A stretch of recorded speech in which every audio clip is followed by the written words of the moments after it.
listeners, wherever you are in the world. Welcome to Coolidge. Yes, it's been a while, Vernon, but good to be back working with you for this very important practice match that Bangladesh will be batting first today on day one of a two-day match. Important for the... we're back to red ball cricket, more or less. Yeah, it doesn't get much of a go these days, Vernon. The emphasis on the white ball cricket, and of course this year being a T20 World Cup year, so it's been white ball right through basically since June of this year. So the West Indies starting today, Terry, with at least 3 slips and a gully. And for sure we got a backward point, mid-on, mid-off, short leg, and we're just about getting ready to go on the dot of 10 o'clock. It was great to see Phil Simmons this morning, who is with the Bangladesh team, former West Indies player, former West Indies coach. We start with you, Terry. What do you think? Who's starting today? Looks like Jay McAllister coming in from the commentary box end. Delivery which really had no venom and pace. He sort of banged that in, and nicely played in the end by Hassan.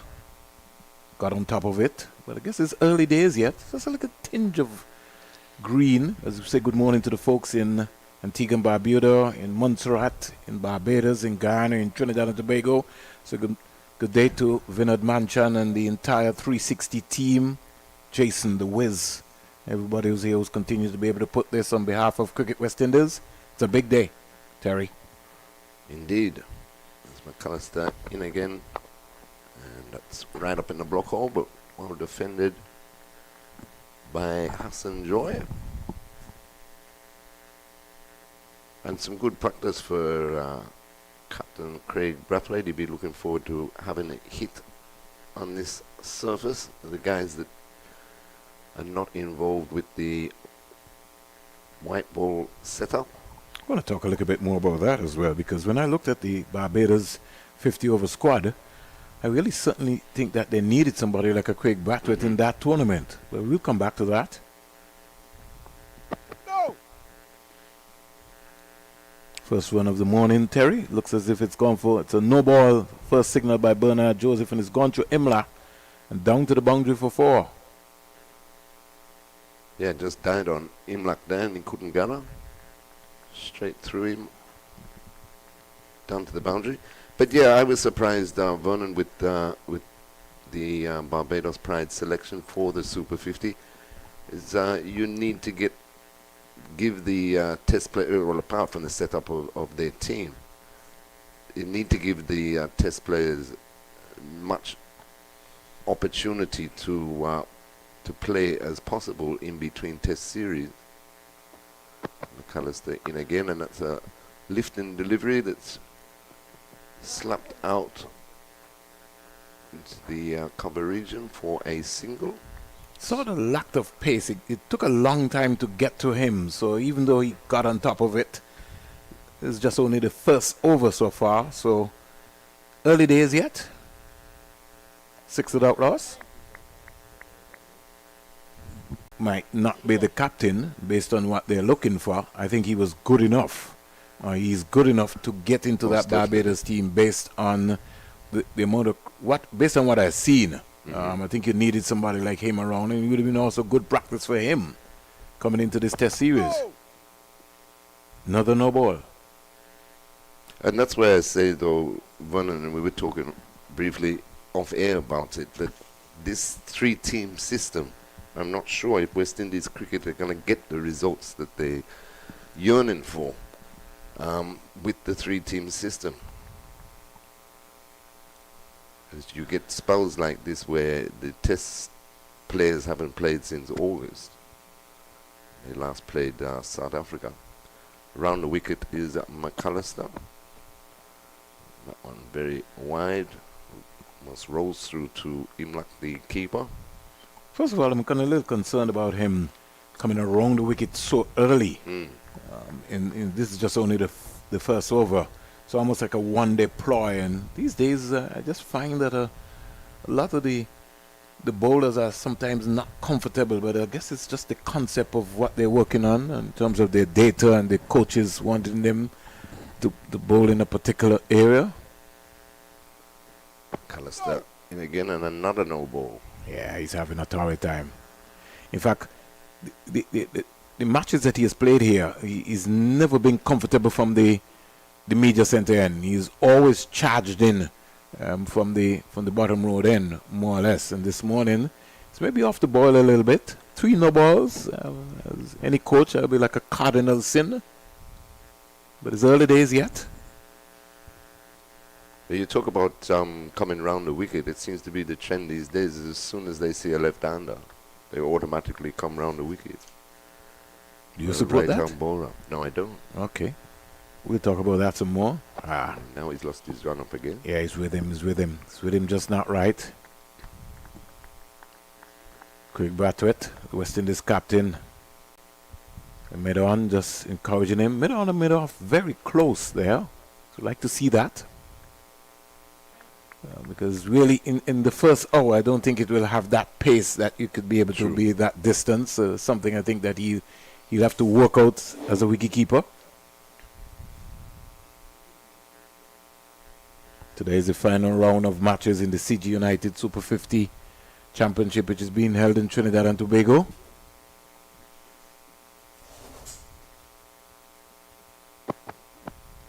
Oh, that's a beauty. A good ball. He got him. He feels confident. Nah, I think he missed it by a yard. And the appeal was not confident enough from Imla. Only the bowler seemed to want something. Let's look at that again. Although the batsman looked like he was about to walk. He played well. Good ball now, he didn't nowhere near it. Yeah, that's what I saw. You missed that by a yard, Terry. I don't know. You didn't see that. End of over number 1. 8 without loss. You know West Indians, Terry. If you nick it, everybody's going to go up.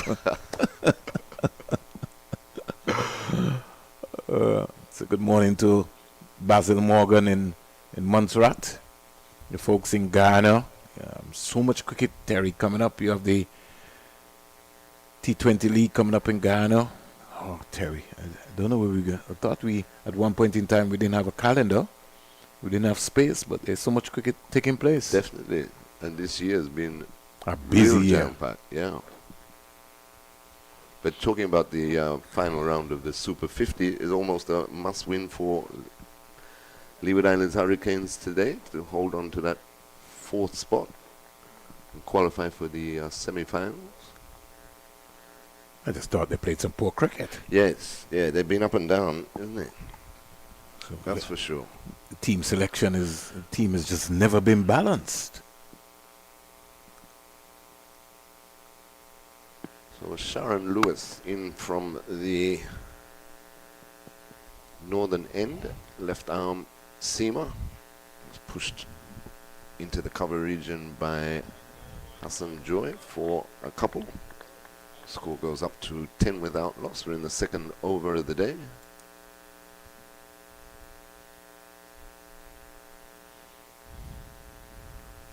So consistent. He's really put in the work. Many felt that he really should have gone on that tour to England. Yes, I was surprised that he didn't get the call to go to England. But you talk about selection, though, Vernon, even during that Super 50 and with the one-day series against England, there's Lewis in again to Hassan Joy, and that's rising just outside his off stump. Drops the gloves through to the keeper. It's good to see another left armer. You know, you got Raymond Simmons. This is something I think I've been talking about. I think West Indies now need to begin to, outside of McCoy, seriously start to look to develop one or two. We got young Nathan Edwards, who's got some potential. Sometimes we have to remind folks, he's only 18 years old. 18, 19, somewhere we're going into that era. Seems like he's been around for a long time. Nathan? Lewis in again, and this is Slap through the covers once more. Little tennis ball bounce at the moment with the pitch coming through rather slowly. Gotta look at Lewis run up again, Terry. He almost looks like in the gather he's stopping, really not exerting himself. Let me have another look there. Looks like a big, strong man, say for sure. Definitely. He's got broad shoulders.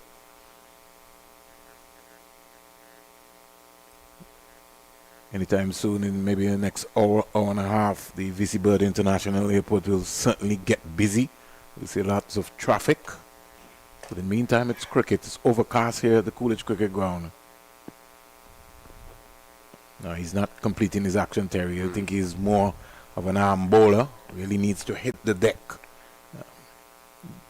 Complete it. He's going back there, lumbering down. I was trying to figure out how many players on the field have on floppies because they may be expecting a long day. Craig Brathwaite would have maybe spotted something, so he's pulled one of his slips to recognize that not much is going to be happening.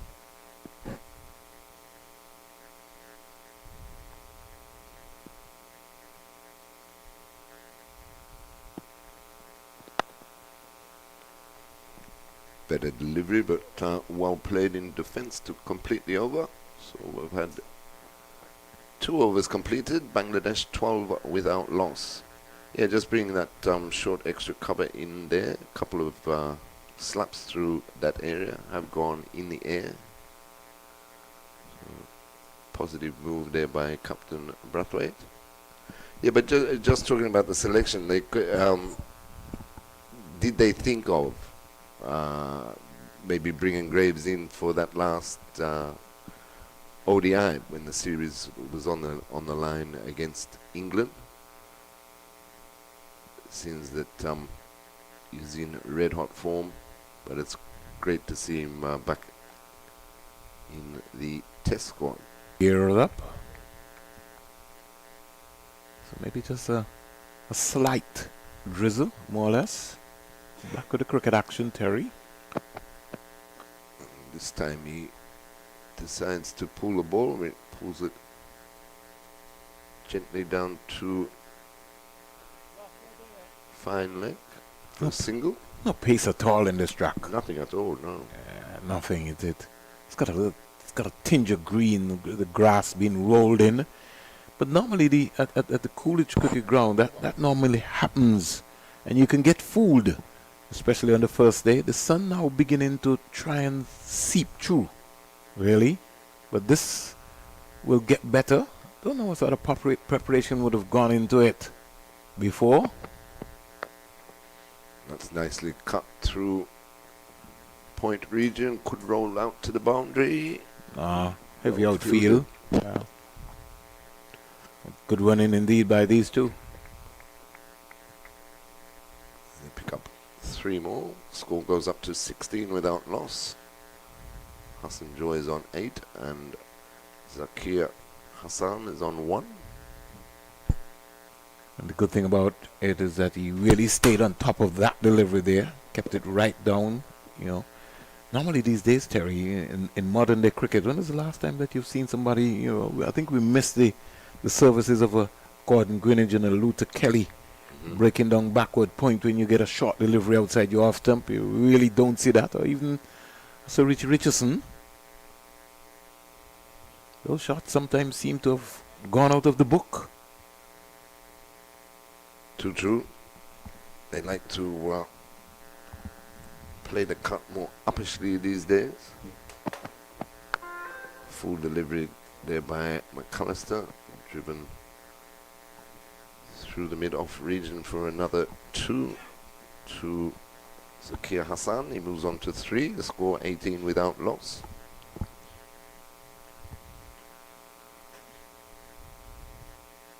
Sort of just leaned into that, kept his shape long enough. Short guy, he must be pretty difficult in both openers are. Well, I was going to say, most Bangladesh... You could tell him he's playing the ball, Terry, from right under his eyes, which is very important. Hassan. Sort of look at his features. Sort of reminds me of a Machu Nando out of Ghana, another young promising opening batsman who's got some potential. Third over completed so far. Bangladesh batting first here in this warm-up match. 2-day warm-up game. They're 18 without loss. Alongside Terry Raja and Seth Burton also will be joining our team here today. 360. The rain just going around the mountain, more or less. And one thing I can say to you, Terry, is it is the greenest that I've seen in Antigua and Barbuda. Yeah, very green. But we've had some rain. Yeah, well, almost every day we have rain, Terry. Yeah, most definitely. And rain has been falling consistently throughout the entire Caribbean. We saw what happened the other day in Grenada, in St. Vincent, in Trinidad, some of those places.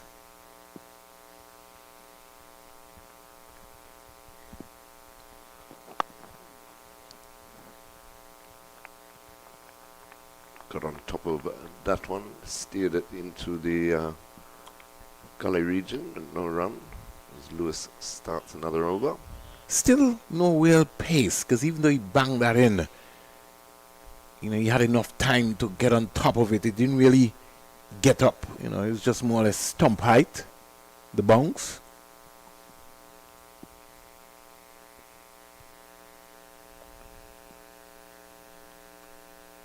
Lewis in again to Hassan Joy, and that one wide outside the off stump, let go by the batsman.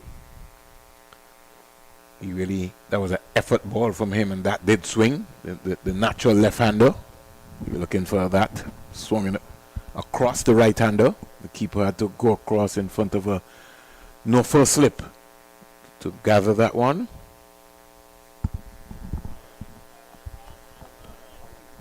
Two slips in a gully and a short extra cover for Hassan Joy. Lewis again into Joy, and that one beats him. Good delivery, rising, going across the left-hander. He would say to you, Terry, that he played inside the line of that one. That's what he'd say, but I saw him flinch. You didn't see him flinch? Nah. It was good delivery anyhow. And if only Lewis could just be consistent within that era without trying to go searching for something else different. He needs to just come back now and bowl that same delivery.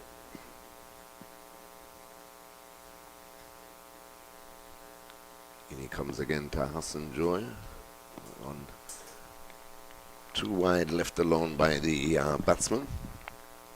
Well, I like the effort so far in this over. He's now looks like he's cranking it up. Yeah, he seems to be getting into a bit of a rhythm. Yeah, cranking it up. I'd like to see him just aggressively just even run up the hill a little harder.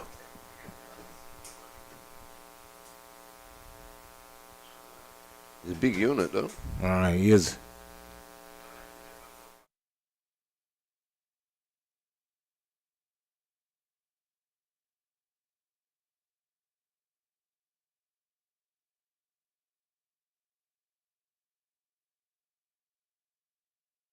That hit the gloves. A cup. Another thing, Terry, that was very much surprising to me. And you were talking about sometimes you're amazed at the decision that some of the franchises made. You got a young guy like Jordan Johnson who's in the reserve for Jamaica for the Super 50. Somebody explain that to me. And if he was in the reserve, then he should have been playing for somebody else.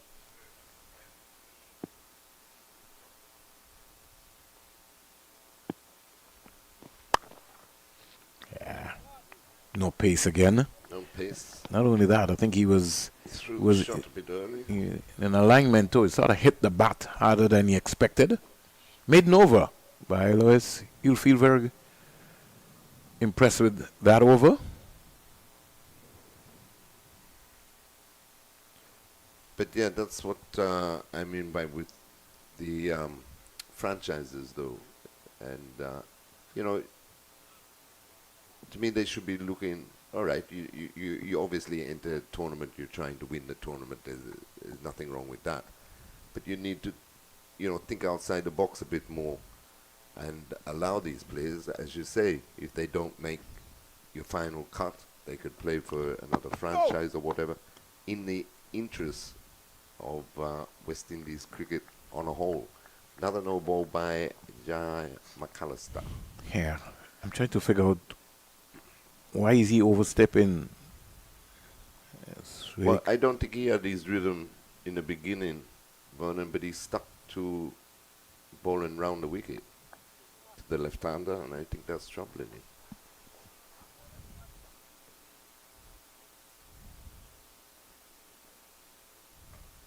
Moving his marker back a bit before he comes into bowl his next delivery. To Hassan Joy now, and that's full pitch Yorker, dug out there by Hassan Joy. I think when he goes to try to bang the ball into the surface, I think that's where the problem. He misses his run up. That was a good comeback delivery there, good Yorker. I just feel that, you know, maybe the short ball should be a surprise delivery. And he really should be looking to attack the stumps, especially with the new ball. Ball another Yorker again. Certainly full. Caught the edge, but along the ground, 4 runs down to third man as it flew through the gully area. Yeah, Jordan Johnson really could have maybe made a bigger effort there by cutting that one off. But I like that. I like what he's trying now by pitching up the ball. It's a new ball. It's got some overcast conditions here at the Coolidge Cricket Ground. And he maybe just needs to give himself some time and be patient. Because just like batting, fast bowling is patient. You got to land the ball in the right area. McAllister in again to now that with the short deliveries that he's bowled so far today, nothing in this pitch is coming off very slowly. So he should be, especially as you say, Vernon, with the new ball, he should be up and full and making the batsman play. With no trouble, Zakir Hassan is rocking onto the back foot and hooking that down to the fine leg boundary. Looks very positive so far. And one thing for sure is that anything offline, he has demonstrated so far that he's going to be able to put it away. Yes, he looks very neat, compact opener. I'm trying to, if I was to line up Gus Logie and him, I think Gus Logie might be taller. Oh, that's saying something.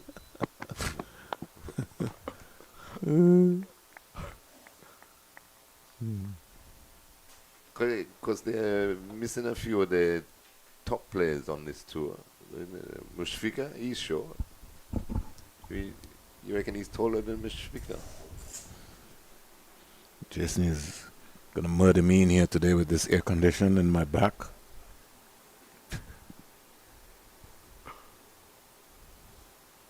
McAllister in from the media center end to Zakir Hassan, and it's a full pitch delivery. Strokes it out to mid-off, no run to complete the over. So we've had 5 overs here at the Coolidge Cricket Ground in the practice match between CWI Select 11 and Bangladesh. Bangladesh, after 5 overs at 29 without loss, Zakir Hassan has moved on to 13, and Mamadul Hassan Joy is on 8. So both batsmen having a conversation. And Craig Brathwaite still continuing with Lewis from the, what we could continue and say, the CIU Road end. No success yet for the Cricket West Indies Select 11.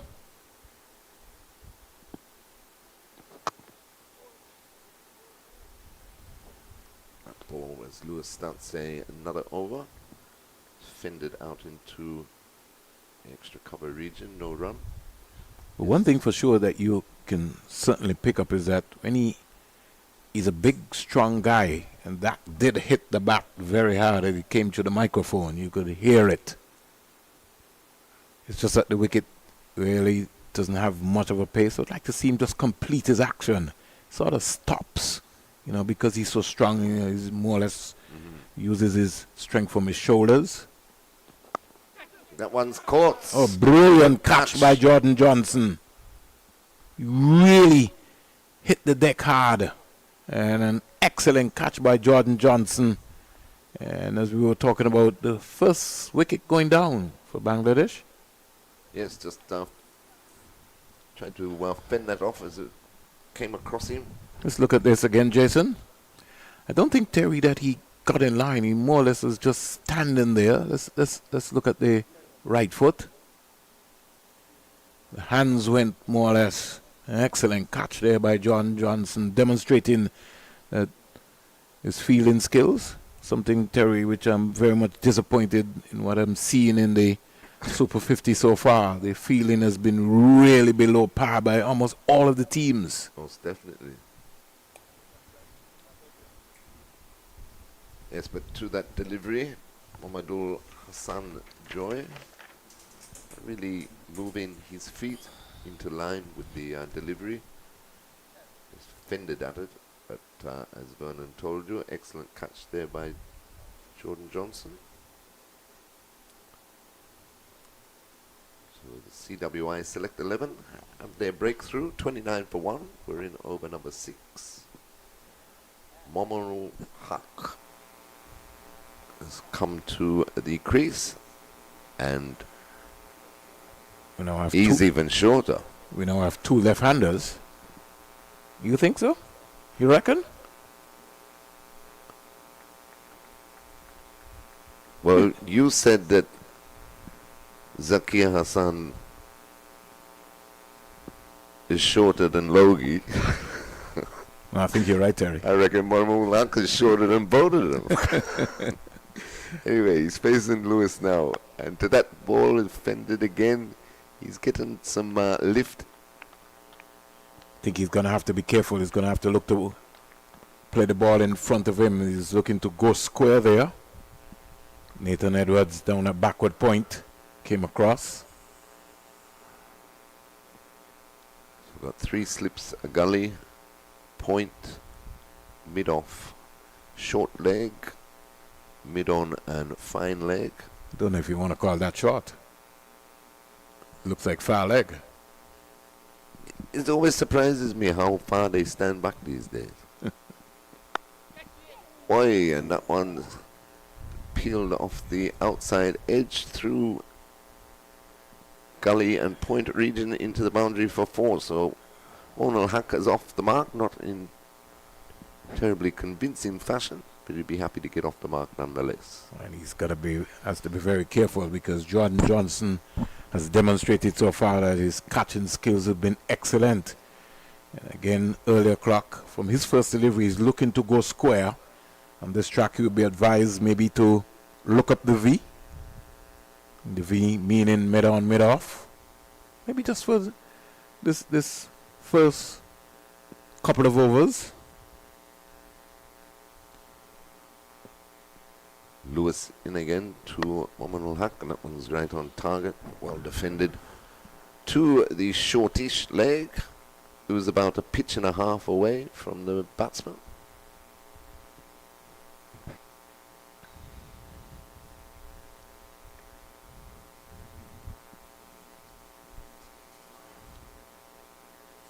Just for those of you who might be wondering, the West Indies have selected their test squad for the first test.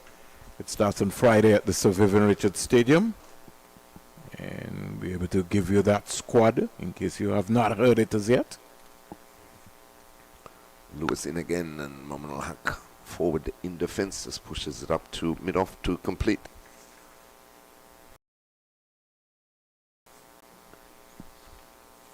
Nine, I think. It's the scoreboard showing the bowling figures. John McAllister's bowled 3 overs. And Shannon Lewis also the 3 overs. Zakir Hassan is on 13. So the West Indies squad for the first test: Craig Brathwaite captain, Joshua De Silva vice captain, Alex Athanaze, Casey Carty, Justin Graves, Kevin Hodge, Tevin Imla, Azari Joseph, Shamar Joseph, Mikael Louis, Anderson Phillip, Kamar Roach, Jaden Seals, Kevin Sinclair, and Jamal Warrican. And we have a bowling change here at Coolidge. Nathan Edward is replacing Jay McAllister, another left-hander.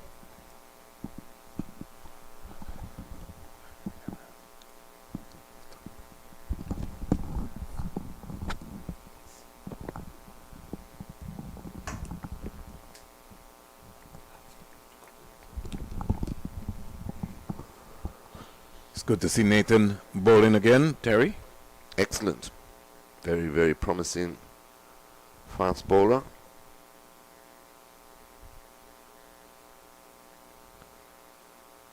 No real surprises, though, in the test squad. Yeah. I wouldn't have thought. Kamar Roach. Well, it's Bangladesh. Sir Vivian Richards Stadium. Remember what happened last time? Nathan Edward. Nice delivery. Full pitch.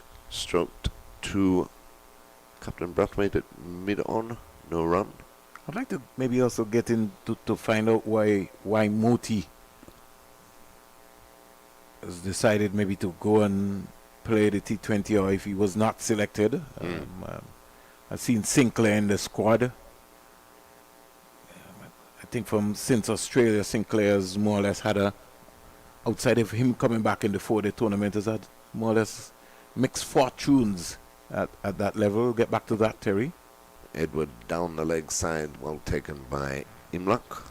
Yeah, and his bowling to me needs a lot of work. So are they selecting him as a batting all-rounder? I'm not quite sure, because as you say, he's had mixed fortunes.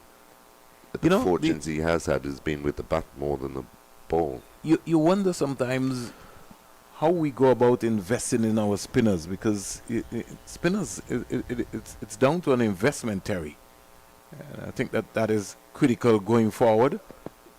Edward in again, and that's wide of off stump, left alone by Hassan. Yeah, and I think the mistake that they make is that they start off playing red ball cricket, and we all know spinners mature later in general. But as soon as they show promise with the red ball, they're straight into the white ball setup, and I think that damages their art of spin bowling. Edward in again, but this one is a no ball. So both bowlers having trouble from this media centre end, keeping their foot behind the line. Because you play white ball cricket, you're not really trying to spin the ball. It's all about reducing or restricting the run scoring. So they then tend to just dart it in, like Ned, for example. We've often spoken about him, how he started off as Edward in again, and that's a good delivery, well defended by Zakir Hassan. He started off, very good, and so, but these days he's more of a containing bowler, and I think the spinners all tend to fall into that trouble, end up that type of bowler. You go back to Bishu. Bishu had 3 or 4 5-wicket hauls in his first couple of test matches, and then straight into the white ball setup, and he was never the same. And left alone, full pitch outside off stump, took completely over. So at the end of over number 7, Bangladesh are 34 for 1 with Zakir Hassan on 13. Into Seth Burton, the mayor of Liberta. Morning, Seth. Morning, Vernon. Morning, listeners throughout the Caribbean. Those who are viewing maybe from Bangladesh. It may be night time. It may be going just close to 9 in the evening. If you're elsewhere, we're watching some gripping stuff here. It's really nice, Vernon, to see the left armer, Sharon Lewis, the Trinidad and Tobago left arm, as you mentioned, strongly built, and I think still working at his game. But at the age of 26, with his build, with his height, has the capacity to generate more pace. I think he's one on whom you would want to keep a focus on. And then to see the diminutive Nathan Edwards, almost a total different in terms of image, to see both operating in this game, I think it is something that you'd want to monitor regarding the future of West Indies cricket and seam left arm bowling. This one, I thought Lewis was wasting the delivery. He had the opportunity of taking the first wicket, had the opportunity of getting a few false stroke, but I think just a bit over ambitious on this occasion, hammering that one into the pitch and not really presenting any problem at all for Hassan. So we're looking at opportunities here. Bangladesh themselves looking at the prospect of two test matches in this series.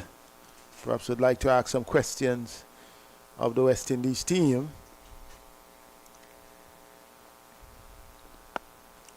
Steered, not fully in control. I thought that one was lifting a bit and controlled in the end, but the batter Hassan thought for a while Vernon not. So I think that's going to be also the challenge here, and Lewis has to be patient. That's what he has to do. He has to be patient, land the ball in the right areas. Oh, in the right areas. Oh, and this is a polished. Oh, and this is a polished shot, but straight to backward point. And you can see here that Hassan is trying to play a long innings. It's important, the transition that he will make coming from the subcontinent, coming from Asia, coming across. The last outing may have been against Afghanistan, so they want to acclimatize to the wicket. But the question, as you mentioned, the two-pace nature of this track, then when you go up to Saviv, you may get a pitch that is of even pace, but the batters, a pitch that is of even pace, but the batters would need to bat as long as they can. That I think would be their main aim, to bat as long as possible, because on the occasion when the test matches start this Friday, they would have 5 days to play with.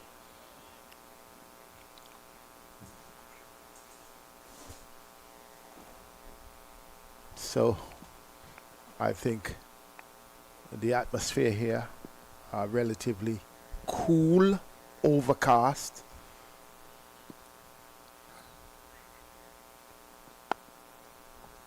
Another of his trademark cut shot, but once again, two backward point. No run on this occasion is a situation where the same result, not really doing what he wished he could have done, not really penetrating the backward point fielder. And I think Vernon, quiet times for Bangladesh at the same time. Good testing period from the left arm fast medium bowler from Trinidad and Tobago. You know, Seth, you could be training in the nets, but there's nothing better than actual, as we would consider it to be, out in the middle, the actual practice session, because in the nets you tend to get carried away. You know, sometimes, you know, you're just hitting the ball. And in the nets, there's specifics that you should be working on when it comes into that area. Someone just walking across the side screen, not really willful enough, but I think he thought that he was on top, so he could, you know, glide across. So everything is good in that aspect, and we start with Nathan Edwards set.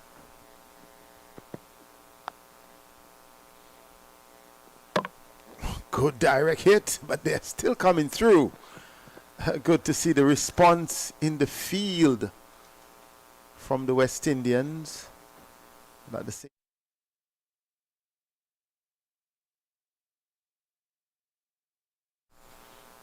Zakir Hassan there. Aggressive throw there from Joshua Dawn, who's pretty close there, short extra cover. Good awareness also by the two batsmen as well for Bangladesh by picking up a single.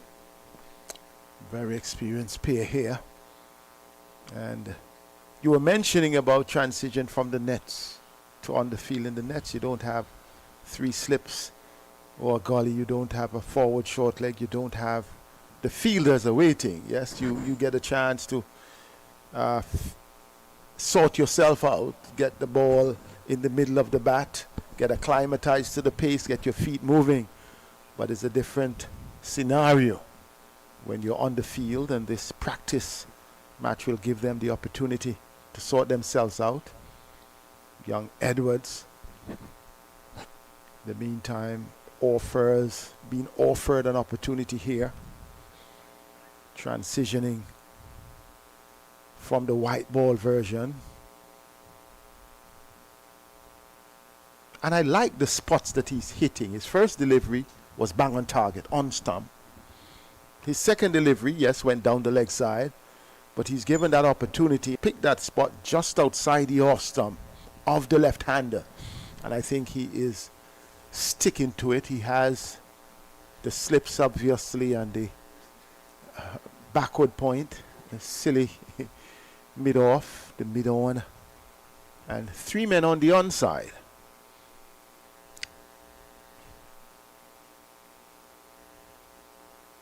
Just going down leg. Imlak diving, of course. I think the scenario, Vernon, may have been that the person who moves may have been moving in the background. We're just referring to that bit of hold-up that we saw, and the umpire paying attention to what is happening back of the bowler's arm. Well, you can't fault him. Maybe if it was higher, you would maybe get away with it, but because it's low, because they're also using the backdrop in the chairs on the back there. But that's all good. Keeping some people busy. Umpire Bernard Joseph. Good delivery once again from Nathan Edwards, a youngster who has quite a lot of variety. You would have seen him, many of you, for the West Indies on the 19 team. Plays for TKR in the CPL. Played also for Empire in the Cool and Smooth. So yeah, he's been youngster from St. Martin, but finds his part to play the cricket wherever it is. Yeah, he's been around the block, and I just had to remind myself this morning that he's just 19. More the cricket that he has played from under 15 right up. Not a good delivery to the senior pro. But when you look at it, he can do his skill set is rather solid. Can bowl with pace, can slow it up, can bring it both ways, and those are some of the benefits that he will bring to any team. He's very well liked in TKR. In fact, I think they're going to invest in him, and we've seen already that he's going to be going to the Abu Dhabi T10 with Kyron Pollard, so we see what the investment is going to be like. Oh, that did come back. And that's the nature of him. Held it up a bit, but for his experience, it was not a problem for Momin al-Haq.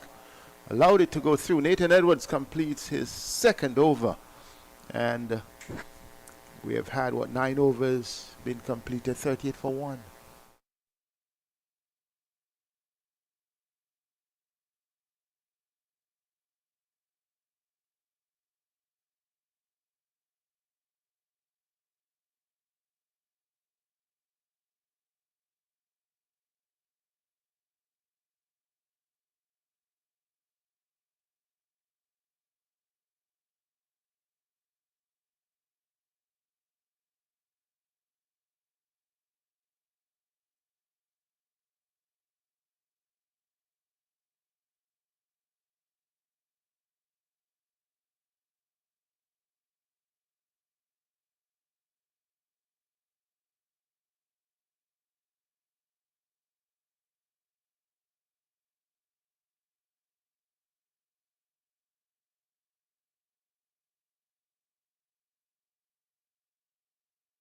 Welcome back to the Coolidge Cricket Ground set. Jason the Wiz was able to just get everything sorted out. So we're back up and raining, ready to go again. Yes, good to see men in white. That was the traditional way, the blackbirds in the background. McAllister, he is back. This time he's back from his favorite end here. So he's coming down. Oh, that's a beauty. Starts with a beauty. It was really drawing Hassan forward, and then at the end of the day he decides not to play the stroke. But a good delivery from McAllister, freeing himself. He really didn't bowl as well as he could have from the broadcast end. Had quite a few no balls in 1 over 3 on the trot. But now he's coming from the CIU end, and which we have seen him being progressive. Lovely delivery once again. Fuller in length, inducing a drive from Hassan. And let's look at it from around the wicket. Beat him comprehensively. Imlach took it comfortably, and perhaps was wishing that there was an edge.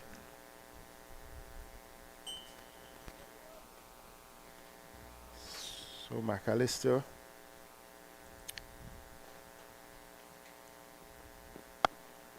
good change there. This occasion held it back a bit, one rising towards the chest. He was able to steer it into the point region. So Hassan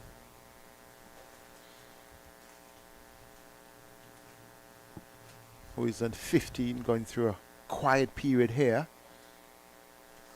Well, he's been there from the start, Seth. He's batted for some, based on our watch, maybe close to 47 minutes. Yes, and his role would be that once you're there, time will always be important in the context of preparation for Test cricket. The amount of time you spend at the crease, you translate that into the next game. It's not about trying to be ultra aggressive here. But as we look at the West Indies team for the tournament, well, so far they've had 3 pacers, 2 left-armers, and McAllister. Out caught. Another wicket goes down. McAllister Great getting catch. reward. Great catch by Justin Graves, who has demonstrated that he's got a safe pair of hands, pitched up, and he was going hard at it. Once again, Lost his balance more or less this time. lovely catch. Going to his left and taking it comfortably. And we were just speaking about McAllister really picking a line and looking freer from the CIU end. He gets the wicket. In fact, it's ironic that both wickets this morning have come from that end. You mentioned earlier he's coming from around the wicket into the left-hander. He drives. The edge is found. Justin Graves been excellent in the field, following up his form in the Super 50. He must be one who may be looking forward to an opportunity to face Bangladesh in the Test game. Well, with no Jason Holder, it should be automatic, but I never know. You never know what happens on the day, Terry. I was just looking at the batting, Terry, and not Terry. Set. Let me just look at the team in the context, and off air we were talking about it. But in analyzing numbers, for me, I'm seeing 5 fast bowlers in the lineup, 2 spinners, so that's 7 out of 15. The vice captain, who is a wicket keeper, plus Imlach, so 2 wicket keepers. So 5 and 2, 7 and 2, 9. So basically it comes down to 6 specialist batters, where I believe we got 2 spinners. That's right. So we got 2 spinners in Sinclair Warrican. We have 5 fast bowlers, but McAllister is back in the thick of things. To the new batter. And it completes a successful over for McAllister. He will be very happy. J. McAllister 1 for 21 And the other wicket taker, Sharon Lewis, 1 for 20.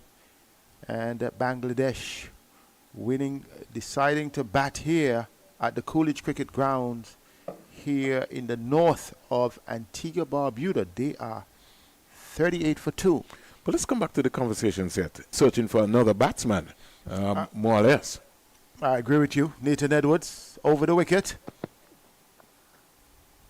And earlier, we were mentioned the left-armers. I'm not saying the left-armers should be, but as we look at it, the 4, you would not be playing more than 4 fast bowlers. That is clear. And if you're playing 4 fast bowlers, the possibility is that you may only play 1 spinner. And then the wicket keeper and 5, the wicket keeper, who naturally would be Joshua De Silva. So that is very clear.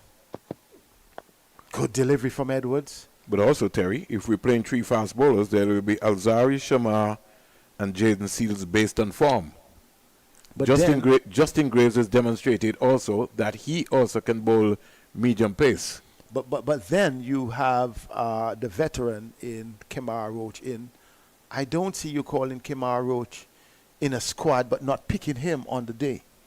So who he to play against? Because the 3 that I just called, he can't play ahead of the 3. We would wait and see. Oh, good delivery, but well played, well steered by Monimul Haq. Getting 2. Monimul is a player of character. I remember the last time Bangladesh was here. He came out to the stadium on a non-practice day and he batted for about an hour and a half just in preparation because he just wanted to excel. Quite a tower of strength for Bangladesh cricket. So we're saying if there are 5 fast bowlers, 4 can play, but you would not play more than 4. Oh, that was a peach of a delivery. The left-armer coming over the wicket to the left-handed batter. Pitched just outside the off-stop and it came back sharply. Look at this from the youngster. Wow. That was a splendid delivery. And Nathan Edwards, he is really using his skills here. The concept that I'm coming up with, Seth, is the track at the Sir Vivian Richards Stadium and how much cricket is being played on the track. That is my major concern. We'd realize that we'd have had a lot more white ball cricket being played at the Sir Vivian Richards Stadium. Oh, this one is driven a bit uppishly. Lewis Fields may have taken a step or 2 in. But I understand the point that you're making, but in the selector's mind, in the team management mind, they may be thinking not necessarily thinking on what has been happening recently. They may be looking back a few games, a few test matches, and they may say, okay, we would have had some good successes against England with our pace. We would have, they may be thinking those sort of ways. And the truth is, the question is, you mentioned the issue of the absence of Jason Holder as an all-rounder, which would naturally give Graves that opportunity. But the issue, Jason Holder is also considered a frontline bowler. So in a team in which Jason Holder plays, and you have 3 other fast bowlers, it would still be considered that you have your 4-prong or your 4 frontline bowlers, which you may not be able to say the same thing with Justin Graves as a frontline bowler.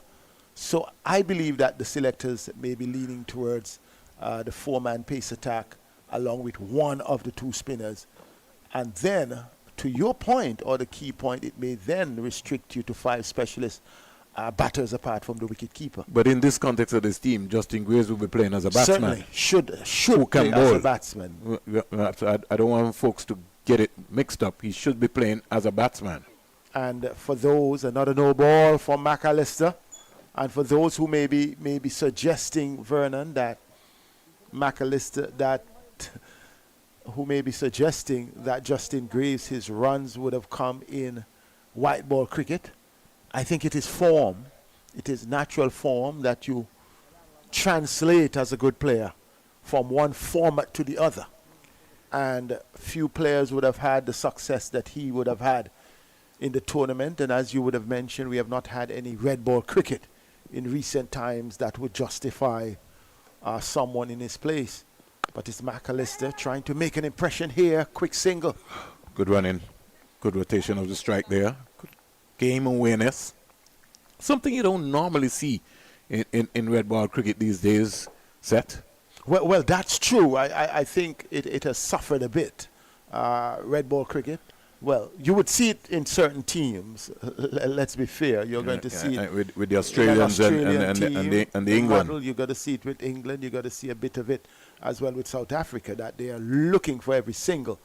I think some of the other teams are a bit laid back in terms of pushing for those quick and sharp singles in the 5-day matches. So you are seeing that with the Bangladeshis here.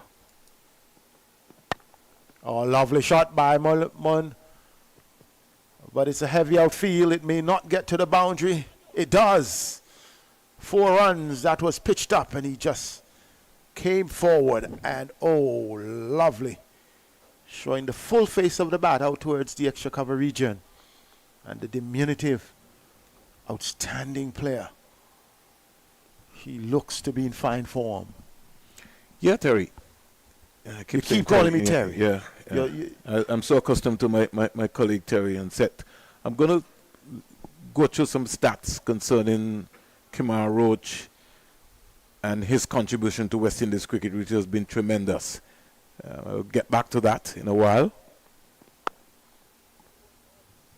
But there is no, I know you will look at the stat, his service to West Indies cricket has been outstanding.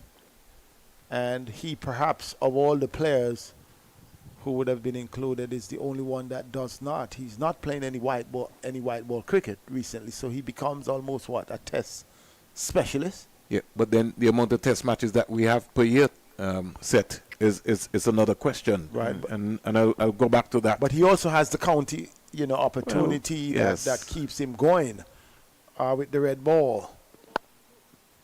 Another no ball again. He's struggling definitely. Yeah, it doesn't matter which end. Doesn't matter. I think every time now and again when he overstrides just between that run up. If we look set, and we're talking from maybe 2021 set. Let's come down to 2021. Kemar should have played some 8 test matches, and during 2021 he would have picked up some 27 wickets. 2022. 22 wickets. I'll get back to that. 2023, 5 test matches, 12 wickets. 2022, 6 test matches, 22 wickets. And so far this year, he's played 3 test matches, 8 wickets. Catch! Oh! That really was close and maybe should have been taken. And that was something that I was talking to Terry about, how far that short leg was set. From over the wicket into the pads. And that one was pushed down, but it could have been. You're right about the distance of the forward short leg. Come right on the green track. That's right there. You just need to be as close as possible so that he's looking out of his weak eye and he knows that somebody's under the bat. It's a long time we haven't seen a Gus Logie in that position. Oh, that one was a better delivery. Though the first one was into the body, that one was drawing the left-hander and then bounce. McAllister getting some pace and bounce here. And good batting at the end of the day.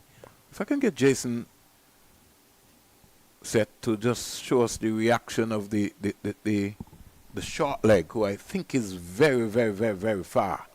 The wicket doesn't have any pace for him to be. That's why I think that is important for him to get close, but maybe he's not somebody who's a regular that goes into that position. Mulhaq just rides that one, showing his competency. That completes another McAllister over. First over of play. So we're looking at that forward short leg as McAllister comes in. Look. On third strip. Yeah. Look at him set. Yes, it's a little Right? distant Look away. his first So movement. we would have had 3 strips. Yeah. And there's an entire pitch between the one that he's on and he's on the 3rd pitch. Usually, when you mention Gus Logie, I know you're going back some 30-something years, but it's sort of unfortunate that we have to go back so far We to have make to. connection. Forward But Bacchus in and the- company. Yes, but in the context of Gus Logie, Gus was right under the bat. But you have to. And Gus also, let's be fair, was dear to the Marshalls and the Ambus and the Walsh and the Benjamins. Because So it was it's a different- psychological mindset to knowing So- how brilliant he is. So anything, you're going to be under pressure. So we're here breaking for the first hour, Yeah. and the news is that Bangladesh 47 for 2. 47 for 2 of 12 overs. 12 overs in the first hour in this 2-day practice match. But what we're also seeing is good medium fast bowling, good swing bowling from the West Indian bowlers. McAllister, who started, had some problems. In fact, still is having problems with his no ball, but yet he was able to get a wicket. We also saw Sharon Lewis, the left armer, big, tall, 26-year-old from Trinidad and Tobago, bowling well, good waist swingers, holding his line, also being successful. But we have also seen the diminutive Nathan Edwards, the 19-year-old from St. Martin, really doing well here, bowling well, perhaps being the most accurate of the 3. Not having the height of McAllister or Lewis, but also showing that he has a very superb mentality and a skill level for his age that I think is phenomenal. And Vernon, I think we have been pretty much happy with the work of the West Indian seamers this morning. Bangladesh, on the other hand, would be saying we should not be losing our 2 openers within the first hour. Yeah, so we'll take a quick break. Jason will get some things sorted out, and then when we come back, we'll be hearing the voice of Terry Laraja.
Yeah, we heard the voice of Seth Burton, and now we welcome back my colleague. I kept calling Seth Terry, so I hope I can call Terry Seth now. Welcome back, Terry. Thank you, Vernon. Nathan Edwards starting Terry. Yes, and he's looked good so far this morning. I think we have to be consistent in terms of. I was impressed with what Seth said about the areas that Nathan Edwards has been bowling. He's been landing the ball into the right area, and that's what you have to do, especially on the tracks in the Caribbean. Definitely. And I think with McAllister too, once he swapped ends and started coming in from his favoured end, you'd see a complete difference in his bowling. Takes the edge, but Squared him up. did. But he played with nice soft hands, so Yep. it really didn't carry down to the gully fielder in Jordan Johnson. bounced well short of Johnson. But just listening to you and Seth Vernon on the squad, it was interesting when Cricket West Indies brought up the contracts, and Roach was not offered a contract this time round, and they said he'd be used as Edward is in again, and that one well watched by Shadat. I'll say something to you before your chain of thought.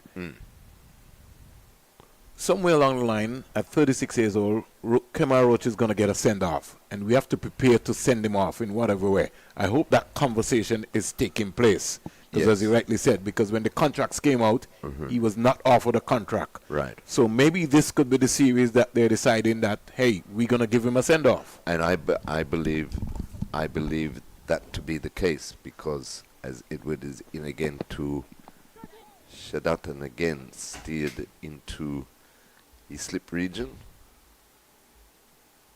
on the bounce to the third slip there, and there is no run.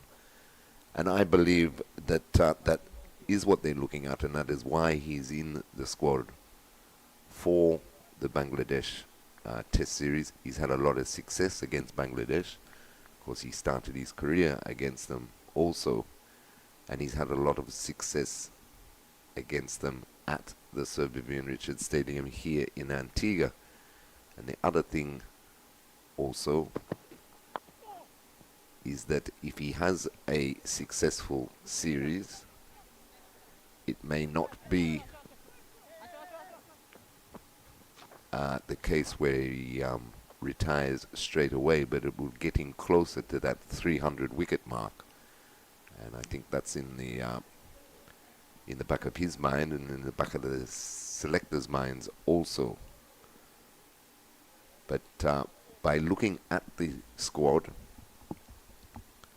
and packed with fast bowlers, it's not something that Bangladesh play very well. As Edward is in again to Mominul Haq, bouncer down the leg side through to Imlak to complete the over. So at the end of the over, Bangladesh have moved on to 54-2. And it could, they'll be looking at it as maybe the series as a bowling, it come down to who bowls the best. West Indies struggle against spin. Of course, they've got their spinners in their squad, have Bangladesh. Bangladesh struggle against pace bowling. West Indies have got their pacers in their squad. But having said all that, I agree with you, though, Vernon, and what Seth was saying also, that extra batsman is the batting that has failed the West Indies over the last couple of series, especially chasing 260 on to win that second test against South Africa. I think the approach might have been wrong. As we have a bowling change from the northern end, Ryan Bandu, spin bowler, comes on, and Shadat picks up another 2, so the score goes on to 52 for 2. But yes, an extra batsman in that squad would have been a better balance or a better fit, I feel. Bandu's in, he tossed that one up, driven into the offside by Shadat, no run.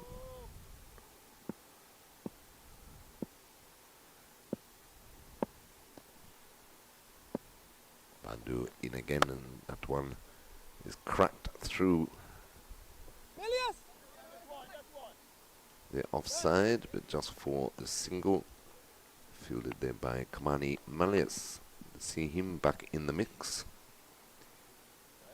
Former West Indies under-19s captain.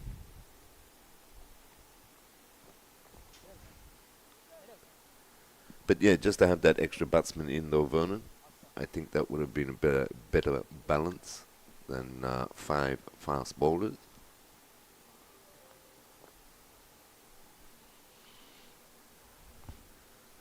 And short leg has gone to a silly mid-off. Here's a slip, backward point, short extra cover, mid-off, and deep point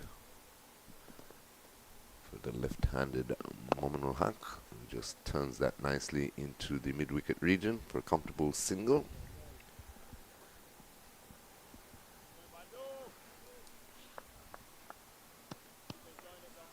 Bandu. See the groundsmen Another setting up. left-hander, a bit of rain coming down. Passing shower. Looks that way. Something that has been threatening all day.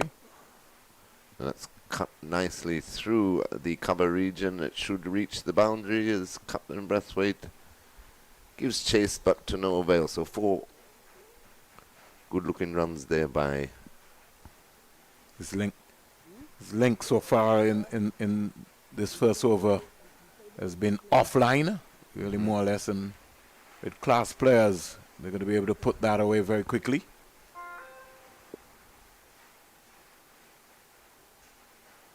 Yeah, he dropped that one down too short, and Shadat was quickly onto the back foot and punching that through the cover region as the rain just starting to get a little heavier. But, continue at the moment. Bandu in again, and again it's cut through backward point, and that will run into the boundary. So back-to-back boundaries there for Shadat. Too short there by young Bandu in his first over. I think the umpires have decided that, are they? It's just a pass in. Mr. O'Geese is saying it's just passing over. But they're calling the ground staff on now. Yeah, there. So we will have a break in play with Bangladesh on 62 for 2 after 14 overs. Shadat is on 15 and Mominul Haq is on 12. So we'll take a more or less a 360 break here at the College Cricket Ground, and we'll come back once the rain has abated.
Welcome back to the Coolidge Cricket Ground after the rain break and the luncheon interval. And just to let you know, at the break, 62 for 2, Bangladesh batting first here against the Cricket West Indies 11 in this all-important game. Justin Graves getting ready to start here from the media center, and some 37 minutes play would have been lost so far. So T will now be at 310 as I welcome back my good friend Terry Laraja, who had a splendid lunch. Good afternoon, Terry. Good afternoon, Vernon. As Graves is into Mominal Huck and just passes the outside edge through to the keeper. No run. Yes, was lovely lunch. How was yours, Vernon? Well, I did enjoy it, to give God thanks. It's nice catching up with Seth and yourself during the break and talking about some cricket, something we don't normally get an opportunity to because we're into our different business worlds, or busy worlds as we would put it. But I want to say thanks to Jason and the 360 crew for giving us an opportunity to broadcast to the world. Something we were talking about in terms of the West Indies test team. We now see Justin Graves getting a run out here. Yes, well, as we were saying off air, Vernon, the ideal fit or ideal replacement for the injured Jason Holder when the two-test series comes around, starting Friday here in Antigua at the Sir Vivian Richards Stadium. Stranger things have happened, Terry, so be careful. Short delivery and steered away down to the vacant third-man boundary for 4. Yeah, short and wide that time was Graves and Mominal Huck played that well backward of point. Score moves up to 66 for 2. We're in over number 15. Who do you think would have felt comfortable based on the first session, as we would have to dub it? Terry, your own thoughts? Yeah, I think it was a pretty even first session. Graves into Huck again, and that's defended into the offside, and there's no run. I think it was a pretty even session. Vernon, the 2 wickets going down, and 62 runs on the board in a truncated session in about 13 overs or so. I think for the West Indies, especially the West Indies captain Craig Brathwaite, the bowlers would have to figure out how did they get the wickets. They got the wickets pitching up the ball, so I think they would want to continue in that vein and just to be patient, especially on this track. And too many times I find in the Caribbean there's a lot of folks who are fast bowlers feel that they have to bang the ball in, and because of that they end up just losing their entire focus. Yeah, very true, Vernon, and I think they were guilty, West Indian bowlers were guilty of that in the first session. Pitching the ball up was the way to go. You see a very slow bounce in this pitch, and as we speak, it was well bowled there by Graves to end the over. At the end of the over, Bangladesh 66 for 2. So 66 for 2, some 15 overs have been bowled. Extras have been 12 because the West Indies, Cricket West Indies 11 have been very ill-disciplined with the amount of no balls that have been bowled so far. Almost from all the bowlers, Edwards and company, so far.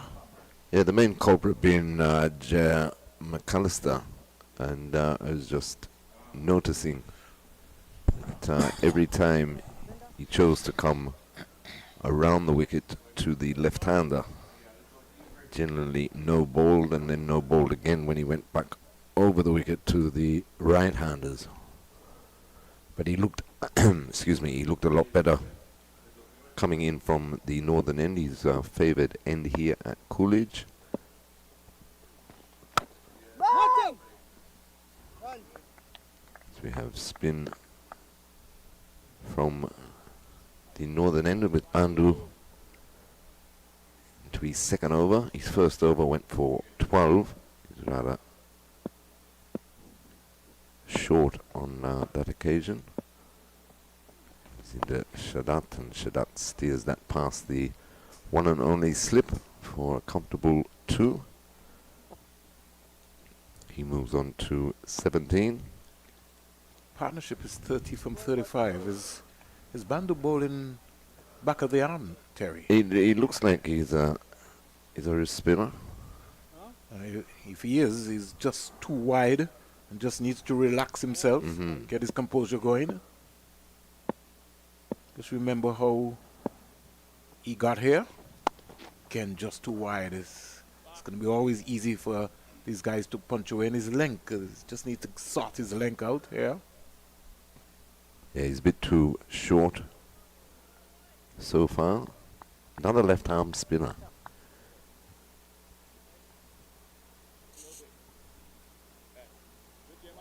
You see a lot of them in international cricket these days. The players... It's a hard craft. Very hard. Got to keep working. Got to be able to put revolutions on the ball. Bandu in again, but again it's short and played off the back foot through the cover region. It's just not easy landing. single. He's just not landing the ball in the right area.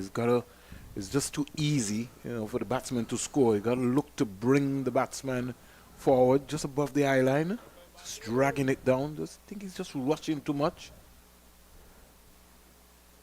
Yeah, he needs to give it a bit of flight, especially with the short leg there. Plus, it's a new ball as well too. True. So he's maybe not been accustomed of bowling With the new ball. With the new ball, something that he will learn is bowling from the CIU road end. So let's see how that will match up.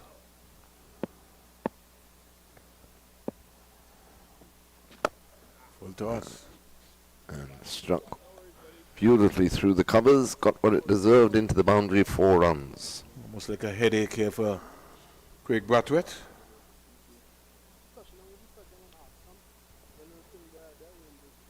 Yeah, so another pretty average over there by Ryan Bandu. Just not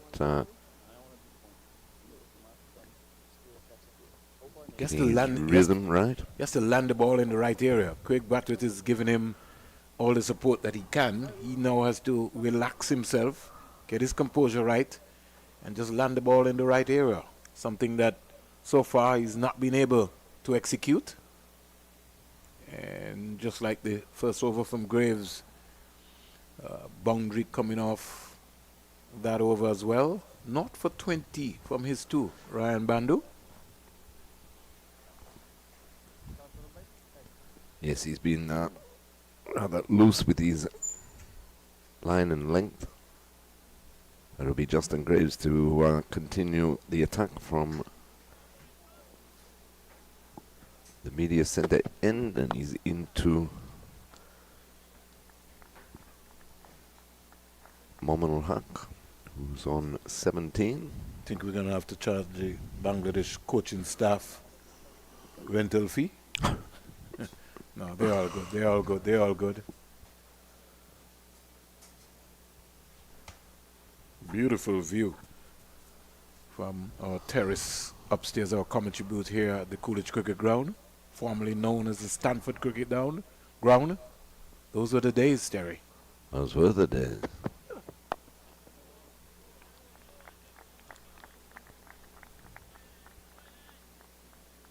That was the gateway to T20 tournament in Antigua and Barbuda.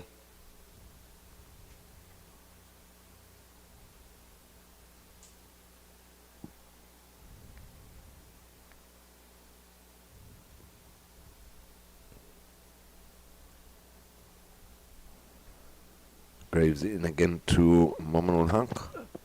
And this delivery is just guided past the gully, but the backward point fields the ball and there's no run. Fielding by the Cricket West Indies 11 has been very impressive based on what we have seen so far, especially the ground fielding. Yeah, they've been very neat, tidy, taking their catches also.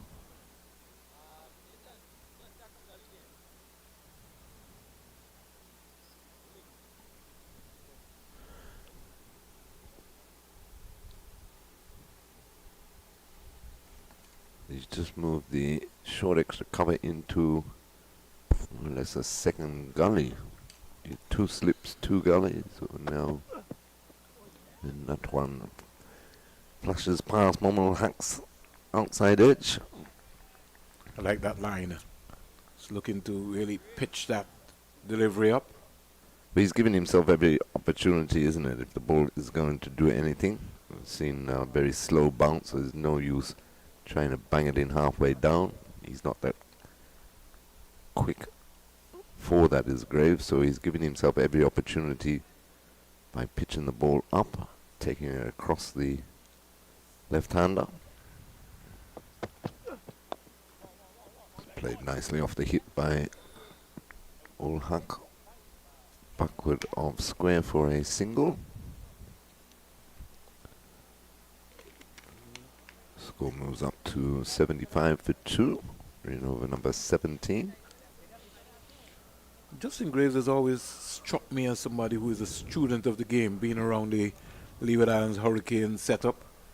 He's always willing to work with some of the younger players.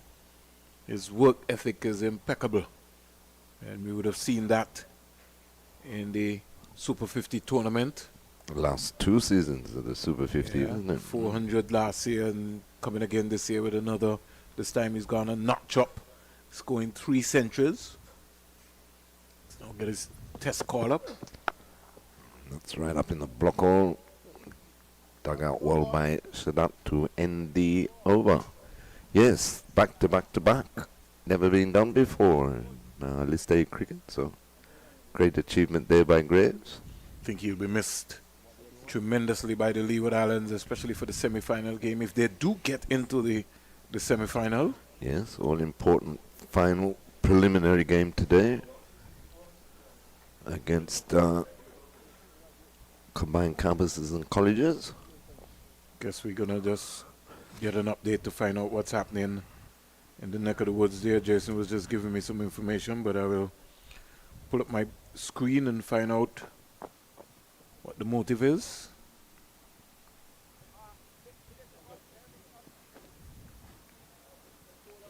Vernon's helicopter is just arriving at the ground. These days with the traffic in Antigua and Barbuda and throughout the entire Caribbean, you need more than a helicopter. Need more than a helicopter. You might soon have to get a scooter. Lewis is back. Lewis is back and the short leg's back in. It's still rather deep. Let's cut away to the second of those gully fielders. No run. Sean Lewis, big, strong lad by the looks of things. Hasn't bowled too badly. He's looked quite good. 1 for 10 his figures. He's into his 5th over. Left arm pacer. I'd love to see him come from this end, from the media center end, actually. And if Craig Brathwaite has any intentions of bringing him from this end. That's well driven through the covers, but just a single. No real timing in the shot there by Mominul Huck. But well pitched up, though, again by Lewis. So I think they've had a chat during the lunch break, the West Indian boys. You know, the workload of fast bowling, Terry, you have to put some miles on your legs. I think with the advent of more white ball cricket being played these days, it almost comes down to, you know, power and strength, because most bowlers are preparing just to bowl either 2, 3, 4 over spells rather than 15, 20, 30 at the end of the day. We would certainly like to see Lewis maybe 5 o'clock this afternoon if he's got enough strength to come back. Yeah, for sure. And it's hard work, especially on our pitches here in the Caribbean. The pitches all around the world, Terry. Slow and low, yeah. We saw what happened in Pakistan. Very that was a series and a half, wasn't it? And they brought the 2 spinners in, no one else got a bowl. You got to understand what's happening. It's about winning. Talk about 14, 15 overs on the trot. They bowl all day, every day. And home advantage. Something West Indies has not been able to Capitalize on. as the home team. We always seem to be like we're playing away. Yeah, we always based on the seem, conditions. we always seem to make the conditions more suited to the tourists. Yeah. Just our nature. But West certainly, Indian nature. I think we seriously have to do something about our pitches, Derry. Yeah, most definitely. For the longest while. We've been talking about it, but talk is cheap. Whiskey costs money.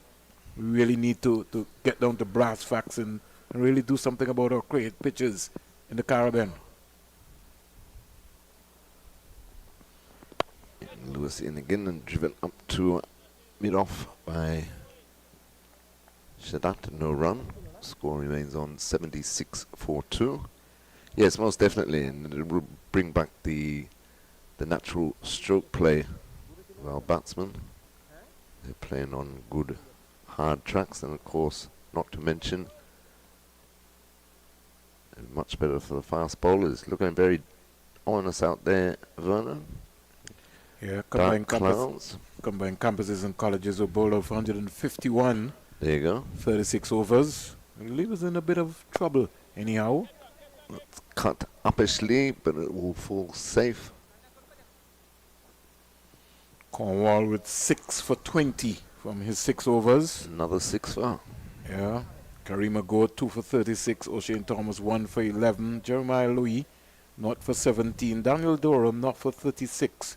And Hayden Watts Julia 1 for 29. But the Leewards just always seem to be in a hurry. And so as we speak, they're 42 for 3 off 7 overs. So I think they have a flight to catch to the Visi Bird International Airport. Henry 11, Karima Goa North, Joel Andrews 6.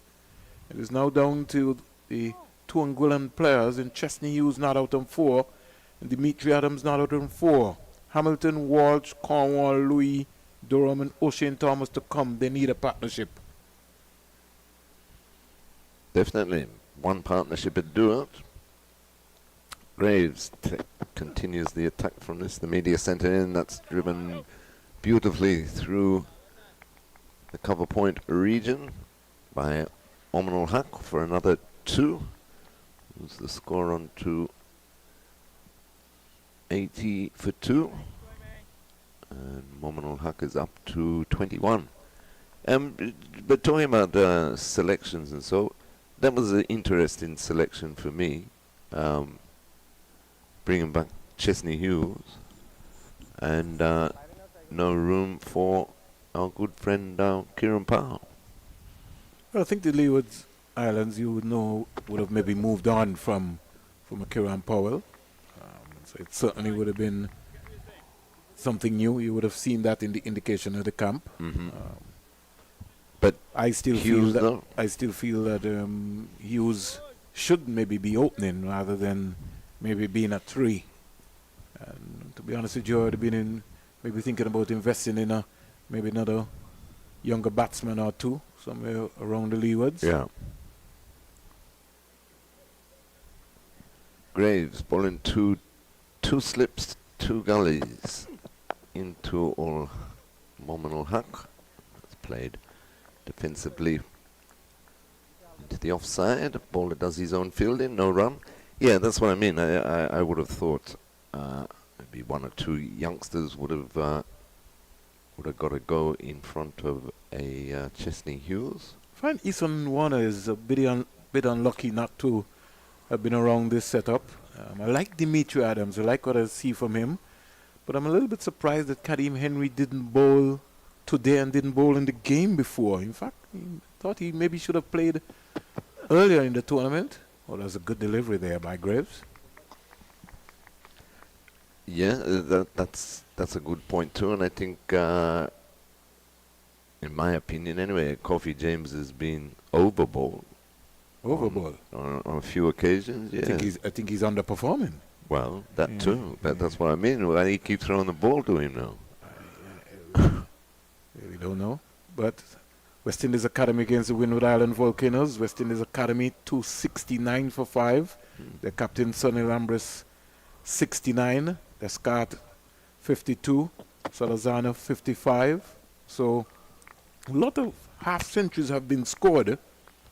And maybe they've not got the Graves fever in the batting. Mm-hmm. Although last year we only had 7 CG United ODI centuries. This year we've gone past 7, and Graves has got 3.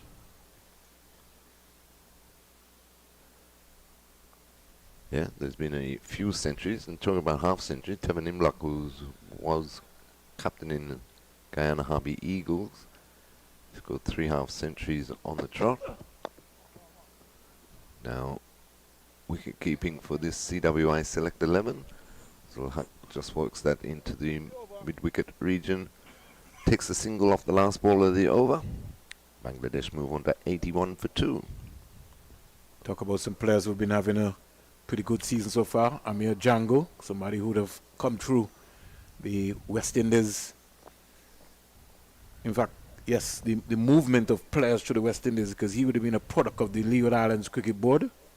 On our screen there we see the West Indies squad for the 2 home tests versus Bangladesh. We have been speaking about the squad, so no need for anyone to remind us. We wish the team all the best under coach Andrew Coley. Lewis starts a new over. That one's let go by Mominul Haq. Almost looks like a boxer. He does, doesn't he? Yeah. Very well built. He's certainly not a Mike Tyson for sure. That was ridiculous, huh? Anyway, No, he stood it's up. all money, isn't it? Yeah, but for a guy, let's give some credit, Terry, man. 58 years old to go 8 rounds? Yeah, well, Because you don't like whatever boxing turns you doesn't on. mean that No, I do like boxing, but I Come on. don't think that was a fight. Come on, Terry. Everybody walked out, didn't they? It didn't matter, Terry. I certainly give credit because at least he went in there and he put his hand up. I would have got knocked down in about 5 seconds. That's why I stick to what I do.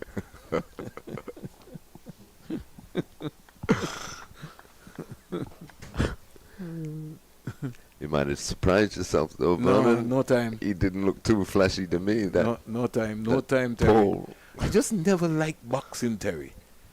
In terms of being a sport. You never like boxing, or you don't like being hit? No, I just never liked boxing. It's just dangerous. I always prefer to play football and cricket, you know. And even those games were dangerous. Imagine having set ball into you at 90 miles per hour. You know, you have to react. Yeah. Yeah, but that's the power of sport. That is the power of sport. I think what would have happened, Terry, is there would have been a new demonstration of a new culture of personnel around the world who would have heard the name Mike Tyson, but got a chance now to see how great Mike Tyson was in his own time by Right. just looking at you know, flashes of brilliance of Well him. bowled. Good delivery there again. Ground staff are getting busy again, Vaughn. Yeah. Oh, Phil, Good come. afternoon. Come, Phil. Phil? Where you disappearing going? Come sit down for a couple of minutes with us, man. He's gone? He's gone. No, I think he wanted to go upstairs. I think that's what's happening. Yeah. Bangladesh 83 for 2. But the lines after lunch, Terry, without any Have complaint, improved. really, certainly. Yes, I think yeah, they've that's what I now say. understood how to bowl on this track. Definitely. Keep pitching it up, which that one was again, but pushed into the covers and well run by Omanul Haq. They've run well between the six Bangladeshis so far in this innings. Taken every available single. That's what is so frustrating, though, Vernon, when you watch West Indies play, especially the white ball version, and the lack of technique to be able to drop the ball and run, which is why the dot ball percentage is always so high. Is it a lack of technique or is it a lack of adaptability? Well, Because there you one go. has to adapt to a situation. The True. game is played on the day. Right. And so the name of the game is to get runs on the day. One's steered nicely by Shadat into the cover region just for a single. And my concept of that, Terry, is why can't Terry Laraja bat and grind out for 5 overs and capitalize on the last 5? Rather than feeling that the reverse is that I have to go hard at the first 5, and if I get out, it's really neither here nor there. Right. Why can't I just decide, well, listen, today's my day where I'm going to grind? Because psychologically, if an Evan Lewis bats 20 overs for the West Indies, how much you think West Indies would make if he decides that he's going to bat 20 overs? And I'm not saying just bat 10 overs. And I'm just using Evan Lewis as just one player. I'm saying as the opposition, I'm the opposition captain, I'm worried if Evan Lewis is there after 10 overs. Most definitely. But this is what I say. When to me, it all comes back to the art of batsmanship. And T20 cricket has affected West Indies cricket in that manner, where we have a bunch of hitters these days, but we don't have batsmen, proper batsmen. As you were saying, to read the game, to be game aware, to be conscious of the position they're in at the time or whatever.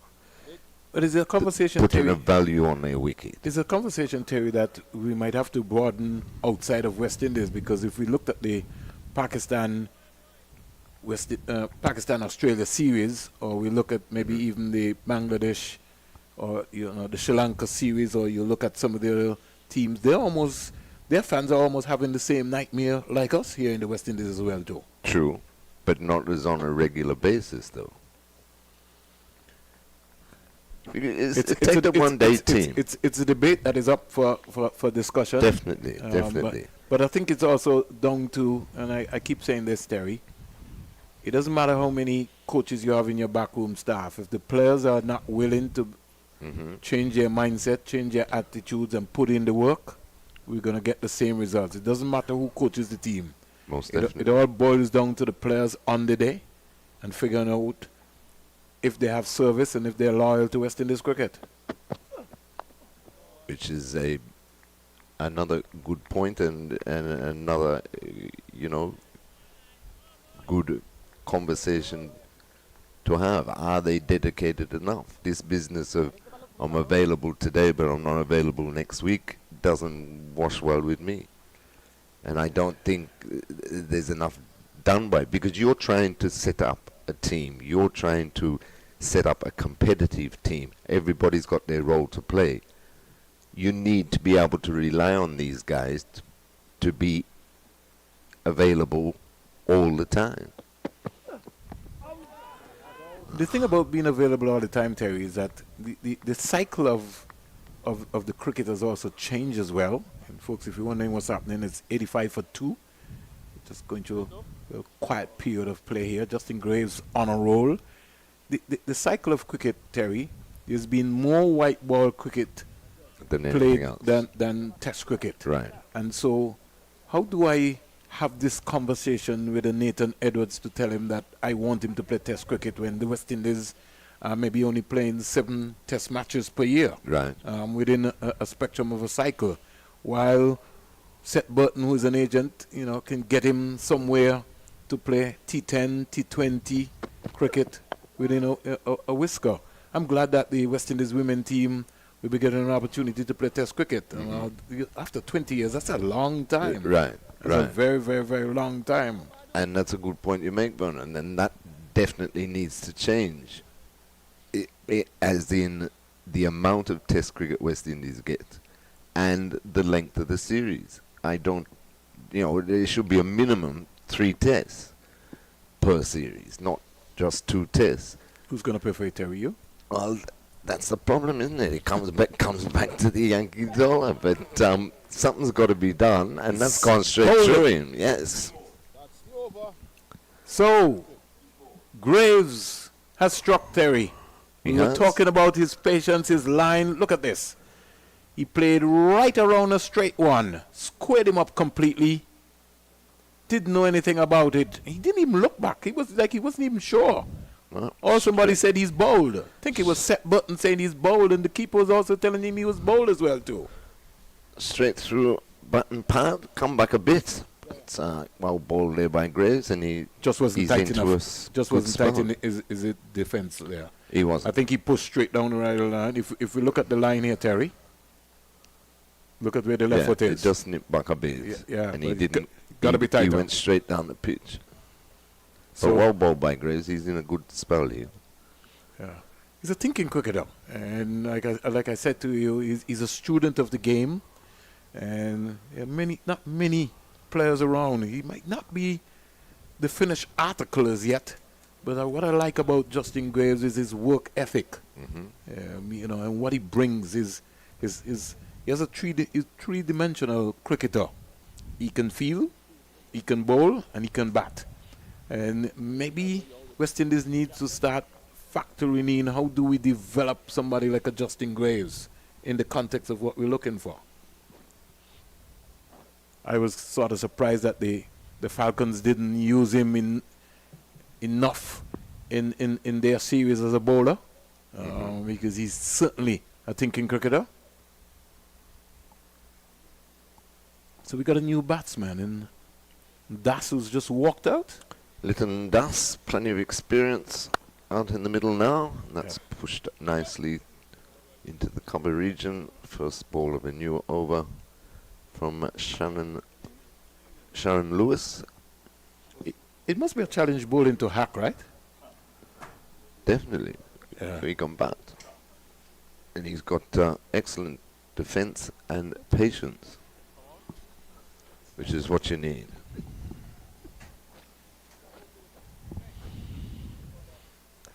Early days yet. This partnership is going to be very, very, very, very important because Das is a busy player. So he's not going to be somebody who's going to hang around. He's going to play some shots. And maybe the small crowd here, the small gathering at the cricket ground here, Coolidge Cricket Ground, would maybe just need to be set ablaze with live. That did hit the bat very hard. Did. I think he was surprised by the lack of pace. And because the track has been too pace, that's what I think is more or less confusing to a point, the Bangladesh batsmen. But this is a track that they would be accustomed to coming out of Bangladesh. So the bounce, really, the West Indians still feeling that they have to hammer the ball in. But maybe they might have to hammer it in tomorrow. It's well played by Das. Backward a point into the boundary, 4 runs. A lovely way to get off the mark there by Das. Just used the pace. Didn't try to overhit it. Kept his balance. It was wide. And all he do just got on top of it and just used the pace here. And although we would have had some overnight showers here at the Coolidge Cricket Ground, the outfield still pretty fast here.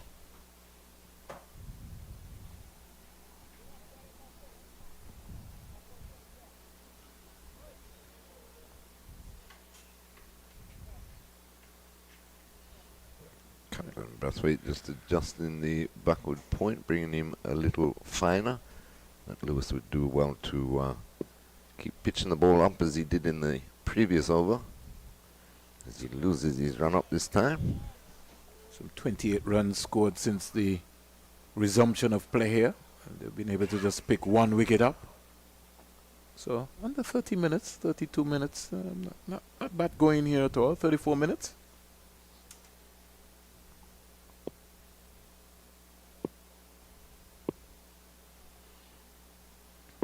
Lewis in again to Lytton Das. That one line a lot better. And one of the things that you quickly would have picked up from Lytton Das in that shot is that earlier clock he's decided to, just bat off his crease to Lewis. So he knows that he is quite capable of swinging the ball.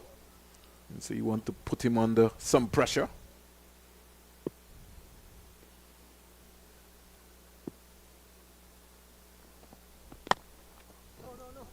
It's pitched well. Almost a good save there. Pitched well up. Guided into the backward point region. You mean a misfield?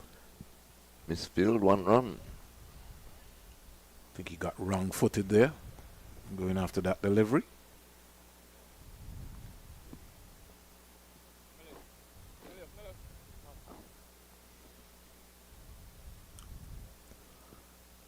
Field just changing round for the left-handed Momnol Huck.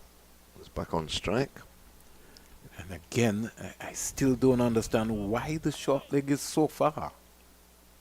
Can't get that worked out.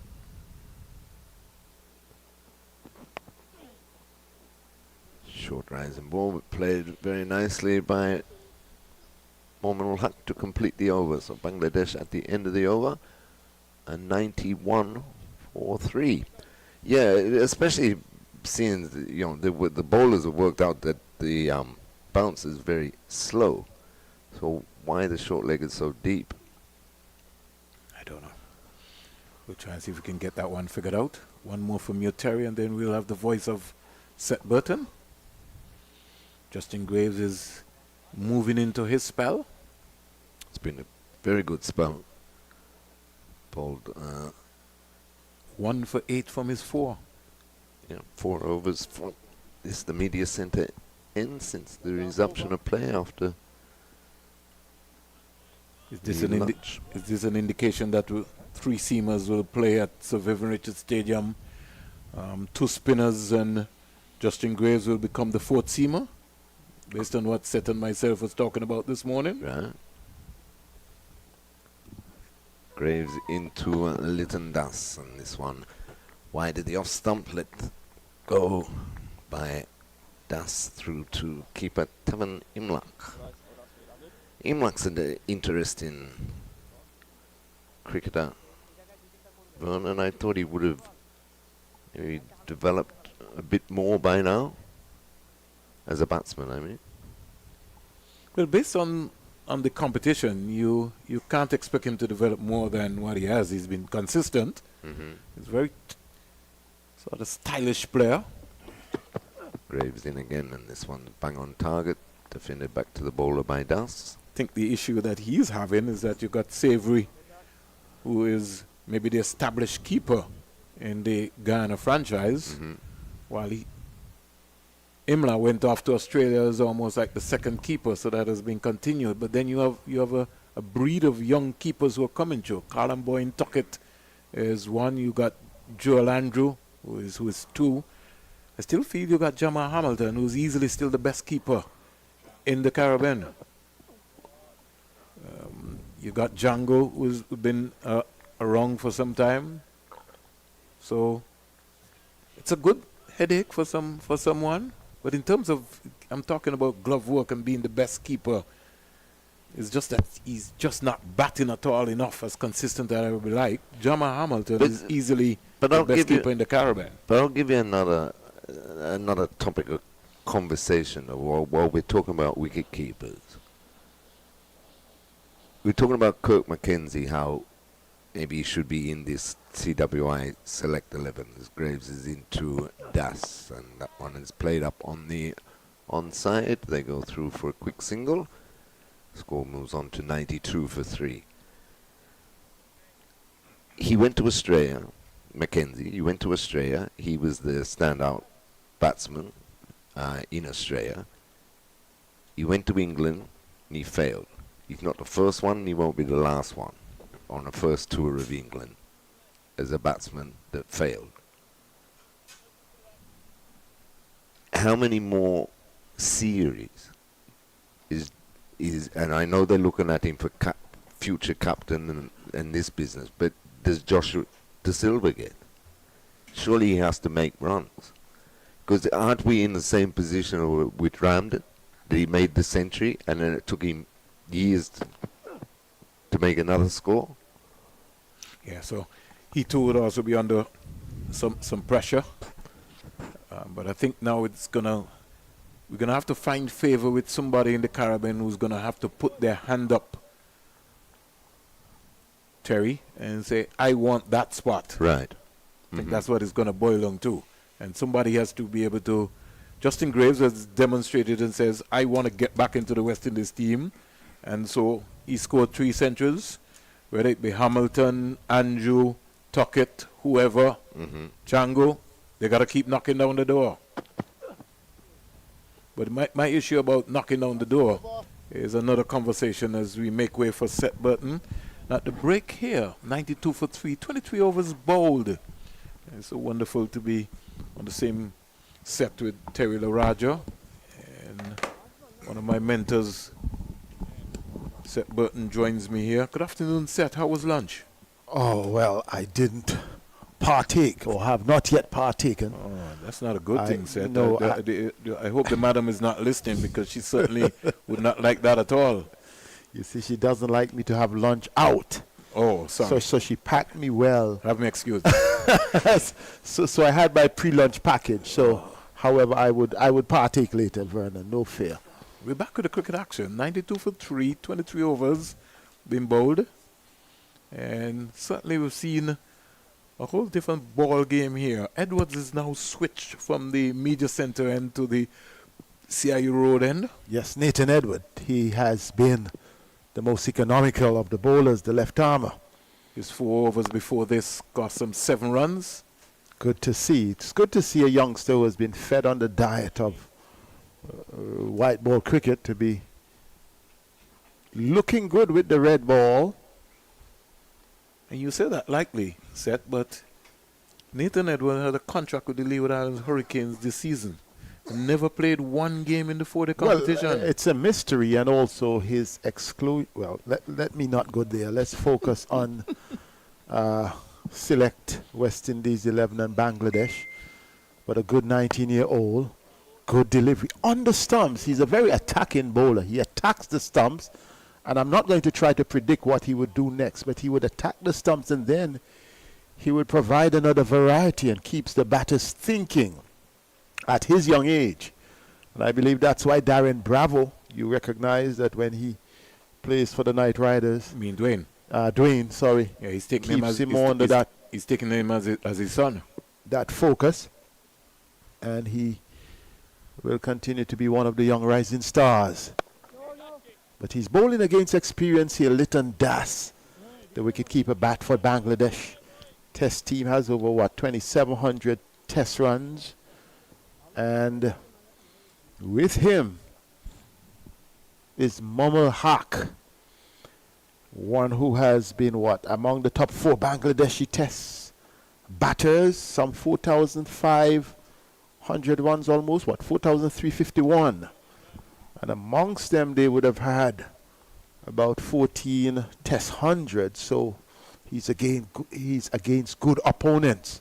Good delivery from the youngster. What a delivery, Vernon. You may think it was just a bit wide, but that's what you need in this sort of cricket. Look at him.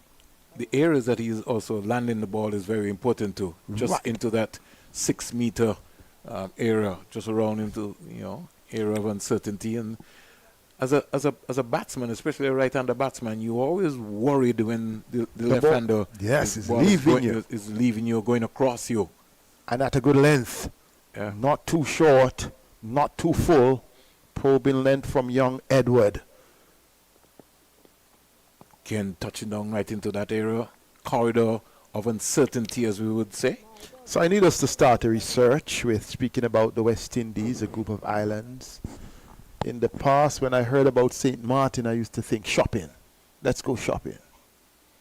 And now, we're seeing an emergence of young talent. Yeah, so we want to know. I guess Keith Carty can make way one of these days, brother. I shall come across to start some research to know exactly what is happening, what has been the key to producing these emerging players. Not a good delivery. The thing about it, you would have to give some credit to Imran Maksud, chairman of Cricket St. Martin. He's really invested a lot of his own personal resources and his company, Nagico, Yep. resources on Leeward Islands cricket. Yes, I heard about that in that Nagico sponsorship, and also the attendance when you had those Leewards They were games, massive. the attendance They in were- St. Martin. They were massive, man. So, you had, and as you again, you talked about shopping. When that tournament took place, it was an opportunity for folks from St. Kitts and Nevis to go down and see Hustler. That's and know right. that they were going to support, the St. Kitts or Nevis team, but see good cricket. So you would go to St. Martin for the shopping and you would stay for the cricket. Yes, and I And made then some promises. The catch about it was that Corsiles was just outside of the cricket field. So you didn't have any excuse.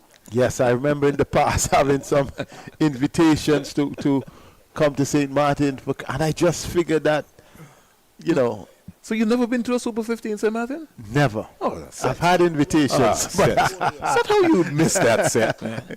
Set. Sometimes. That was a cricket carnival. Well, set. I regret. I regret. So I'm hoping that we can have something. It can be revived. Okay. So Vernon, just make me the contacts, and we would revive that. Just make me the contact. Don't worry, man. Something we got to When keep I see working on. Katie Carty coming out, man, that youngster, it is so impressive. But here is Moneyball Hack in his fine, delicate way, but not being able to penetrate the boundary because good fielding New bowler here, Set. We got on the boundary. Shem Holder. And somebody could tell me why Shem's first delivery is that he's coming around the wicket. Well, the mystery here, you'd ask the question, are you trying to be defensive or are you trying to get wickets? And I think the fact is that Bangladesh would have lost 3 wickets. You would want to get more wicket. You're starting. I think how you start is important. It sends a signal. But now you're seeing he's bowling to the right-hander. He's coming over the wicket. And he has the forward short leg in the place that we're accustomed to, where the forward short leg would be. So he has the slip and the forward short leg. Holder being the 7th bowler being used. It's got to be on target. That was almost a gift, and was lucky to get away with that. We saw the 3 seamers starting out quite impressively.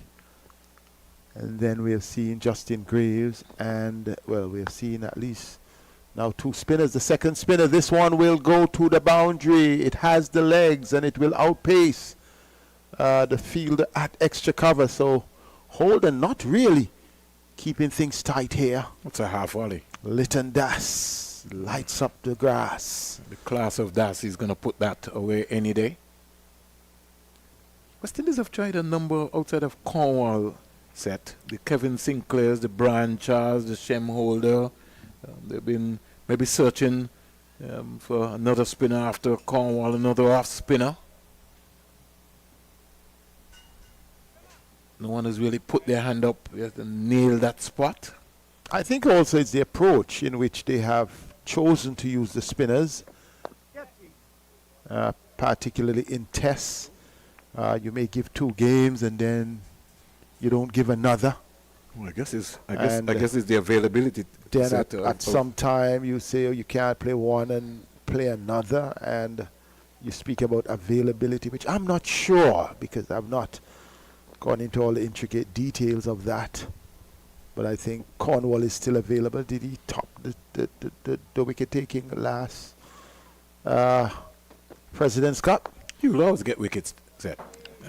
My own investment here, Set, for the Caribbean spinners is that are we investing enough in the Caribbean spinners, or are we just expecting that if I pick Moti and I pick Walsh, they have to get wickets, and if they don't get wickets, then I put them on the bench. You made a big point about investment, and I don't think that is something that we do. If you don't meet the expectations in 2 or 3 matches, that's it. And oftentimes you recognize that a team maybe pick Vernon, the team loses because of batting realities. But then they will drop the bowler. They drop the bowlers. And I keep wondering, we saw that in Australia in the limited overs game. The batting failed, but then they were chopping and changing bowlers.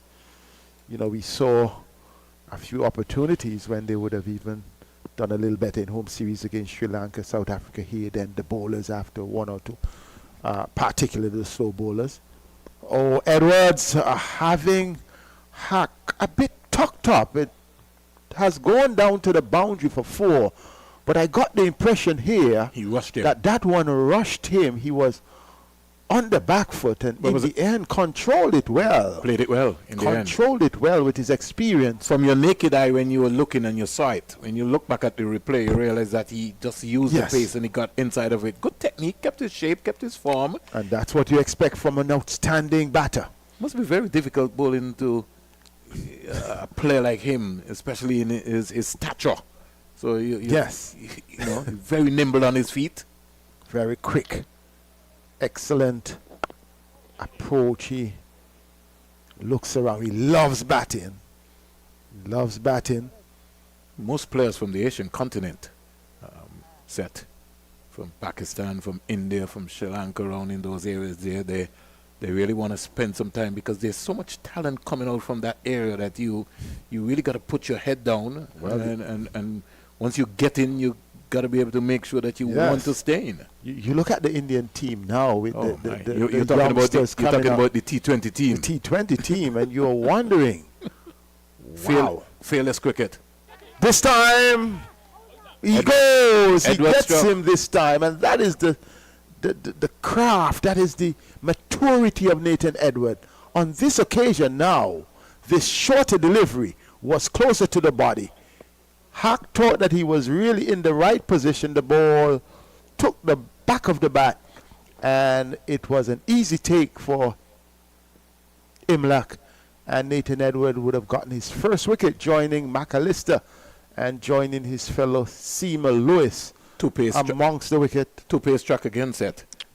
Unlike the one before, this one bounced a more tennis bounce, and he was Yes. into the shot more earlier. And it was a bit shorter as Shorter, well. yes. It was a bit shorter as well. And he thought that he had this, it had the same pace of the previous one. This one was a bit slower on that occasion. Whether it was the track or whether it was the craft of Nathan Edward, a good wicket for the West Indies select 11. They have gotten out. 101 for 4. Yes. And it is the man they would like to get out is Hack. So Das and Hack. You look also, you speak about the depth and the experience of the Bangladesh team, but when we even look at the West Indies team, there are a few names that you may not be too familiar with.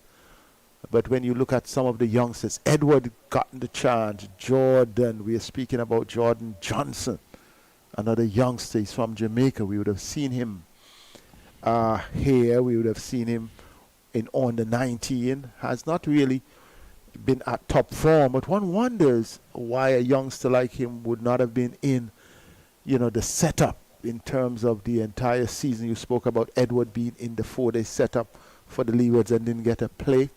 We're speaking about Jordan Johnson, his natural liking for the white ball, would have been in the Jamaica setup, did not get a chance, but now gets an opportunity here. And these are the talent that, to me, I would be more excited seeing. Not to discount Bangladesh, but I think after Australia and after England, I think these are the talent that we want to be looking at. The Joel Andrew, the upcoming guy, the Ian, the Thorns, those players, to see how they would operate, on the circumstances, not only like this, but with opportunities to expand our talent pool, presenting opportunities. Well, the investment made set. Cricket West Indies will always continue to make the investment. I think when the players graduate from the West Indies Academy and they go back to their territories, that's where the challenge is going to be. And are they sometimes the selection. Yeah. You look at someone like a Kurt McKenzie last season. Yes. Kurt McKenzie got dropped from Jamaica team in the 4-day competition. How could that be? We saw Kirk here. In the 3W, the Headley Week series here, and we saw his class, we saw his capacity, his desire to bat. As you and Terry would have said, went on to Australia, did well, didn't do so well against England, but then the decisions made after that can really determine the confidence level you give the player. And I think we're just calling for patience as we look at it, I think he would have been a plus here. I'm not quite sure, but maybe he may be better thought of to be available elsewhere. But we have to ensure that we keep these young players who have shown the capacity and, have the ability. They're not always going to be consistent. But here is Edward. A good delivery. That one hustled him.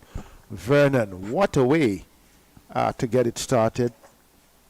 And he's been stump to stump. He's attacking those stumps, young Nathan Edwards. Well, I did say one of the reasons why I like him.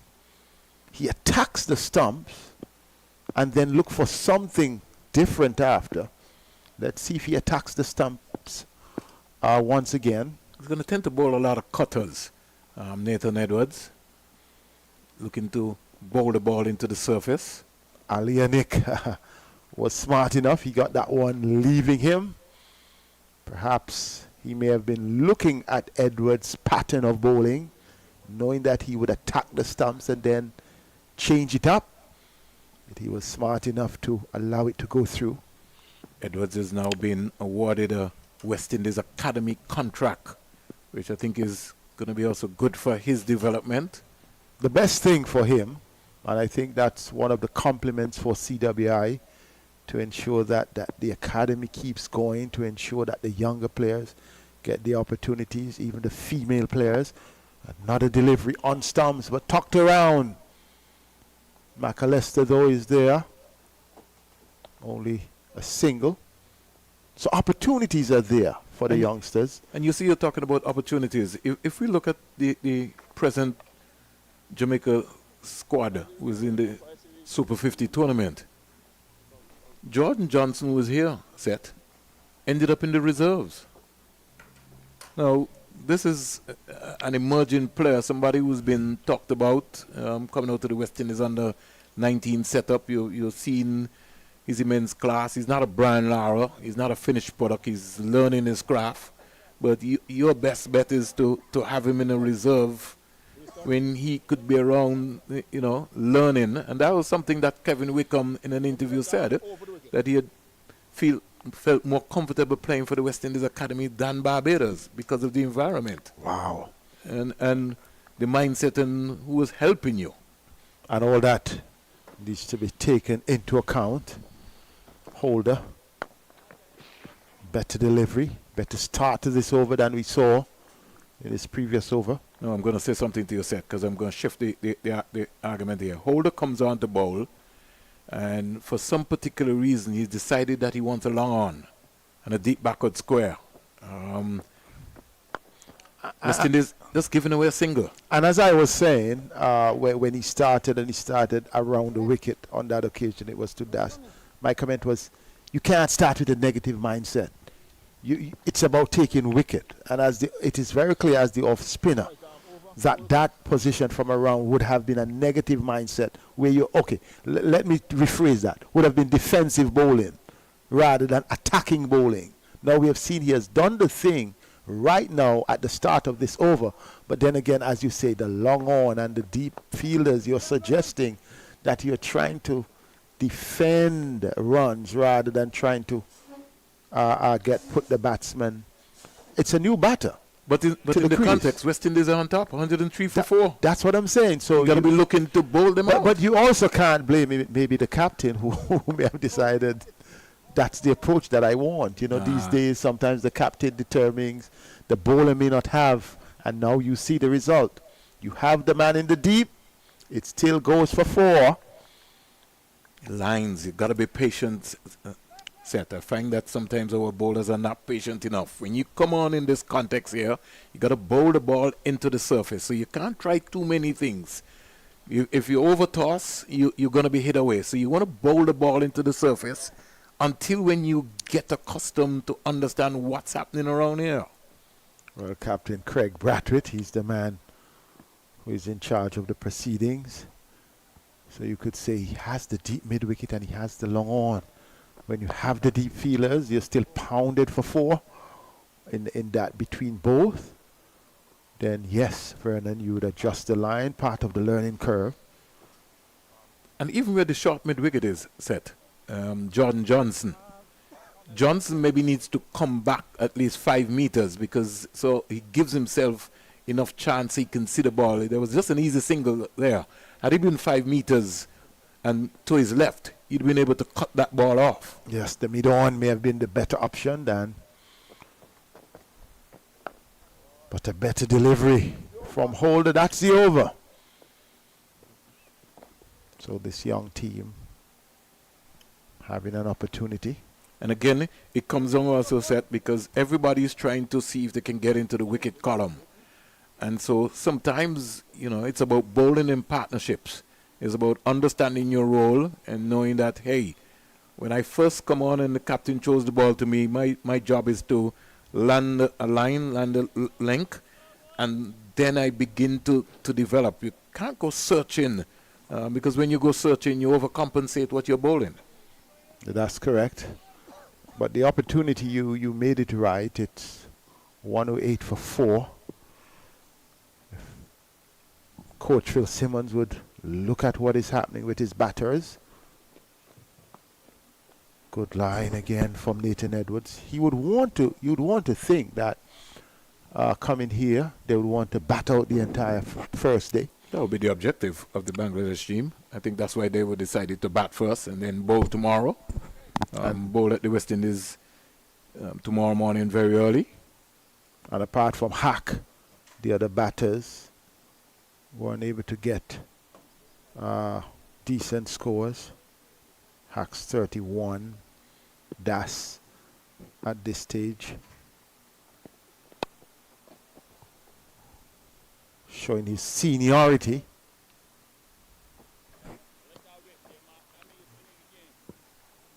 Leighton Das is always going to be a class act. Naturally. Yeah, he's a stroke player. When you're a stroke player, you know, for sure runs is going to come. And it would be interesting to see the combination that they're looking at. Quite a bit of talent in the Bangladesh. Young talent as well, too. Yes. Young emerging talent. Yeah. And there are two sides of the coin that they're trying to build. They're trying to build a test team, and they're also trying to build a white ball squad team. Well, interestingly, that you mentioned that because the direction that they're going is good. Coach Phil Simmons is the coach, but he's also the coach of all 3 formats. So then he has the opportunity of guiding or filtering the players to their strengths. You know, some players, they may come to you, they may be test players with the potential to do well in T20 or ODI. Then he has the opportunity of all the talent to his access. Right on.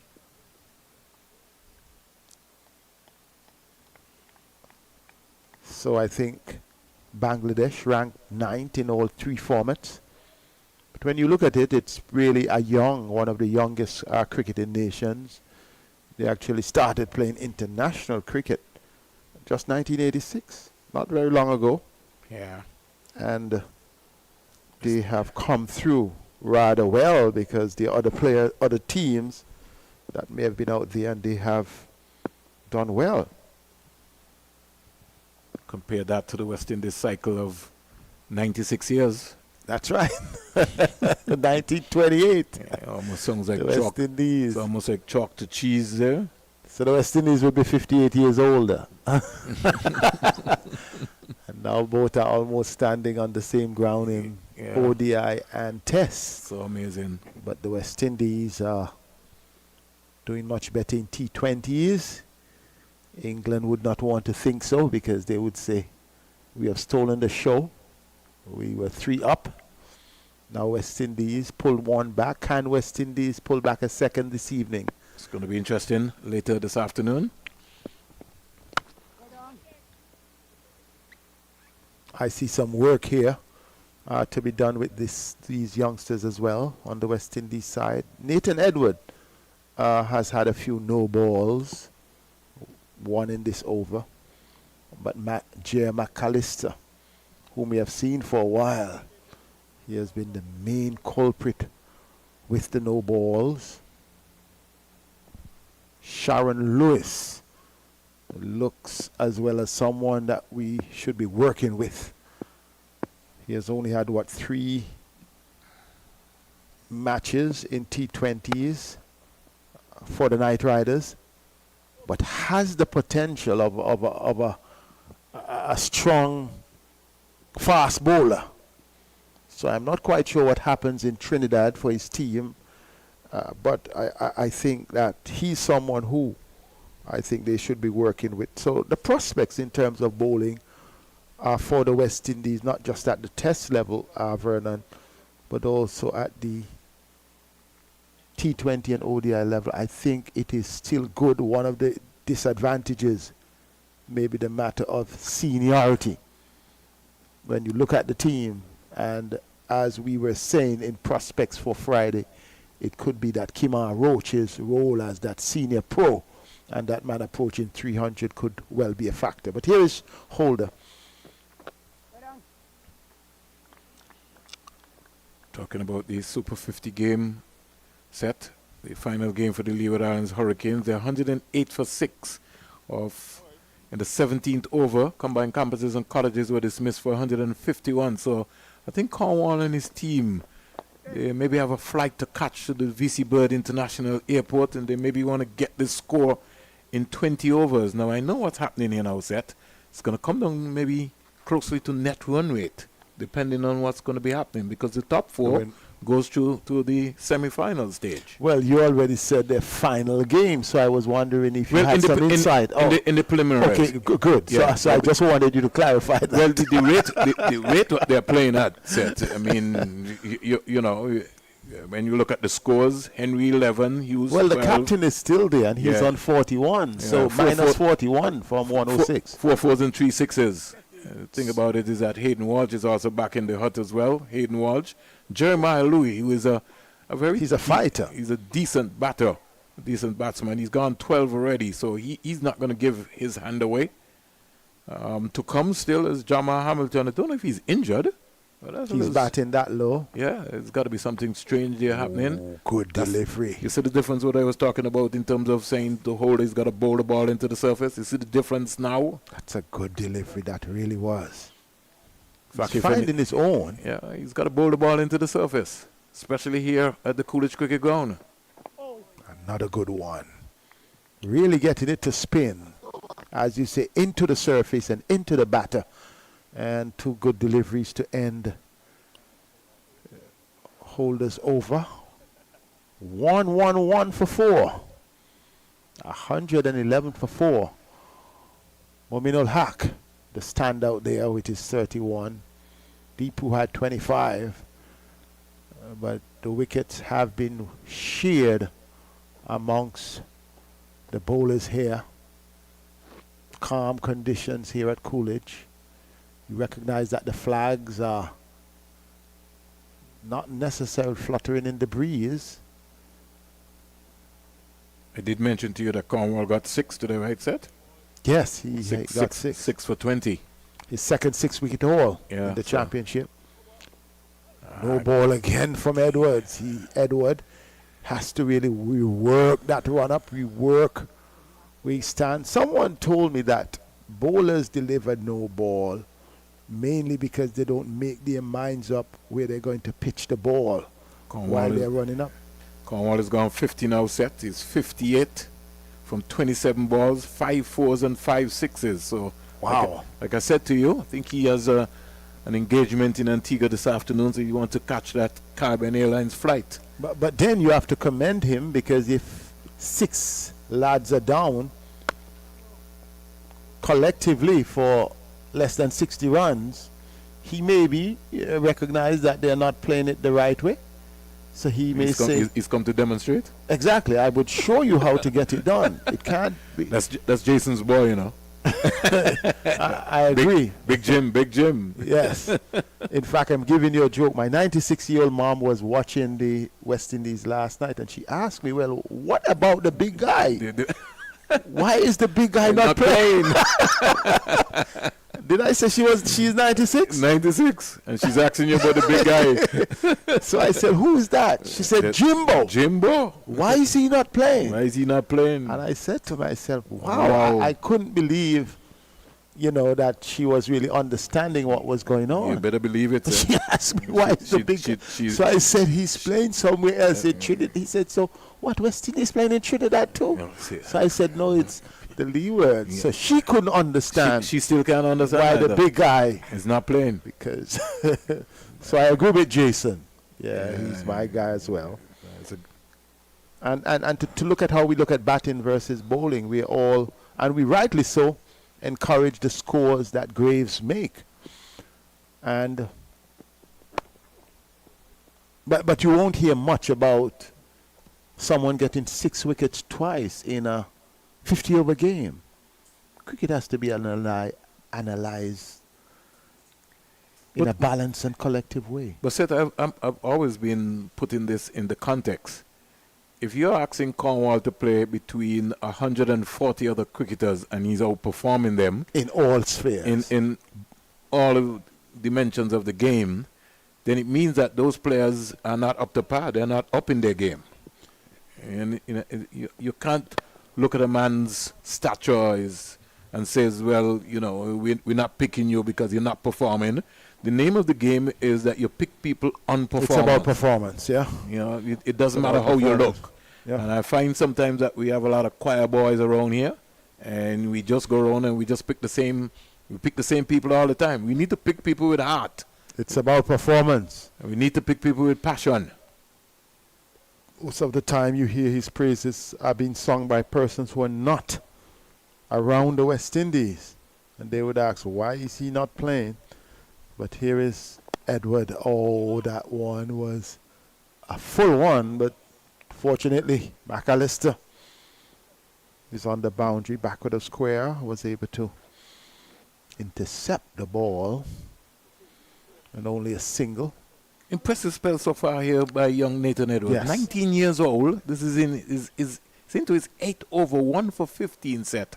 What I like about his spell, first he started from as we would consider it to be the media center in here, the Coolidge. But since he's gone from the CIU road end, he just looked a different bowler completely. Gets a good rhythm. Despite the couple of no balls. Good delivery again. And as he completes the over, I think that strength in attacking the stumps. And he likes the variety. I think that is a feature. We have not seen many of the bowlers here attacking the stumps as we have seen he has done. I think maybe 50%. And to complement what you're saying, Seth, he's bowled 41 dot balls. And that's what you need. Within his 8 overs here so far, 1 for 15. That's what makes him such a strong bowler, even with the white ball, because he can be as economical, and he does well with the bat as well. So here is a good prospect. We're not short of talent, Seth. Well, we have been saying that for a while. What we are short of is man management and how we handle players. How do we manage the players and the expectation, and how do we teach them the game? Because I think that sometimes is a major problem.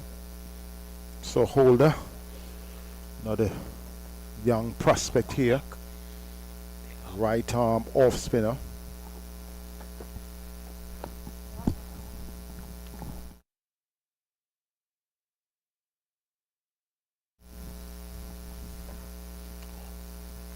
Holder in his 4th over.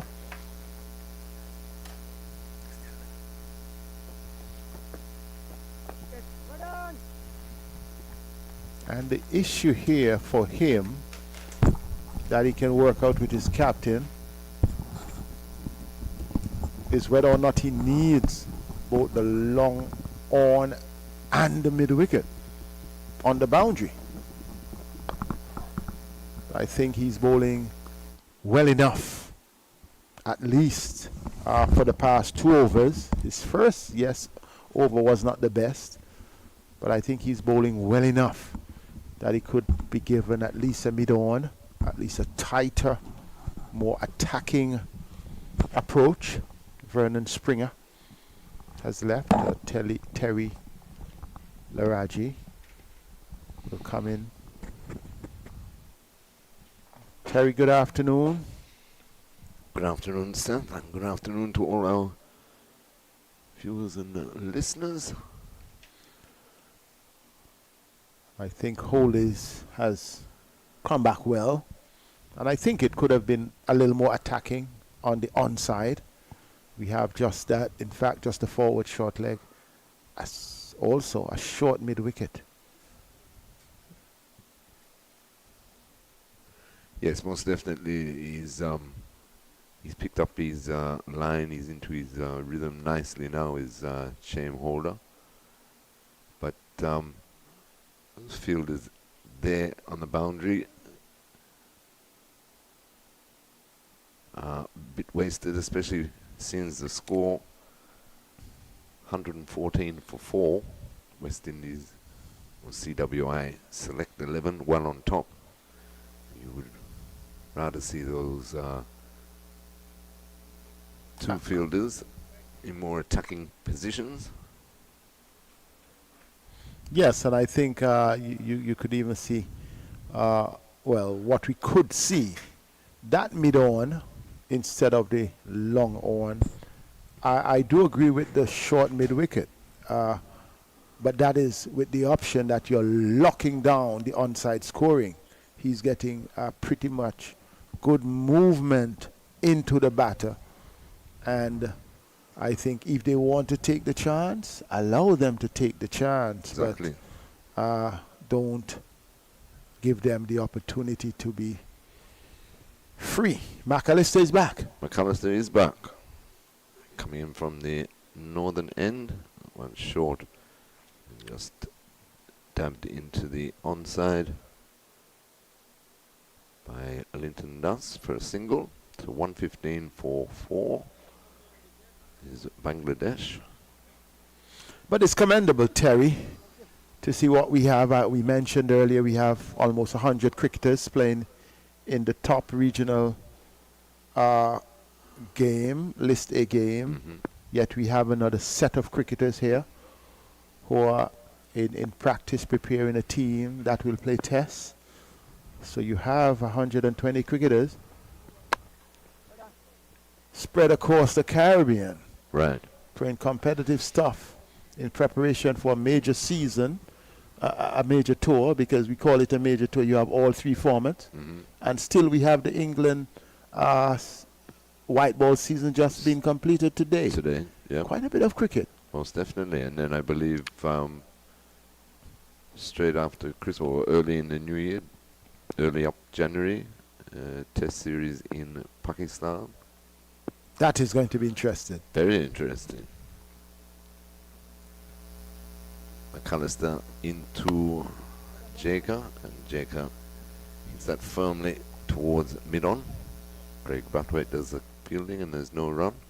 Good spell though by Nathan Edward, and I like the way he picked up the wicket too, because the previous delivery, Mominul Haq made the attempted pull shot and it went in the air down to the fine leg region, but good thinking by Edward. He served it up again, and this time he didn't get a clean connection, gloved it through to the keeper. So good ball in there by Edward and a good spell. So all the seamers getting wickets. Edward, McAllister, Lewis, and the golden boy, Justin Graves. I call him the golden boy because he has, without a doubt, sent very clear signals. And I think that he should be getting full reward. Yes, and it is exactly what you want to see, though, isn't it, Seth? That somebody who's played at the top level was in the test side and the one-day side. So McAllister in again, and this one's defended back past the bowler up to a mid-on, no run. McAllister, though, we would have expected that he would have come through by now. Yes, yeah, because sure. he has been really much investment would have been given. He has gotten the opportunities, has the pace, has a good high arm action. I'm not quite sure what amount of work is being done with him, but the persistent no ball problem.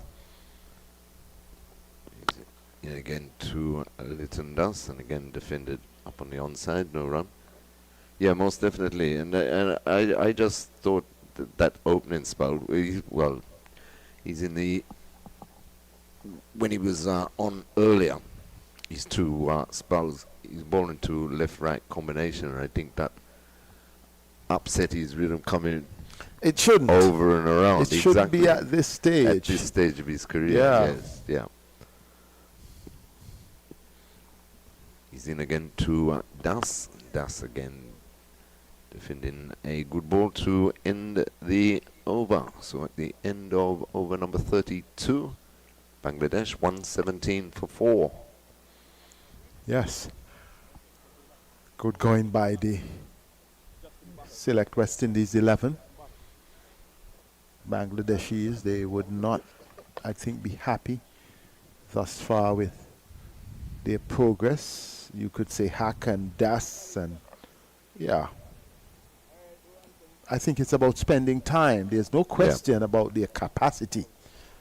I mean, Manuel Ak has always been one of the standout players for Bangladesh, so he would have topped the scoring, but would have expected to spend more time. Das still is there, spending some time, and I think when we look at the setup, the Bangladesh setup, that a lot will be dependent on not only those two, but also their captain, and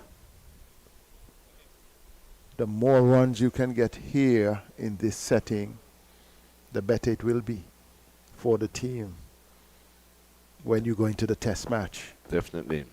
Holder starts a new over.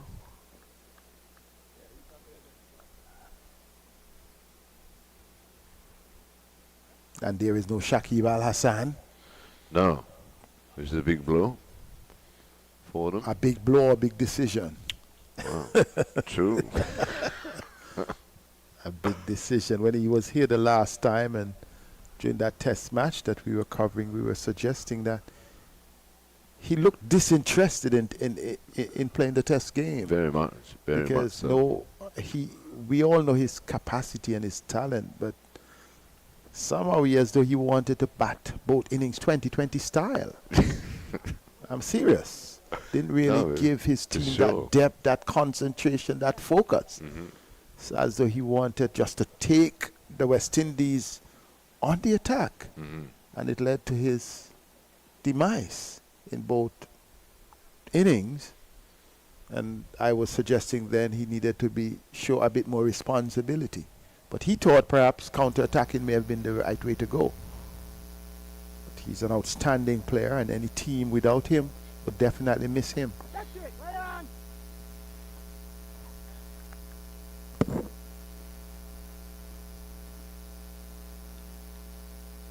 118 for 4 here at the Coolidge Cricket Ground, Bangladesh, batting first in this 2-day practice match.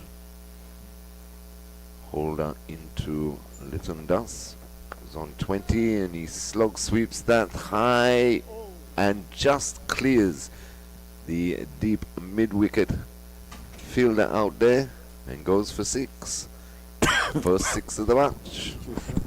Well, so we were just speaking about the mid-wicket and the long on. He still clears the boundary.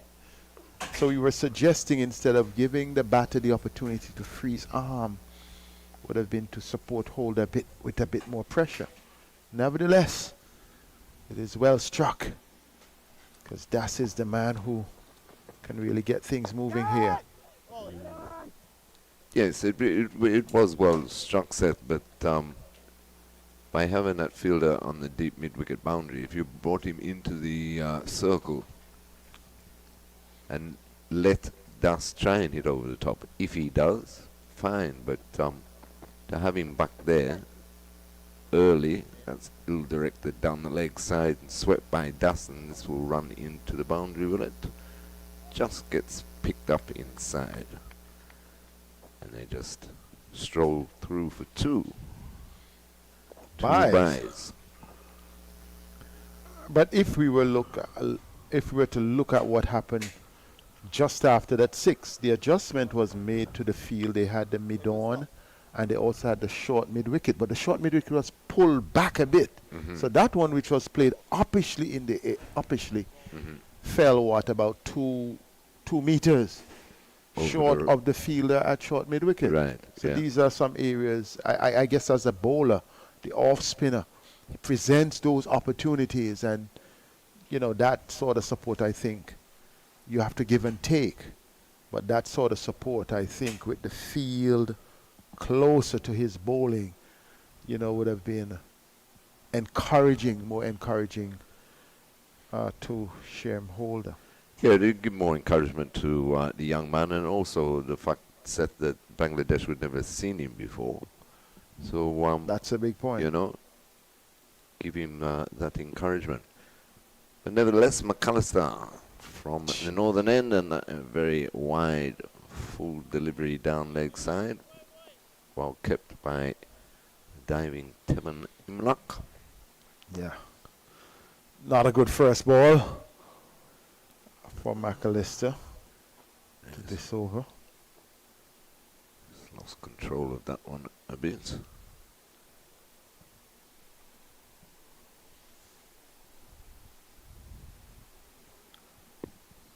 I don't see the Leewards game on the portal. Is it that they have lost? One. Hopefully not chasing just 150 odd. Another no ball there by McAllister though. It's turned down to fine leg. He really has some work to do with his strides, with his rhythm. And just his body language said since the start of the match, he's never, apart from a couple of overs from that northern end, excuse me, when he first swapped ends, doesn't look entirely happy with himself. Comes in again to Jacob, and that one is not in the air but falls safely behind square. Seems like the keeper does the fielding, and they take a single. Jacob moves on to 5. Linton Das is on 27. Bangladesh 128 for 4.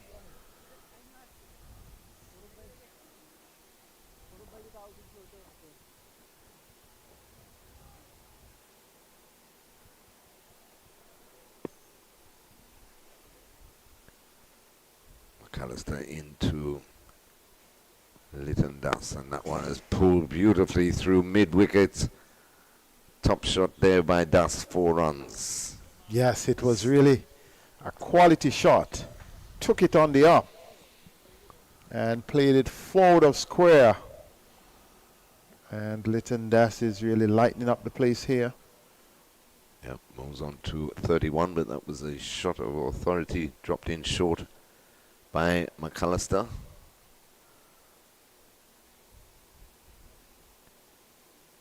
Thought by now what we've seen of this pitch, that pitching the ball up is the way to go. He's in again to Das, and this one is well pitched up, all defended onto the offside by Das. No run. 132 for 4. Looking for a partnership, Bangladesh, between these two. Lytton Das all set on 31. Sheikha Ali Anik is on 5.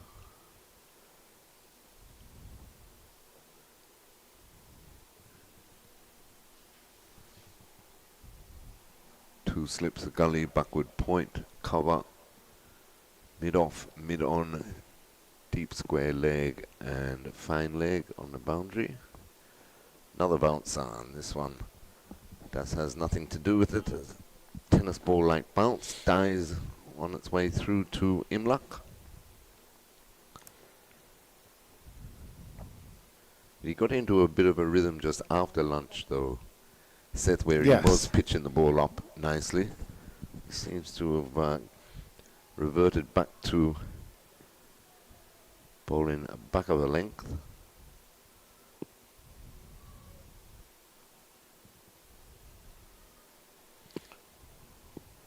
Just losing his run up once again. So the Leewards Hurricanes, they have won by 4 wickets They did win. Good. with 182 balls to spare. There you go. So that should guarantee them the semi-final spot. McAllister into Das down the leg side, and yet another no ball set. Well, what can we say? What can we? This has not been. It has been a the good tale over. of the day for McAllister. It would be interesting to see how many no balls he has bowled. He's just in his 7th over. And at least in every over, he has considered a no ball. Yeah, and he just doesn't look happy. He just body language suggests that just can't get it right at the moment. As he's in again to Das. This one full on the stumps, worked up to mid-on for no run, and that brings the over to an end. So at the end of the over, Bangladesh moved on to 133 for 4. Certainly not an encouraging over from McAllister. He came on his previous over replacing Nathan Edward. Edward also had a few no balls, but was on to a very good spell, and I think the pressure somewhat, would it be okay to say, has been released, because the previous over, Cham holder, the 6 struck, then loose over on the part of McAllister. I think now we're at the stage where the West Indies select 11, they just need to tighten up things again, and they are against a good combination of batters here. So Yeah, but as we speak, Lytton Das is retired. So we have a new batsman at the crease.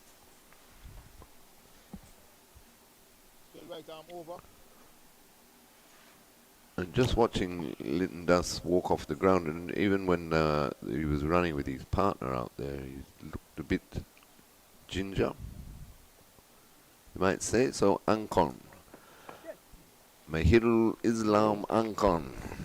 well, let's hope it's no injury. Let's hope it's just in the spirit of giving Someone else a hit. additional batters the opportunity, because he's definitely will play, Yeah. unless it's injury. Yeah. He has Get down.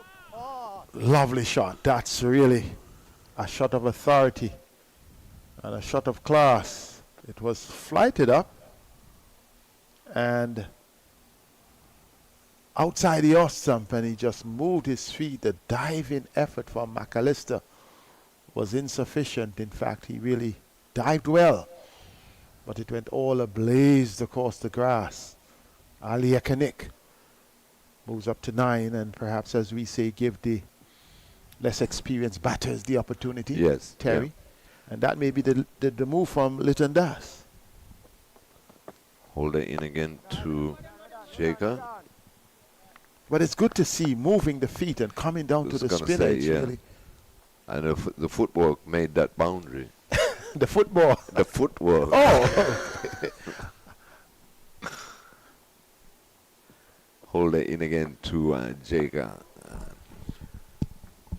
Jaker's forward in defence. He's moved on to 9, 137 for 4.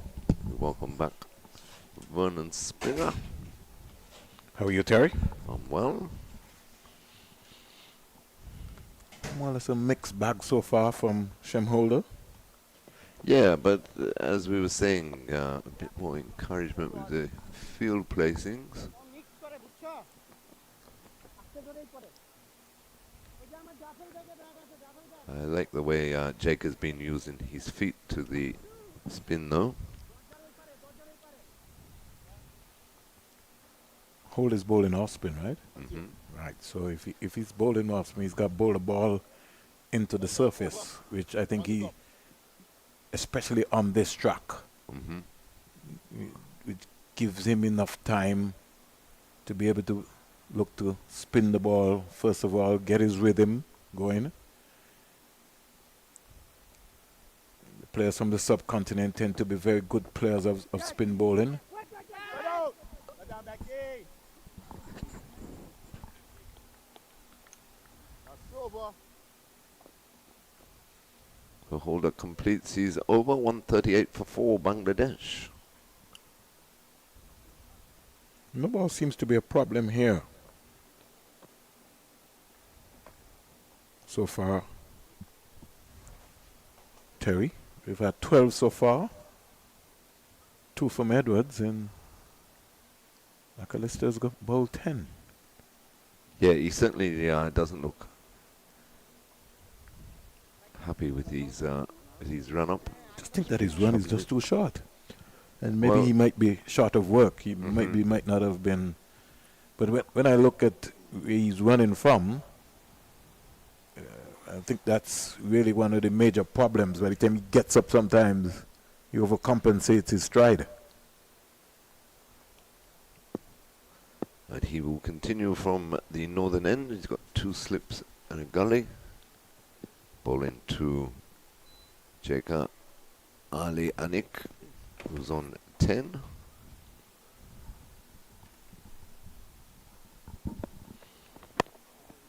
It's well pitched up delivery. Forward in defence is Jeka, and there's no run. As the sun returns, pretty pleasant conditions for the players out there today, Vernon. I could do with some sun right now. It's like an ice box in this.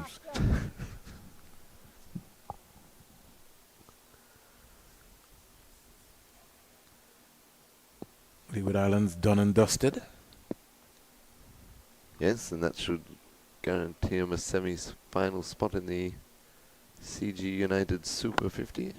Another no ball by J. McAllister. So his problems continue. But I don't see him, Terry, making an adjustment. He's not doing anything. That's the worrying part. You can't bowl 11 no balls in one day and not look to make an adjustment. That's just really, this is first class cricket. You've got to be able to either look, maybe even ask the umpire how far I am, what am I doing? It's not a practice, it's a game.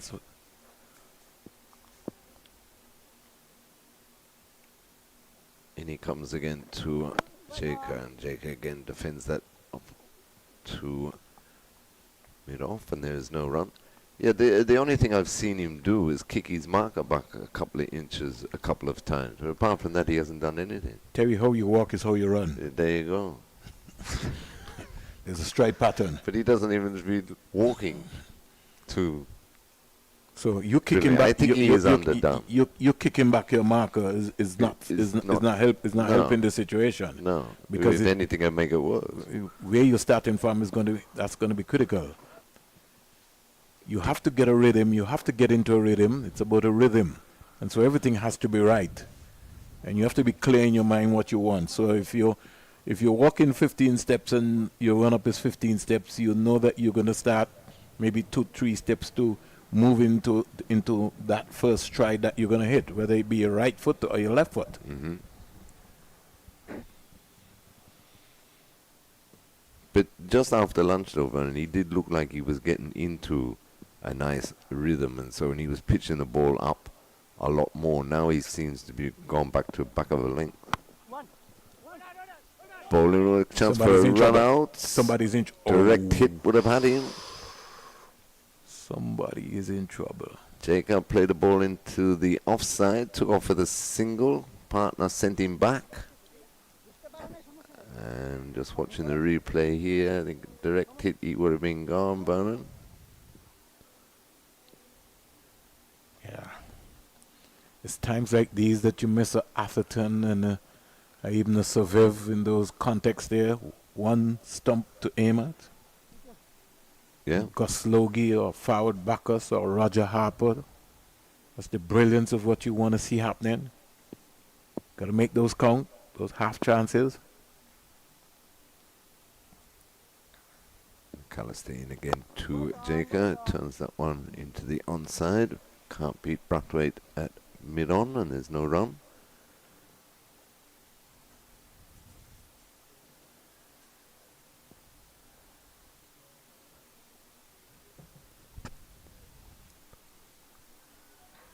So I guess the Phil Simmons trying to more or less have a look and be able to give his batsman an opportunity to spend some time in the middle. They'll be maybe looking to tweak their final 11. McAllister again bang on target this time. That was a better delivery. Had some pace on it too. It did. Ring in his hand is Jaker. Jarring at the bat. So we have another break. Water break. Give Jason a chance to be able to get his bearing going. 2:10 here in the afternoon in Antigua and Barbuda. We'll take a 360 break and we'll come back right after. Just to let you know, 139 for 4. With Leighton Das, who we think would have retired.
Welcome back after the water break. Bangladesh won 39 for 4. Jaya McAllister 1 for 40 from his 8. Just been informed that, Terry, that Jaya is coming off of an injury, and I know something had to be wrong. That's why we really were seeing no rhythm there. And I really think that, we really need to, especially start helping bowlers, especially when they're coming back from injury. We've got the potential, we've got fast bowlers, but we just need to, the science of dealing with our modern day cricketers, we need help in that area, Terry. Holder continues from the media centre end. 139 for 4 Bangladesh. Yes, but he definitely didn't look right from the get-go this morning, so not surprising that he's returning from injury.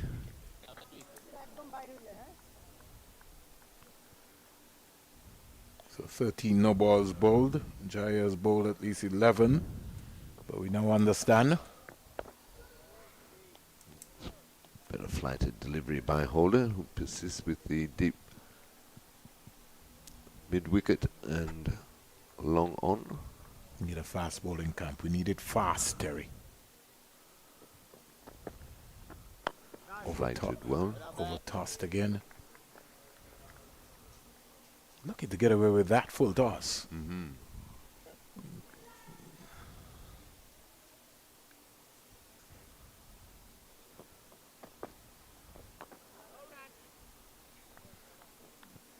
Could have pulled the ball into the surface. I'd like to see Holder just stick it into that surface there. Just pull it back.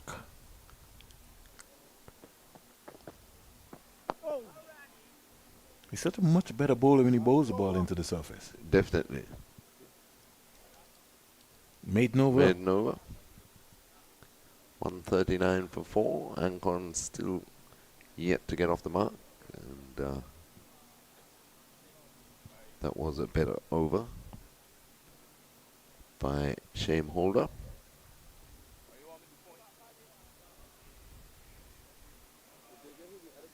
So good afternoon or good evening, wherever you are viewing us around the world. This is Cricket West Indies. First test of 2 test matches in the Caribbean kicks off at the Sir Vivian Richards Stadium on this Friday.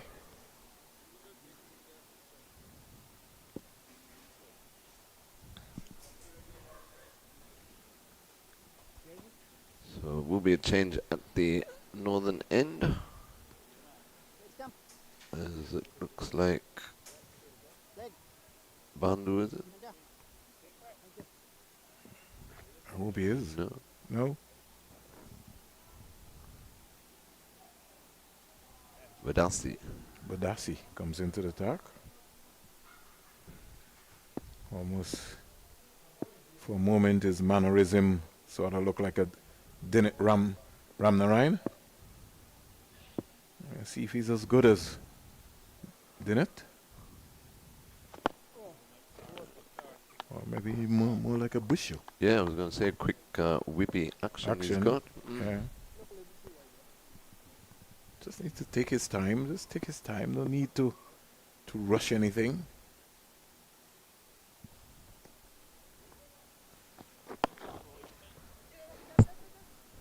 Take a single to the onside. Brings Mahadul Islam Ancon back on strike. He's yet to get off the mark.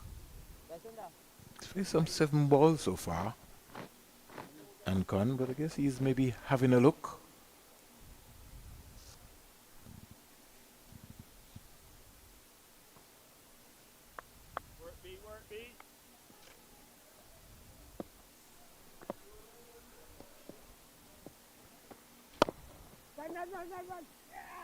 And now he's off the mark as he takes a quick single up to mid-off. Takes the score on to 141 for 4. Very well judged single as well too. They've run well between the wickets. He has played to the left of the mid-off. And the communication line has been perfect between most of the Bangladesh batsmen that you have seen so far. And they're not afraid to go for the singles.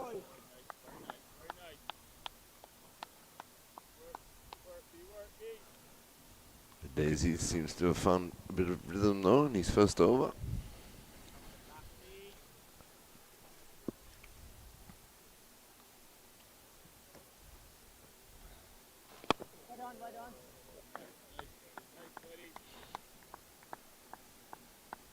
It's a quick run up there, Vernon. Yeah, gets into taxi crease very hard, starts wide.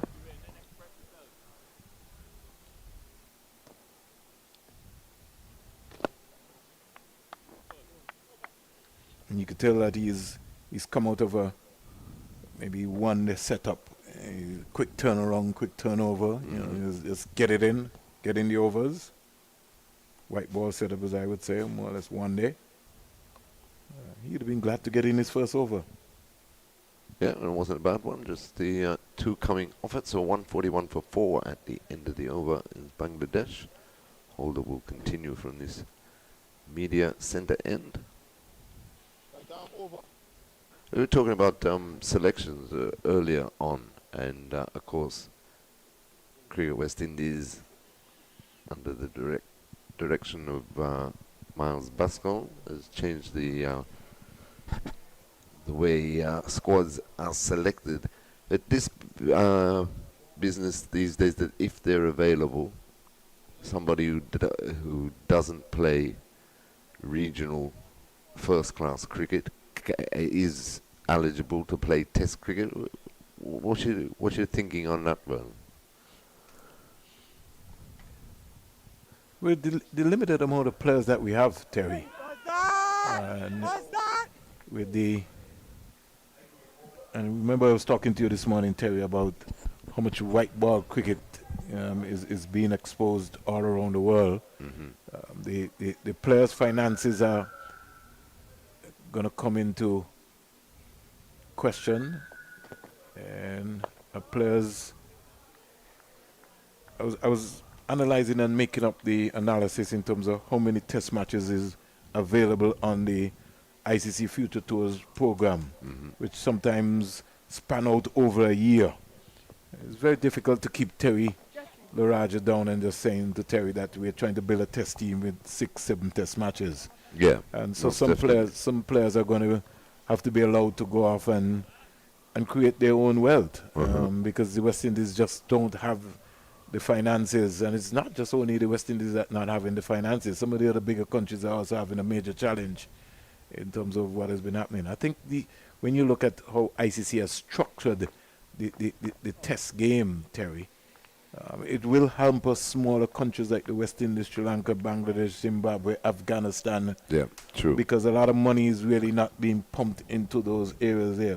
I mean, if you listen, West Indies maybe might lose off of this 2-test series against Bangladesh here in the Caribbean. For sure, yeah. Because of television rights and all those things. So there are a number of factors that you have to take into consideration. And that is being pumped high and long over mid-off by I think it's Jager. 6 runs. So he gave that a bit of flight there, Holder, but no, it was Ancon. Ancon was up to the task. Don't try anything, Holder. Just bowl the ball into the surface. Don't try anything.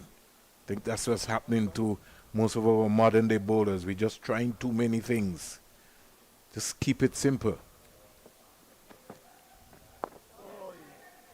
Yes, I think a lot of them feel that they need to bowl 6 different deliveries every over instead of just concentrating on your best delivery. Maybe 1 or 2 you could change up, but basically you want to bowl what you feel is your best delivery more often than not. But just with that selection, as I say, that if they haven't played first-class cricket, just 2 things strike me in that instance, if that was to happen.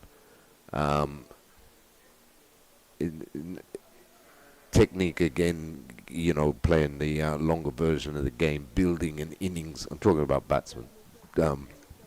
Building an innings, having the right temperament and everything. But another important thing, fitness. You know, if you haven't played first-class cricket, you know, whether it's 3-day, 4-day, or Test matches, 5 days, you know, are you fit enough to play a 5-day Test? As Bedazi in again to Jaker, and that's hit firmly back to the bowler, who does his own fiddling, no run. Bangladesh 147 for 4. Jaker is on 11 and Ancon is on 7. Terry, we know all who want to play Test cricket and all who don't want to play Test cricket. There you go. We don't need to reinvent the wheel. Right. Which is, I think we get stuck in all the time. We're always trying to reinvent the wheel. The guys who are playing white ball cricket are not interested in playing Test cricket because Test cricket is a grind. Right. And they're not going to put their bodies and their minds through that. True. We know who they are. We don't need to try to reinvent the wheel. True. We don't. Another good drive there by Ancon. I think somebody needs to tell the young man that he has to stop the ball, Terry. He needs to stop the ball. He jumped out of the way. That was coming too much heat on that one, bro. No, well, if he was playing in Clive Lloyd and they would have sent him off the field. No, they sent him off the field. He'll be, they'll hit the ball straight back to him, and see how good he is. He's got to be able to stop the ball. It's cricket. Yeah. He can't expect the mid-on and the mid-off to stop the ball when the ball is coming back to him. He has to.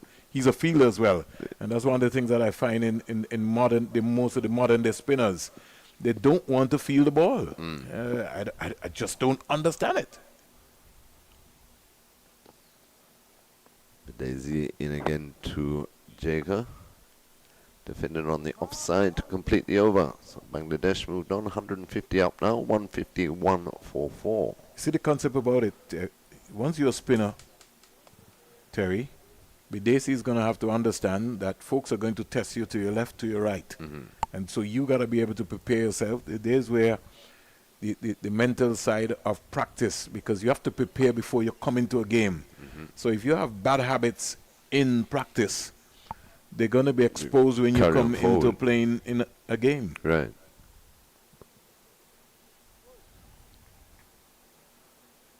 So hold up will continue. Slip and a short leg.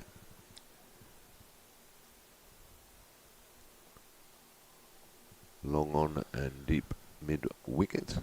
He's into Ancon. Ancon turns that into mid wicket region and there's no run.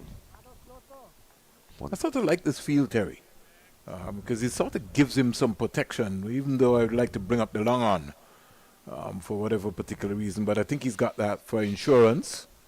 So providing he's going to bowl the ball into the surface and bowl to this field, I'm very comfortable, Terry. Yeah, well, I think he's settled down into... But if he's going to bowl to this field, Terry, then there's no way that that ball is supposed to be getting down to the long on. Because the fielders inside, or more or less where you have that sharp mid-on and the sharp mid-wicket, they have to be communicating and they got to be reading the game to look at the movement of the batsman. Which means that I'm saying even the sharp mid-wicket just needs to give himself some room so he can see the ball clearly.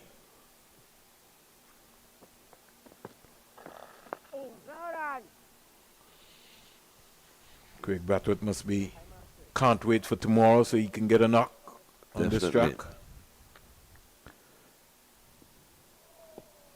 Because it's been a long time between drinks for him.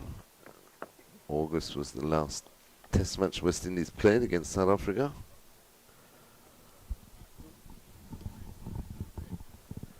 There we go to Pakistan next, right? Yeah, January. January. So a quick turnaround time. Gone. And he'll use these feet again. Beautiful, high, wide, handsome, 6 runs. Overcompensating again. Straight over, long on. Just keep it simple. Just keep. Oh, don't try anything new. But this is what happens because in the Caribbean, when he's playing in regional 4-day cricket, guys wouldn't be looking to use their feet like this. Exactly. So this is going to be a challenge here for Holder. That's why it's very nice to see these Bangladeshis using their feet to the spin. Jacob moves on to 21, 158 for 4 while they fetch the ball from the car park. Craig Brathwaite just trying to encourage Shem Holder, applauding him and saying, keep going, keep going, keep going. It's a good experience for him. Definitely. Just needs to be patient. Got to be patient. We keep asking batsmen to be patient. Bowlers also have to be patient. You have to land the ball in the right areas consistently.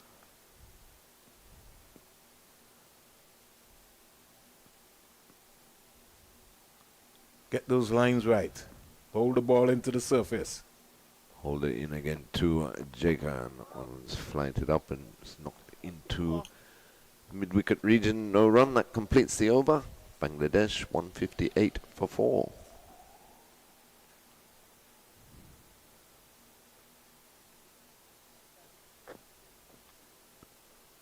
Almost all of the bowlers have been worked today, Terry. Quietly so far.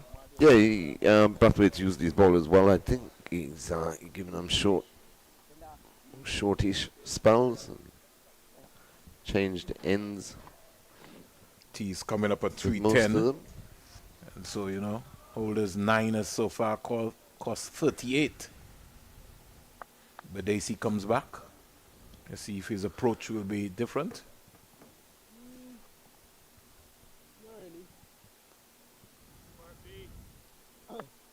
Find the first slip very far in Justin Graves. What do you think, Terry? Yeah, I think all the fielders have been, especially the ones in catching positions, have been too deep today for this type of surface. Even the keeper, a lot of deliveries have been dying on him. Yeah, but they've been around for some time. Once you come to the coolest cricket ground, you have to be able to know you have to step up. Mm-hmm. Daisy in again. One's pushed into the cover region, but no run. Now, the sort of pace that Badesi is bowling at, maybe Graves might be in the right position. Maybe. But I'd still like to see him just get up there.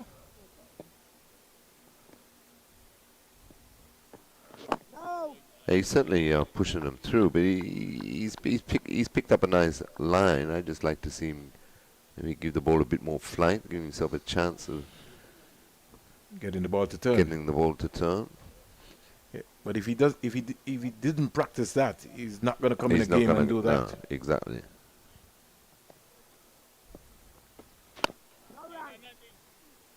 Driven firmly up to a mid-off, no run. If we look at most of our major competitions that are held in the Caribbean, sort of pitches that we're playing on, at the end of the competitions, you would see spinners dominating, Yes.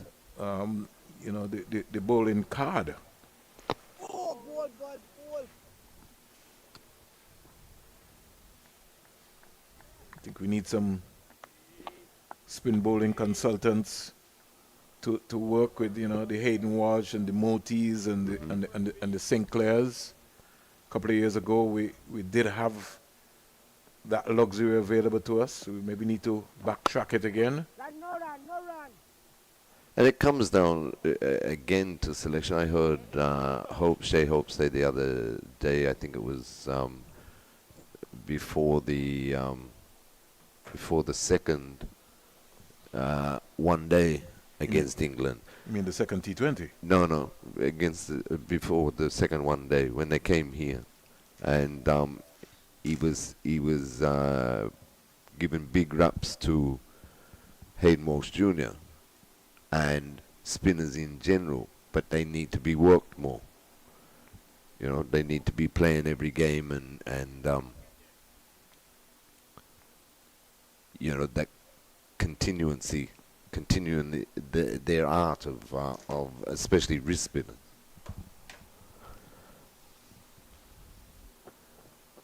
But then Hayden never got a game anyway. Catch it. Whoa, could have caught that, Vernon. Come off his shin pad. A short leg there. It'll be sure reflex there to come up with that one. But I like this. He's gone back now. He's got to keep the pressure up. Yeah, well, again, this one just dropped in front of the short leg. It was closer than he was for the pace bowlers. Yeah. He's going to have to back himself. He's going to have to stay down. But this is good bowling, keeping Jacob Ali in his crease. He's got to bowl the ball into the surface. Once he bowls the ball into the surface, he's a lot better bowler. He just has to be consistent. Don't try anything. Just be patient. Just land it into the right area.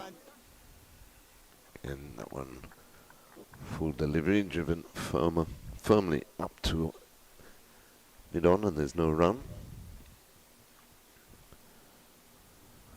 Slip and the short leg in play here. Is Holder in again, and this time That's an Jager easy catch. is able to use his feet. It's got to catch those. Yes, definitely. See what I was telling you, Terry? If you're that close, then you can't see the ball. You can't react. You Yep. gotta give yourself time, space, so you can see the ball.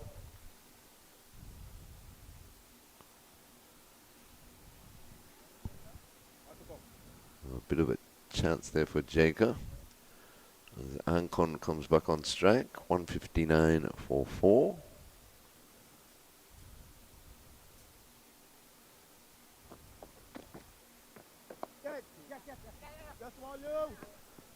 But even moving in with the bowler, he's only taken a stride and a half in. He should have swallowed that, but nonetheless, Jager survives to fight another day, and Bangladesh 160 for 4 at the end of that shame holder over. Yeah, I was just looking for the guilty culprit there. Would have maybe spilled that one. I think that might be the maybe first catch that would have been maybe put down for the day. Yeah, they've been And quite it was tidy. Daniel Bedford, who was guilty of dropping the lone catch so far. But outside of that, the cricket has been sharp. Yeah, it has. They've been very good in the field with the groundwork and catching. Nice catch by Jordan Johnson earlier for the first wicket of the day. So too, Justin Graves. Justin Graves took a nice one. Badassi will continue from the northern end. That one's fired in again. Defended into the offside by Ancon, and there's no run. If Badassi's going to be bowling that pace, then he doesn't need the long on. No. So he might be advised. I think that's what Craig Batters is trying to say to him. You want me to bring the long on up into mid-on? Because if he's going to be bowling that fast, then he certainly, I don't think he needs the long on. Badassi in again to Ancon, and there you go. Easy single to where, Vernon? It's giving away a single. The name of the game is... And also the pressure. Now you've got to bowl it and the different batsmen start all over again. Got to save runs. You got to save runs. And look to attack. Not have what Seth was saying before, a defensive mindset. Look to attack. Look to take wickets.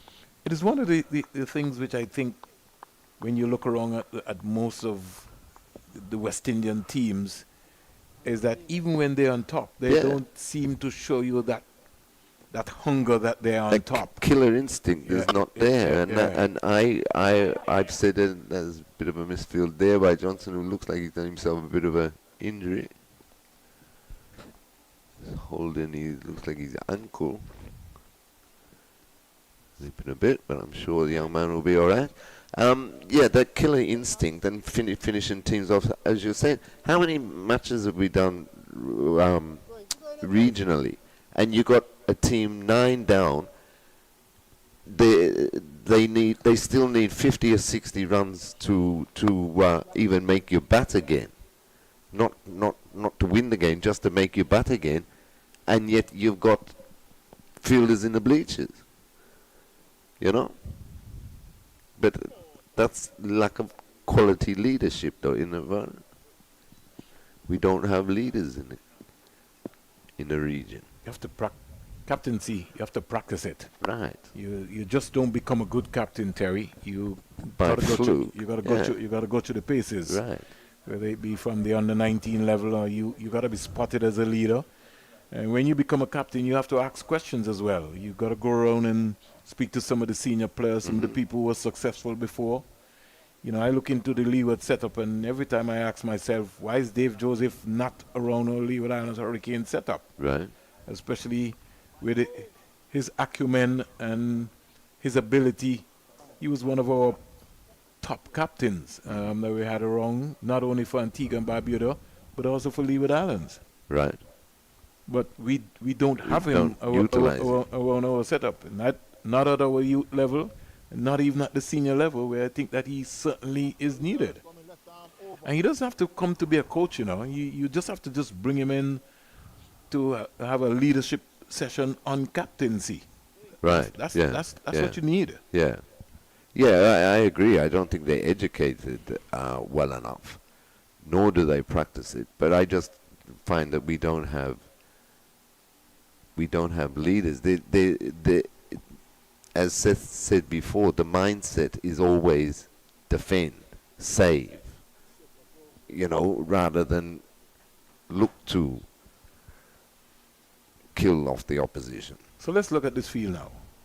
Oh, and by the way, we've got Bandu back on now, So, left arm. so Bandu is back on. We got a sweeper on the offside. We have 3 men on the leg side. And he hasn't bowled a ball yet. Why do we have a deep backward square, long on, and deep mid-wicket. and a deep mid wicket? It bemuses me. And what message does it give the young bowler, though, also? That is this the way you're going to pick up your first It's not a matter. class wicket? It's not a matter of just picking up his first class wicket. What side do you want him to bowl on? Mm-hmm. That is going to be key here.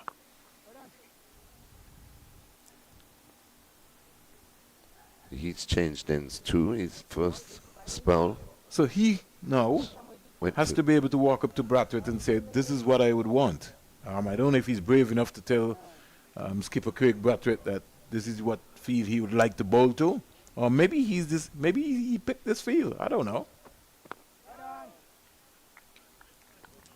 That's all I can say. So I'll look on. But I know that field at deep backward square is wasted. Yeah. And you're still going to let the pressure off by having the long on. So far, in these 4 deliveries, he's kept it tight. He went for 20 in his first 2 overs. And maybe the ideal thing would be to bring that field into deep backward square under 45, which might make life even a lot more easier.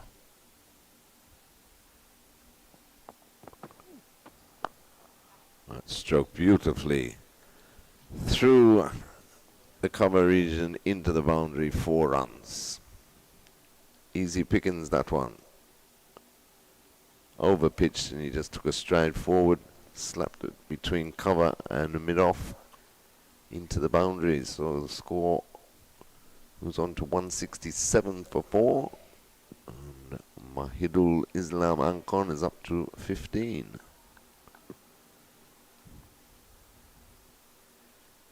He's been too short in his opening spell. That ball was too full. And again, it was easy to rock onto the back foot and punch that through the cover region. This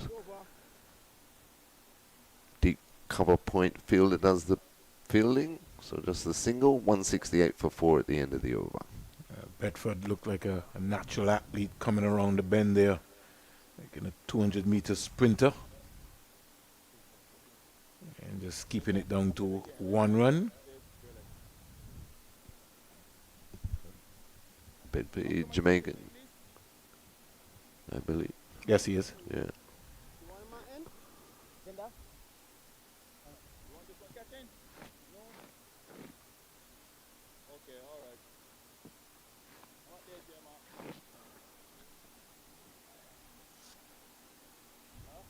So it looks like the Daisy will continue from the northern end. Long on field is just wasted. You Still. just don't give away runs like that. It's almost like we're just giving away runs. Driven firmly, but straight to mid-off, and there's no run.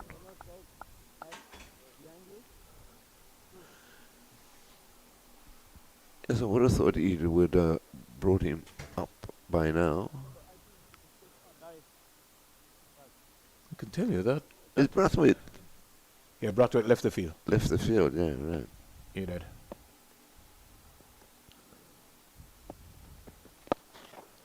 It's pushed easily into the onside. The Deep square leg comes off the boundary and they just take one. So 169 for 4. Keep going, man. Keep going. Keep going. And Con moves on to 17. Jacob on strike. He's on 23.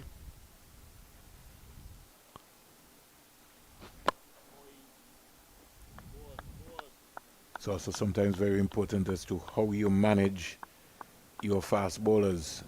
Edward is now coming to the hot spot era. He would have had a long spell. Sometimes you would maybe just need Edwards to maybe out in the boundary, saving his legs. Yes, he's right in there at mid-wicket.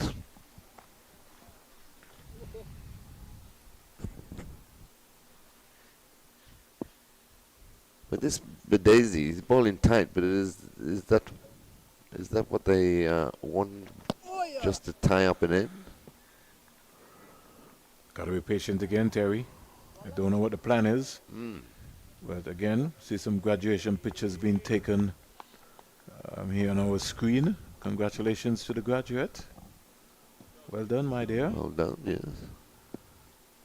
She got to remember She's those. got her own camera crew. Oh, she certainly has. She passed in Terry. She's Well, a graduate. Of photography. Yeah, well, University of the West Indies 5 Island campus. Yeah, she's got to be proud. She has to have her own camera crew.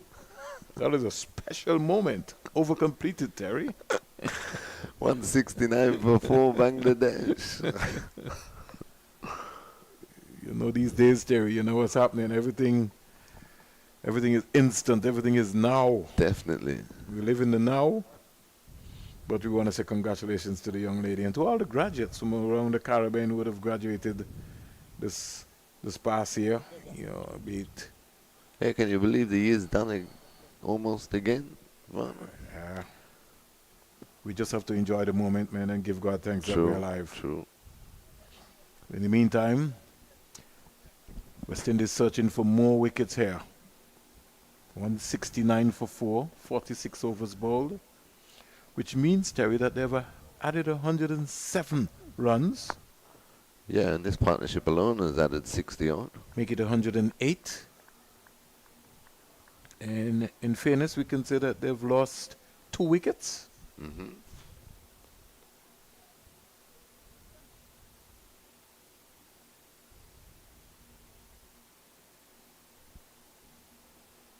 The 4th wicket fell 104, was it? Around about there. So they put on 66, these two. The 5th wicket, oh, he gave that some flight. Hammered straight to mid-off. McAllister does the fielding, no run. Lucky to get away with that full Definitely. toss. Really lucky to get away with that full toss.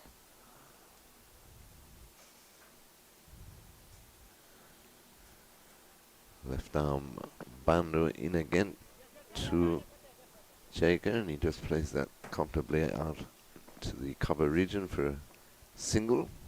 171 for 4. You see, it's about building pressure, Terry. But there's no So pressure out there. They both have to work in tandem. Right? And what is bring that- the field out. What is happening is that everybody's trying to get wickets rather than understand that, listen, I have my role, so let me just build pressure from this end. Because if you build pressure from this end, it's likely that the wickets will come from the other end. But everybody is overcompensating and everybody's trying to get wickets at the same time. Got to be patient. Exactly. And we're talking about bringing the field in. At least do it a couple of overs, prior to the tea break.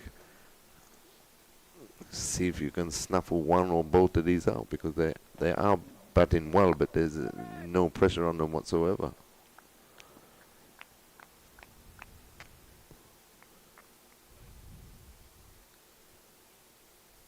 Very quiet out there, though, Vernon, without their captain on the ground. Short again, and this time McAllister cannot get down into the boundary. 4 runs. Too short, too wide. Pounced all over that. And all he had to do was beat the mid-off fielder, which he did. 175 for 4 at the end of the over. Now, since he's come back, Terry, neither Holder at long on or the deep backward square leg has fielded a No, delivery. they have not been in play at all.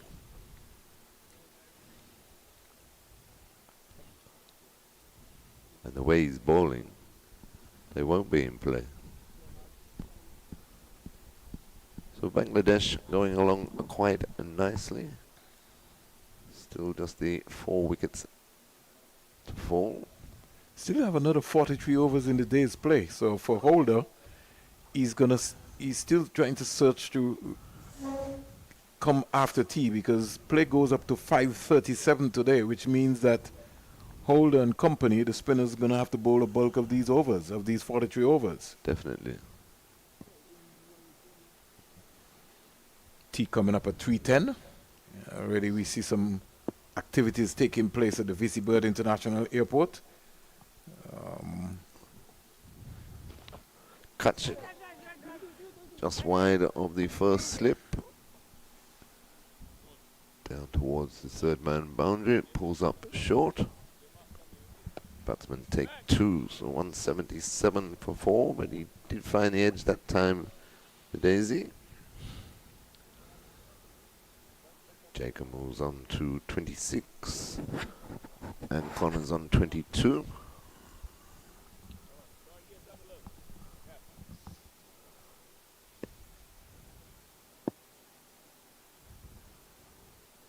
Comes in again to Jacob. Bowl, but bowl. Jacob forward in defence, no run.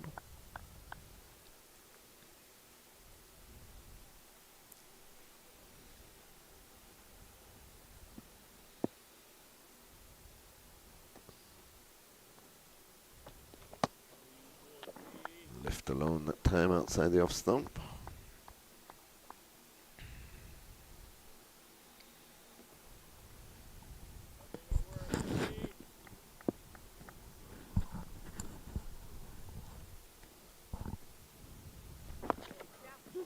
That's turned nicely. Call is for 2. Bedford quick as you say, but not quick enough.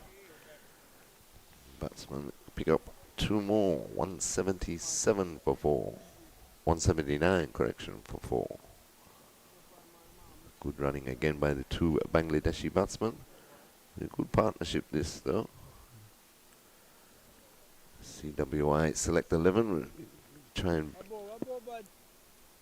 break it before the tea interval.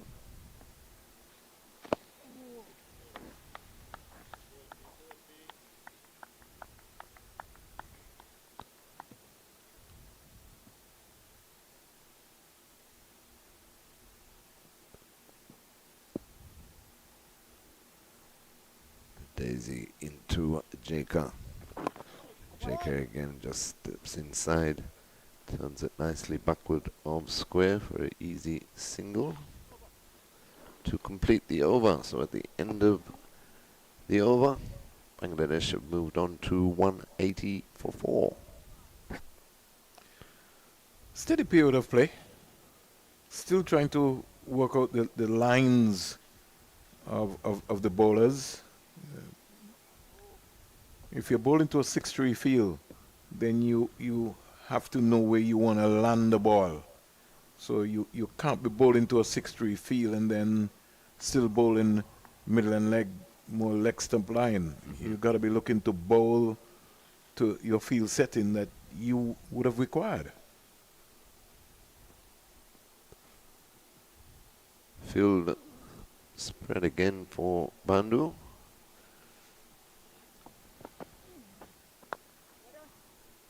Hit firmly but straight to extra cover and there's no run.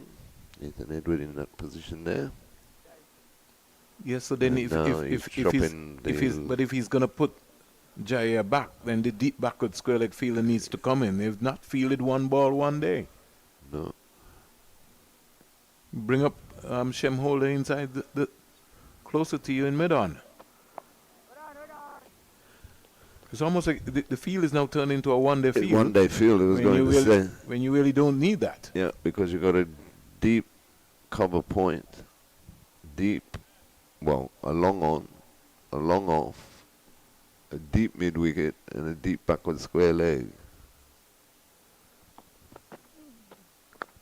Short again, but hit firmly, but straight to Nathan Edward there at short extra cover. And even Nathan, he needs to give himself some room because those practice pitches on the side there, if the ball hits one of those and it goes to his left or his right, it's going to be 4 runs.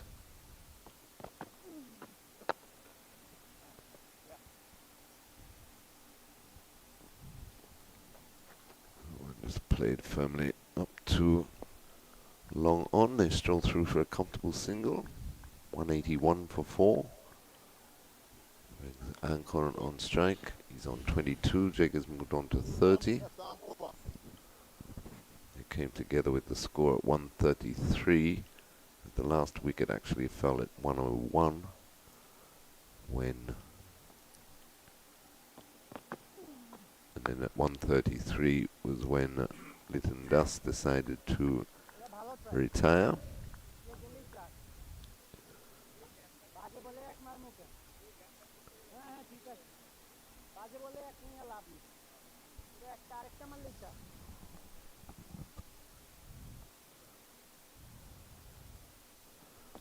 Bandu in again and flighted and patted away this time by Ancon to complete the over. So at the end of the over, Bangladesh 181 for 4 with Ancon on 22 and Jaka on 30. So T-some 14 minutes away. And Justin Graves, who is the standing captain here, will certainly have to be thinking about how he's going to prize out a couple of wickets before the tea break, because you still have at least another 41 overs to go. Which is why I thought a couple of overs ago that they would have brought the field in rather than spread it, as Bandu had that last over. Nevertheless, Bedazi continues. The long on is still long on, and an easy single to him. 182 for 4. So apart from a slip and a short extra cover, there's plenty of open spaces here for these Bangladeshi batsmen to just keep knocking these spinners around, picking up the 1s, 2s and the odd boundary, looking very comfortable as the day progresses. Daisy in again and using his feet was Ancon. Quite get to the pitch of the ball and just knocks it to the short extra cover fielder, and there's no run.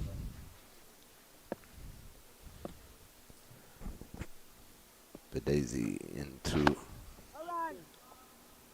Ancon, hits that one firmly to the cover region, no run. West Indies ideally would love to break this partnership before tea.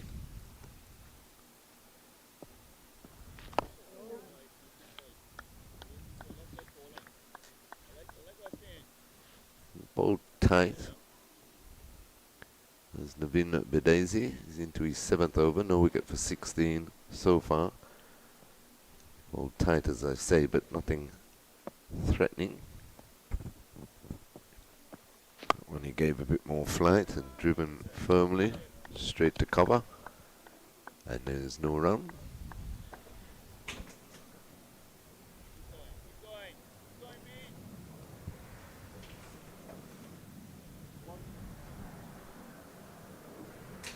Plenty of scoring opportunities out there for these Bangladeshi batsmen. The Daisy in again. Unstopped on him, he checked his shot. Slapped it into the cover region. And there's no run to complete another over, so no wicket for 16 now off 7 overs. Bedazi and Bangladesh 182 for 4. Yeah, and just moving around the world in the sporting world, just to keep our viewers and listeners up to date. England sealed a comprehensive 55-47 victory over Jamaica in the second match of their Horizon series after the first game was drawn. Draw, yeah. Yeah, so the Roses take a 1-0 lead. And Saturday's opening encounter was a 49 all encounter. So matches will take place on the 25th and 26th. So the Sunshine Girls having a run out there in the netball circle. Bandu continues his run here at the Coolidge Cricket Ground.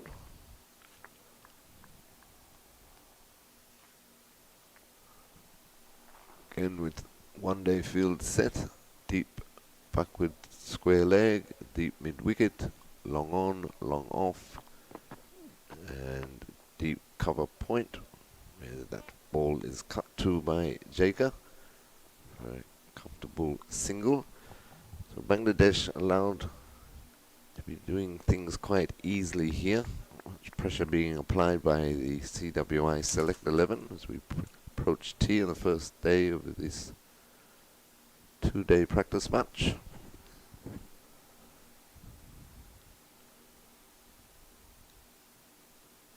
Jaker comes into strike, he's on 31, short again, and cut nicely through the cover region.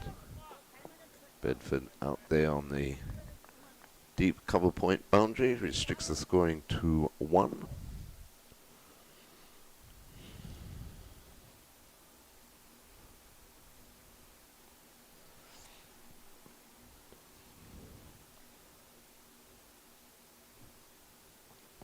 Bandu played into the offside, there's no run.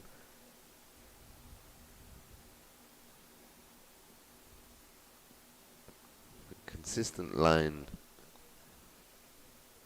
just outside the off stump as Bandu, but again not looking threatening. Oh, was short onto the back foot quickly as Ankon pulls it into the mid-wicket region for a single. And just to give an update in terms of the CG United Super 50 Cup, which is also sponsored by CG United and is another production of Cricket West Indies. Rain has stopped playing the West Indies Academy Windward Island Volcanoes game. Windward Islands Volcanoes Academy 278 for 5 off their 50. And the Academy blistering start from the West Indies Academy. 69 without loss of 11 overs. Wow. Yeah. Excellent. Geese and Bishop taking a liking, but a lot of matches have been affected in Trinidad and Tobago this time around with the rain. And the rain is moving from Trinidad to Grenada to St. Vincent, down in those areas. And here in Antigua and Barbuda too, we've been very much blessed with rain. Coming up in about an hour time, about the final game of the series of the 5-match T20 series. The crowds have been disappointing, Terry, in St. Lucia. Very disappointing. And did that have anything to do with the fact that we were the first day, the first game, I should say, there was a lot of rain around, I believe, the day before and earlier on in that day. And then with the series already been decided, that may have had something to do with the crowds.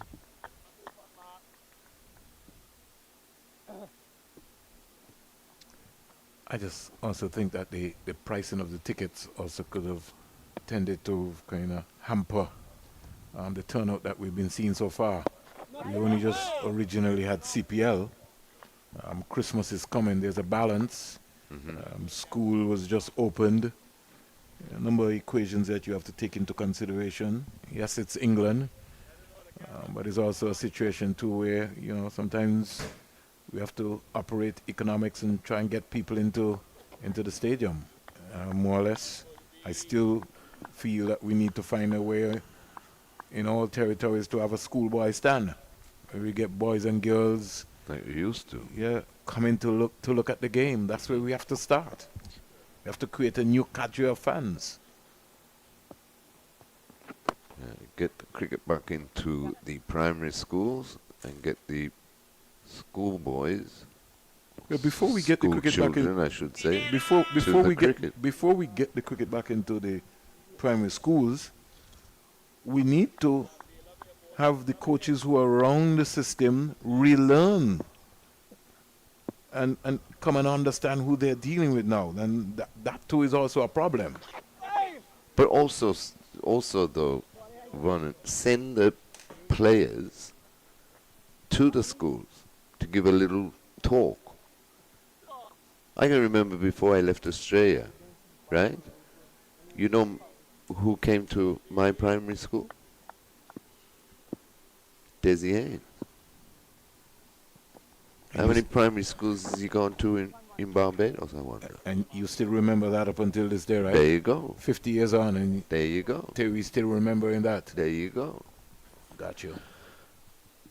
Another over comes to an end. 188 for 4, Bangladesh. Yeah, some of the Bangladesh players getting ready to go to the net facility and put in some work. Well, in the meantime, Phil Simmons looks at his troops, knowing very well that there are some 39 overs to go today. Don't think they'll bowl today. No. The light will catch them, I believe. I was talking about Bangladesh. I was saying I don't think they'll Oh, bowl. I don't think that. They definitely won't bowl. I think they'll bat all day. Unless we come out with the CWI Select 11 comes out with a big burst that produces a couple of wickets after the tea break, because this is all pretty pedestrian at the moment. It has been for the last half an hour or so. But this could be the last over before tea. Or it should be. Maybe we can get Continuing. one or two in just in case.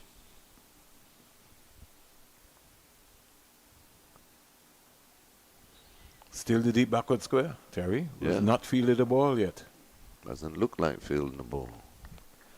So Imagine neither the deep backward square, the mid wicket, or the long on has fielded the delivery No. in the spell. And look at the line he's bowling. About 2 foot outside, he's off stump. It'll be a hell of a shot to get it anywhere near those fielders. Also, a get me out shot. I'd hope that Justin Graves will try something, and you just never know. Yeah, bring up the deep backward square, bring up the mid wicket, bring up the long on. One might spoon off. Bring yourself back on. Stroke nicely to mid off. Callister does well, but can't prevent the single. So despite bowling and coming back from an injury, is that a lot of work to do in the field? Yeah. And now they're pushing him back to long off. So we got the long off, the long on, the deep mid wicket, deep backward square leg, and cover point on the boundary.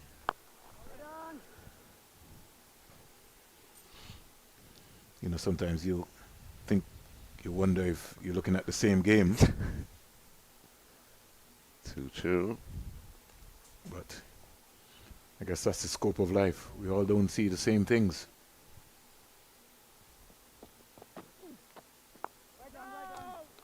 It's played comfortably onto the offside to complete the over. Umpire looks at his watch. He might get one more, but One more. And if we're good enough, we might get two. 189 for 4 is Bangladesh. Players just moving into their positions. Umpire just checking the time, and yes, we'll get another over in. It'll be Bedesi to continue from the northern end. Solitary slip in place. Backward point. Fieldsman deep on the cover point boundary. Mid off. And mid on up. There's Bedesi into Jaker. Jaker is hitting this firmly straight to Giant McAllister in the mid wicket region. No run. 189 for 4, approaching tea on this first day, the 2-day practice match between CWI Select 11 and Bangladesh. touring Bangladeshis, of course, out here for a full tour. Test matches, one-day matches, and T20 matches. I think it's 3 one-days and 3 T20s. Test series will precede that. That's punched firmly up to mid-on, but there's no run. Jacob Ali Anik is on 35. And Ankon is on 25. 189 for 4 Bangladesh, approaching T. But Daisy once again into Jacob, and that's hit firmly, but no timing behind that shot. Fielded by mid-off, and there's no run.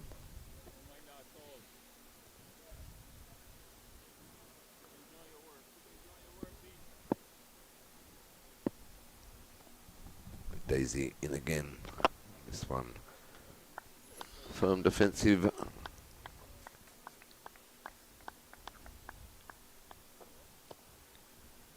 This could be the last ball of this middle session, or second session. Remember, we don't have the umpire's clock, True. but I think we do. Because Mr. Ogis is going to flick the bells. He's going to ask for the ball. Bernard Joseph is walking up. And at 3:11 in Antigua and Barbuda, 2:11 in Jamaica. It is T here at the Coolidge Cricket Ground with Bangladesh. 189 for 4, 54 overs bowled so far. And on behalf of our team, led by Jason, the 360 team, we will be back sometime close to 3:30. And then when we get there, we expect it to go down to 5:37. Go get something to eat, Terry, in the meantime.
Welcome back to the Coolidge Cricket Ground, the home of Cricket West Indies. And we're getting ready for the resumption after the tea break.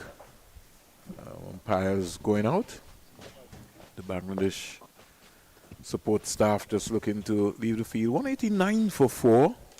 And just to give you an idea, congratulations are in order to the Leeward Islands for a historic win, or more or less big win.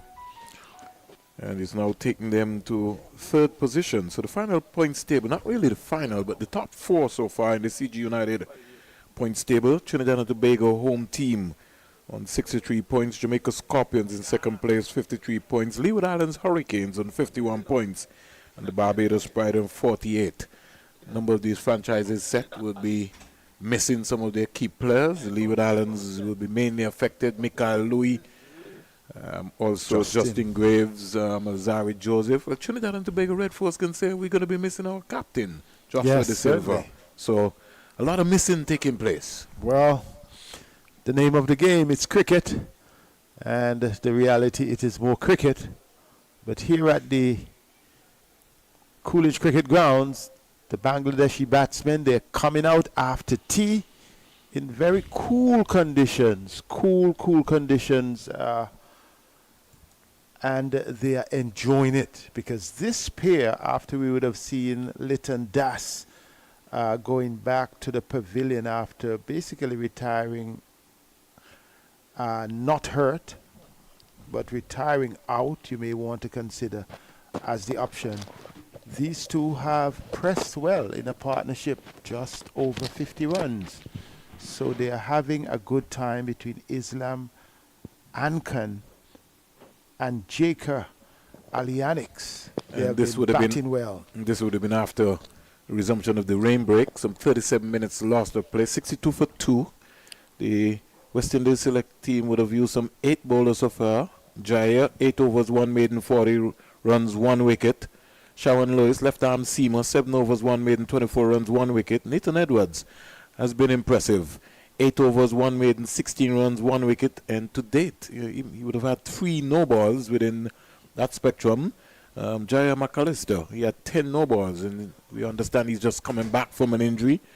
Ryan Bandu, 7 overs, no maiden, 37 runs, no wicket. Justin Graves, he's had a run out so far as well, too. 5 overs, 1 maiden, 9 runs, 1 wicket. Shem Holder, 10 overs, 1 maiden, 40 runs, no wickets. And Naveen Badisi, 9 overs, 2 maidens, 80 runs, no wickets. So with some 38 overs to go set, it certainly has to be all spin.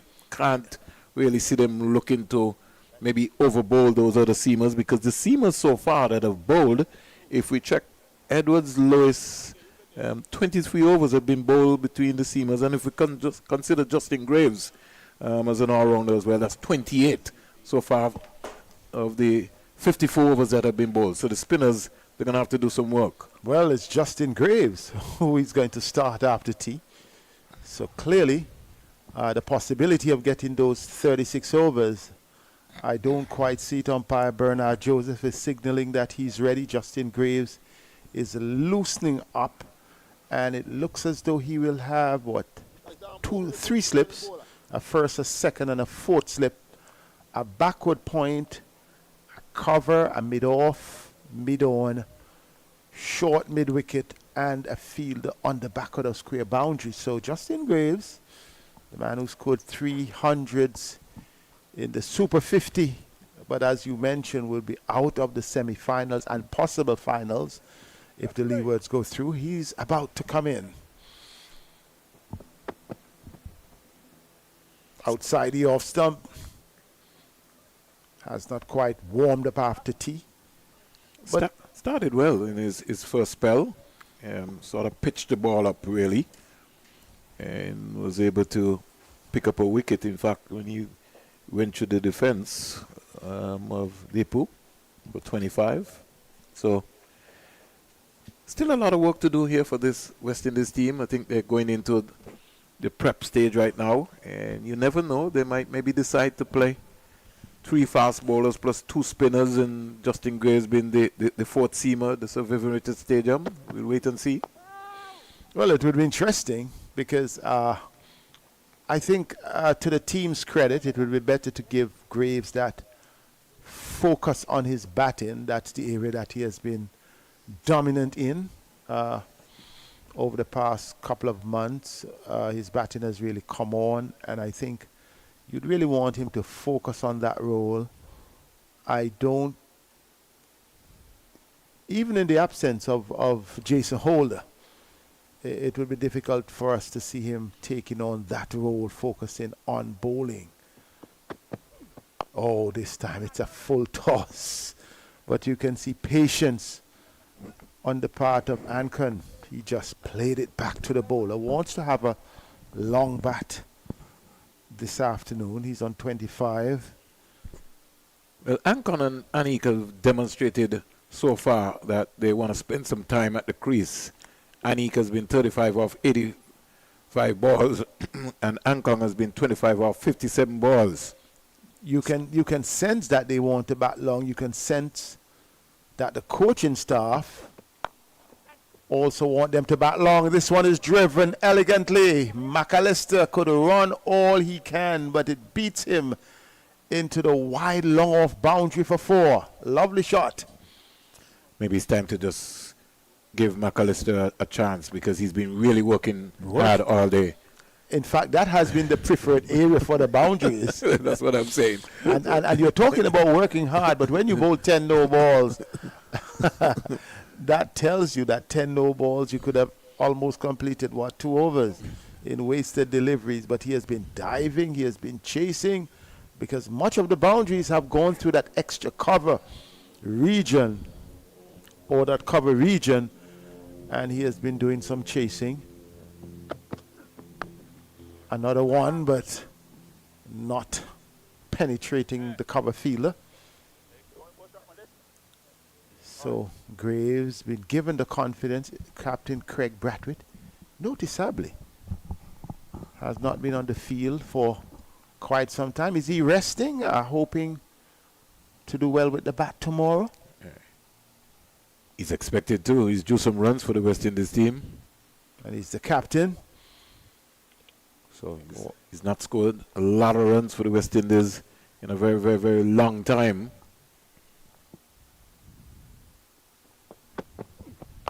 Driven back on the onside.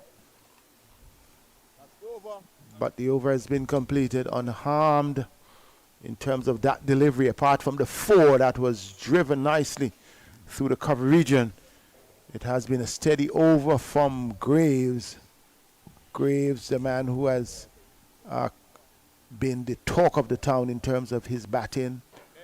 You would look and you would see that Bangladesh, they could say they have their set team, but when we look at the West Indies, we would have seen some concerns at the top of the order. Well, you'd have Louis and you'd have the captain, but we have between number 3, number 4, there has been some hiccups. There has been a bit of inconsistency in terms of the opening. So you could ponder, where in the order would you see Justin Graves coming, batting for the West Indies in the context of the Test match? I think he's good enough to bat a 3. If I was him, I'd be batting him a 3, really. So then Alec Atenes would just take you could maybe just take a step down. Well, you have between Hodge and Atenes, which however you want to break up that mantra. But I would like to see Graves going a 3. So the fixed opening pair would be the captain and Louis at the top of the order. And put Graves a 3. And then you have the left-hander Atenes, then Hodge, and then there is another space coming forward on this occasion. I think there's going to be more pressure on Joshua De Silva this time around, more than anything else, because with no Jason Holder in the team, and maybe that's why they may be thinking about maybe having somebody like a Sinclair fill that role as a bowling all-rounder. Well, the plane is suggesting that there could be movement somewhere. You mean the British Airways? Not movement on the cricket field, but perhaps movement in terms of the fortune. So West Indies would have an opportunity to register 2 wins. Bangladesh would disagree, because I think both teams would be jostling for that critical win that they would need to end 2024. Depends on what track we get at the Sir Vivian Richards Stadium. That's also going to be key. Don't know if we'll get an all-pace attack. Well, the last time both teams met, I think the West Indies completed victory there within, what, 3 days? Might have been 3 days. Yes, within 3 days.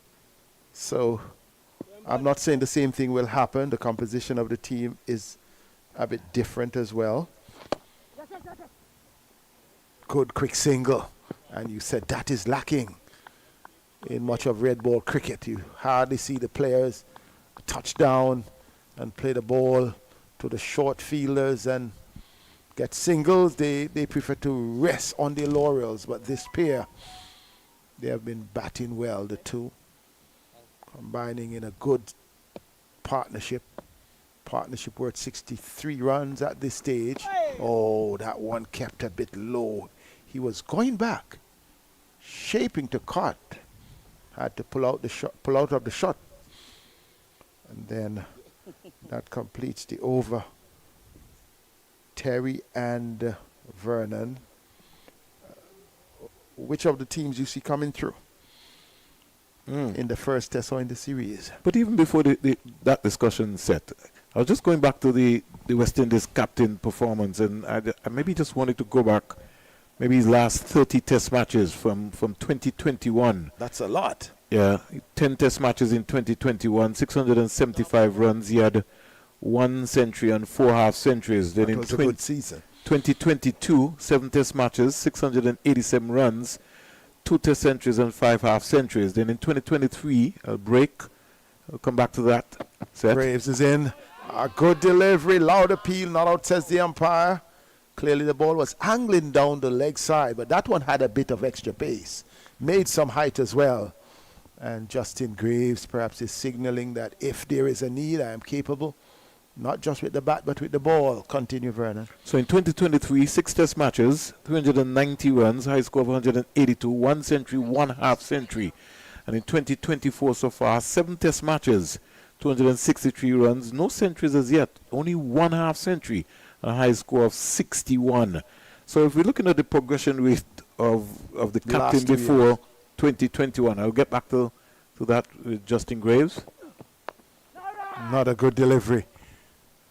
If we match that up set to 2020, there were only 5 test matches, 231 runs, and he had 75 being his highest with 2 half centuries. So his better periods would have been right after 2020, 2021 and 2022. Yes. 2023 is sort of certainly taking a decline within. So within the last 13 test matches for Craig Brathwaite, the West Indies captain, he would have maybe only scored 653 runs with 1 test century between that period. Now, over the 30 test matches, he's got 4 test centuries and 11 half centuries. And that's why we're saying that he's maybe due for some runs in the series coming up. Well, the interesting part of the analysis, or that the stats that you have presented, is simply this. Between 2023 and 2024, the 1 century was a big 100. So if you were to, not that you're taking that away from the rest, you would recognize then that there is a consistent decline. The lack of consistency that we have seen is different to the other years when there may have been 5 half centuries along with 2 centuries, 6 half centuries with a century. Those showed measures of consistency.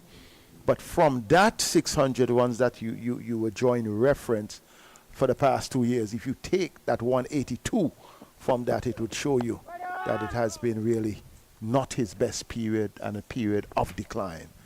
And it has also mirrored the realities that he has been batting with, 3 different persons in the opening position.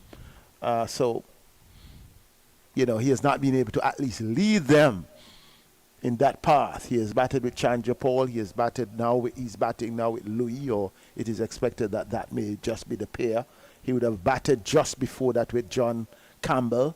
So he's trying to find his way, trying to lead the batting and at the same time not having the best opportunity. He would have also batted with Hope.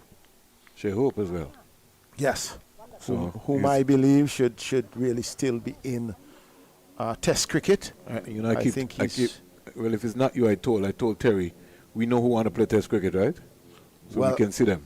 well, I'm not sure. You have to call him first. I don't think he can say I don't want to play. I think A lot of them don't it's want to up play Test cricket. but it's Sid. up to the selectors to call you. And what is strange, the Aussies, they want to play Test cricket. The Yeah, Indians want to play Test cricket. That's The top South Africans, they want to play. The New Zealand. That's what we all say, Seth. So that is my challenge. The Bangladeshis, they want to play. Litton Das batted as long as he thought he could have, and then he walked out, gave somebody a chance. But you know, in reality, Seth, if you look in the entire year and you realize that, for instance, West Indies might play 25 white ball games as compared to 6 test matches within 1 year, you know what's going to happen. It's okay, play all of them. When you look at the Australian team, and I keep saying that, all their top bowlers, they play all the Virgin, Starks, and the... Talk to me, Terry. Talk to me, Vernon. The point is, the only player that we have in our team playing all 3 formats is Alzari Joseph. Well, he's the only Am I bowler. correct? He's the only established bowler. We shouldn't have 3 teams. But Terry... We may must well have be- 3 teams, Terry. When I say 3 Yes, the teams, we 3 must have formats. a white ball team and we must have a test team, because there are going to be some players who are going to be inclined to say who would not be able to fit into the white ball. But it squad comes team. down to how we funnel them. We Yeah. take them from the hole. We have all of them must be in the pool, and then based on the format, who comes through to that format comes through to that format. And I think that's the model. Lovely shot, classical, lofted drive, and you're seeing here players who they're focused and really want to play Test cricket. Because he's saying you could have Hack, you could have Das, you could have Shanto, you could have who you want. I want my name to be called. So I don't think it's a matter of choice. It is only now that you recognize that India, they are somehow bringing in the youngsters, because you just had a 2020 World Cup. You won it. So hence all the young guns come into contention. But the old guys are not going to say, I don't want to play. I don't understand it. You go to the top batters in world cricket, they're not going to say, I don't want to play Test. Yet they're exposed to all the other options. So I think that's the part that we have to tie the players to. Lovely delivery. That one was a bit quicker, a bit faster from the Dassi. Ali Kenix is eyeing a half century here. He's the top scorer so far of the Bangladesh innings. The 200, meanwhile, creeped up on us during our discussion from that 4. And this time he drives once again, and that will be the second 4 of the over. Just picked it on the volley. Facing him over the wicket. Oh, he just really hammered it away without much movement of the feet. Saw it pitch well on the wicket. And another lovely drive. He gets closer to that mark. 204 for 4. And another one, no? Well fielded by big Sharon Lewis at mid-off. And there is no run. So we see Bangladesh going into second gear. Well, I think they'll be working on they're 205 for 4. They would have set a script at the start of this game and decided that, listen, they want to get 320, 325. And certainly with 32 overs to go, they may be now well on course maybe to get these 2 batters, maybe to get a half century, get close up, and then maybe give another 2 batters the opportunity to maybe come in and motor on, knowing exactly what's happening. But Phil Simmons, they certainly would have maybe worked out their own analysis. But I want to pick your brain set, and we're talking about from the governing body's standpoint now. When we look at the structure of Test cricket around the world, we still have a lot of small nations like Afghanistan and Zimbabwe and even the West Indies not being able to play the amount of Test cricket that is required for them to play. Lovely shot, Vernon. While you speak, this one, will it run across the rope? No, it has been pulled up just inside, but that one was worked nicely off the pad. A full pitch delivery. And Ankan really struck it well and got 2 runs. I think he balanced himself pretty well in playing that on drive. And you know, the on drive is almost the hardest shot in cricket. If Jason could maybe just flick that up again for us in terms of that particular shot that he played there. I like his head position in playing that one. 207 for 4. Justin Graves, he wants to play all format. You get the sense that he's hungry, he has the desire. Whether he's playing T20 or he's playing ODI. Lovely shot once again. You called to see the last one, but this is the better of the two. Just worked it with a bit more wrist action. Angling down the leg side, and look at that. He just whipped it off the pad, turned it between the short mid-wicket and the mid-on fielder into the boundary for 4. Now, Seth, where the short mid-wicket fielder is, which is Edwards, he needs to come back. I'm not sure. There are 2 short mid-wicket fielders now. Well, but I'm saying Edwards maybe still needs to give himself some room, because once the ball hits on the practice area, can't recover. It's going to race. That's right. Justin Graves. This time a better delivery stayed to the right of the diving Jordan Johnson at 4th slip. Knocked it down. No run on that occasion. So Ankan on 36 from 69, a good strike rate. The non-striker Alianix is on 46 from 98, so he has had a long, good bat. Would like to get his half century. And Graves would like to get another wicket. Oh, down the leg side, the ball was angling, and somehow I think it squared him up. Yes, he played it from leg to off. The ball actually played him. Because it was a leg cutter, more or less, and it turned him right around. But because he's watching the ball, he was able to, play it as late as possible. And I think he was showing that he was watching it, pointing towards his helmet to say, I'm watching you. And you say, watch it from the hand and also watch it off the pitch. So Ankan drives to the left of Graves, but McAllister is there, showing quite some commitment in the field. McAllister. Graves, the 4th seamer being used by the West Indies Select 11.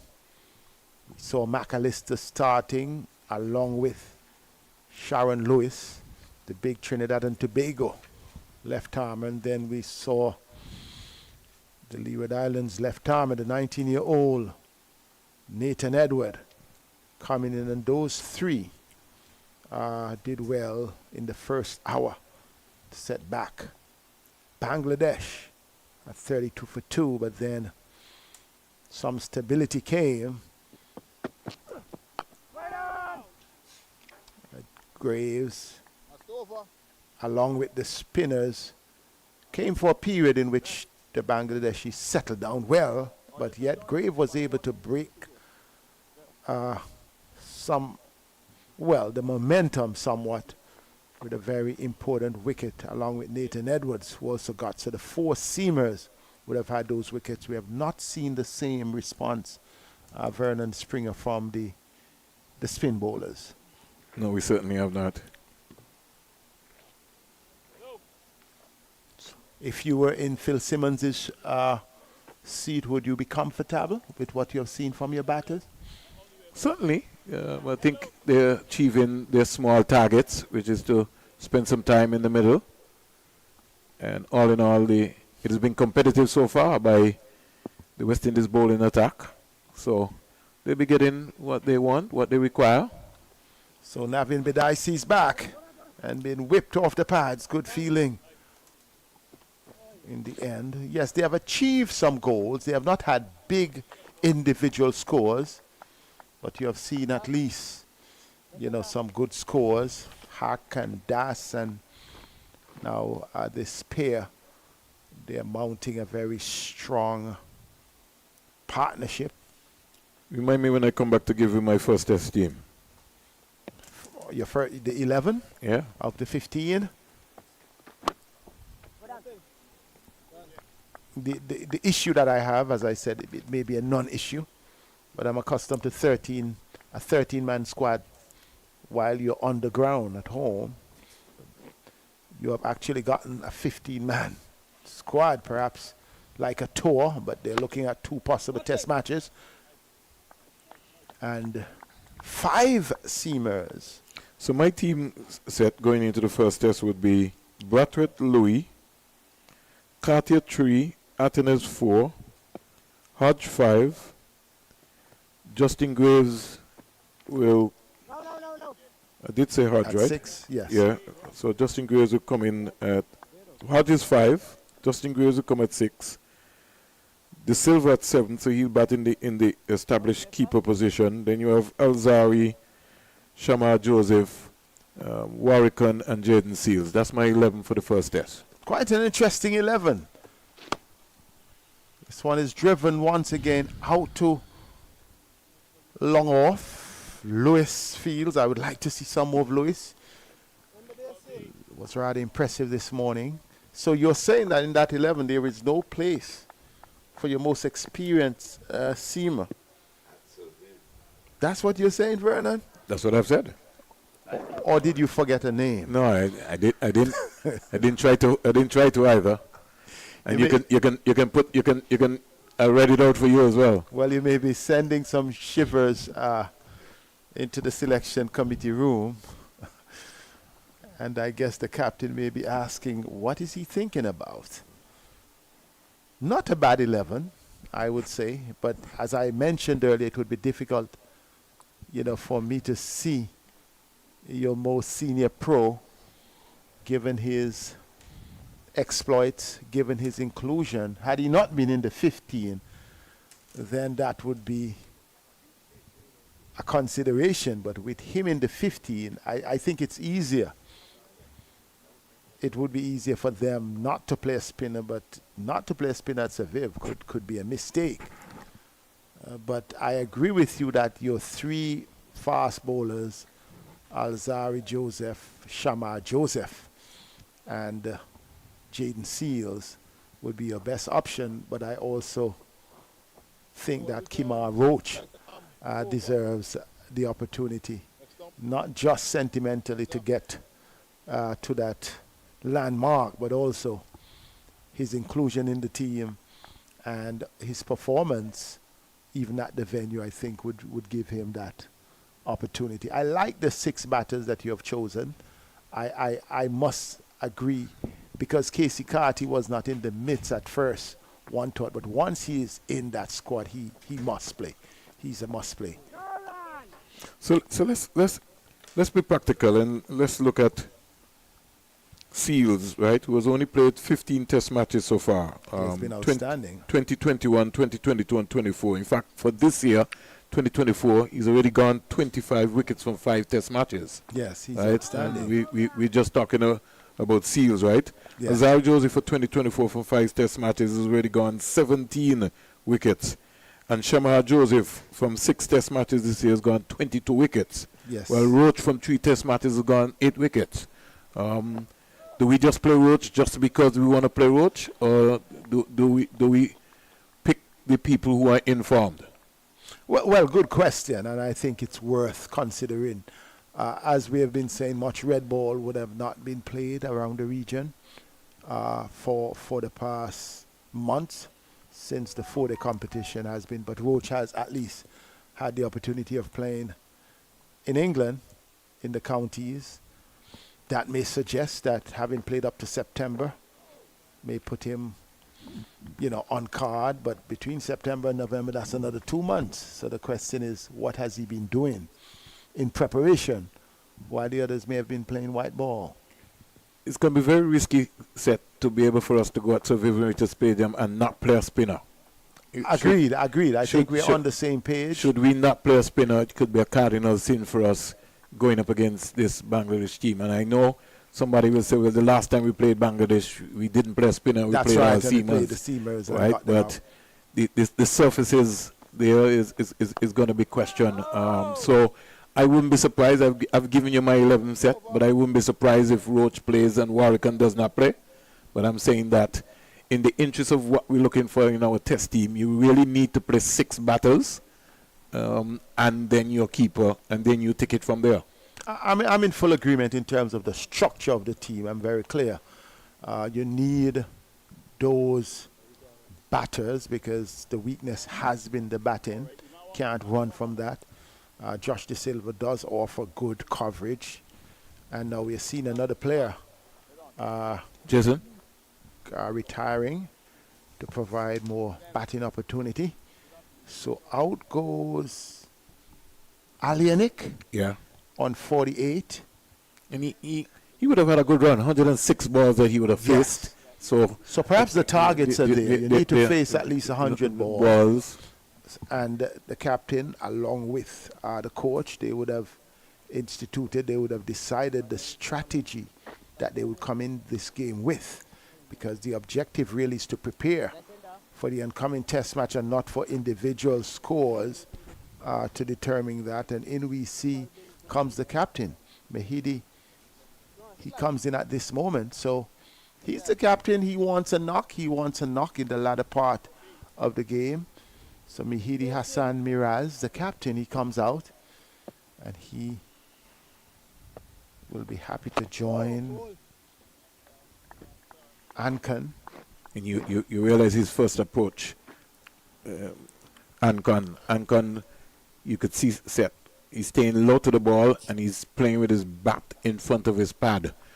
Because simply when we look here, Daisy has been trying to attack the pads almost all day. Yes. But interestingly, Bangladesh, I believe, must go down as the shortest team. When I say short, I don't mean in terms of number of players, but in terms of the height. You know, you don't have a lot of tall players in that team, and they have that low sense of gravity. And when you look at them technically, these guys have very good balance. And as batters, I think they have batters that they may not be as prolific, they may not be as aggressive, but they have batters that can be compared with any team in world cricket. They may not have the out-and-out star, but these guys are very technical and very compact in their approach.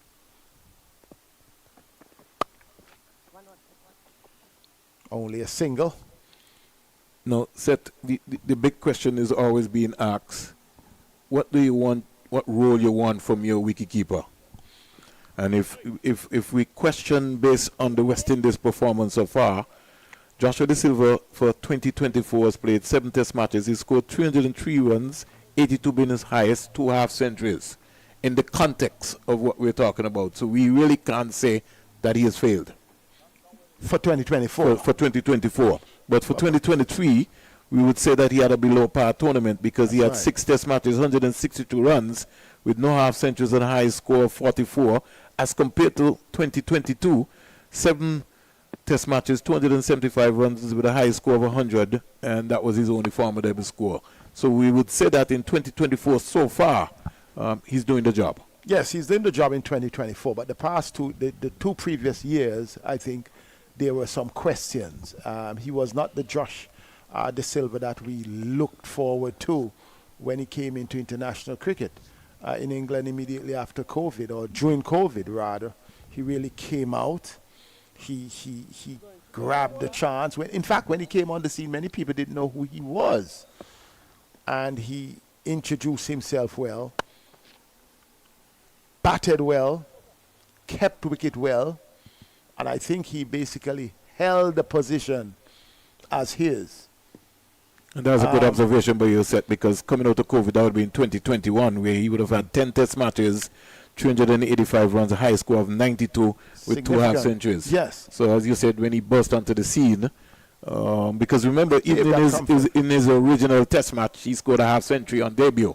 That's right. That would have been in 2020, just as you rightly said. So he's gone in leaps and bounds, but his position is also going to be critical. Yes, and should be, and he should be pressured to be more consistent. When I say being pressured, I don't mean by selectors or anyone, but by the upcoming wicket-keeping options that are there.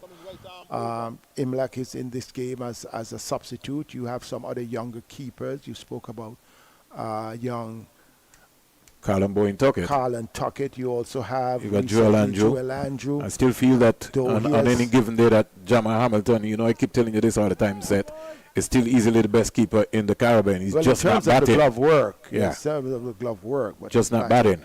has not really done much. You also have Amir Django. Django from Yeah, yeah, Trinidad yeah. and Tobago who played for the Leeward. So you have in fact, around the world, you look at most teams, there may be 3 wicket keepers at any time. They very playing. well could be. Yes, playing on different teams because they're good enough. And what you need to see, though, I think lacking in some of our batsmen is what you're seeing in the Bangladesh, the use of the feet. Look at that. Going back and just steering that one with ease and comfort. Those are the things that we want to see from our players. So I think Josh De Silva, he cannot feel that I own this. His performance, just like the captain, Craig Bradford, must mirror that he earns his position and it is not based on the distant pass. So those are some of the things. Well, he's got a promotion. He's the vice captain of this test team for these 2 test matches. So, again, more added responsibility on him as a leader. No. And he would be considered the senior player along with Bradford in the team in terms of the batting lineup.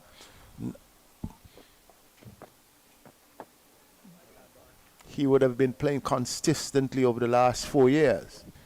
Hence, we are expecting, what would England do? England would have made changes to the wicket-keeping position. They see results. What would India do? What are the expectations of the wicket-keeper? It's not just to wicket-keep, but it's to be a wicket-keeper batter. I know many would think Jeffrey Dujan spoilt us or Ridley Jacob. No, that's not the case. That's the expectation. Because if we were to go to the other teams, you had the Kumasanga Kara who could bat anywhere and play anywhere. You could look at the Adam Gilchrist, you could look, and you come down outside of West Indies. That is the role of the keeper. Really, even a Johnny Bairstow. That's right. As simple as it but there are was- options for was- England. There were are very- options for Australia. Yeah. So when we look at it, that's the expectations. And our expectations, Bangladesh is the closest rank to the West Indies, 8 and 9. These guys must be dominant. The captain and the vice captain must be dominant in this series. And I think if they can't be dominant in these series with possible 4 innings, we ought to be looking elsewhere. 221 for 4. So almost like a roller coaster now. Set with the sun setting here. It's now 4:06 in Antigua and Barbuda. 3:06 in Jamaica.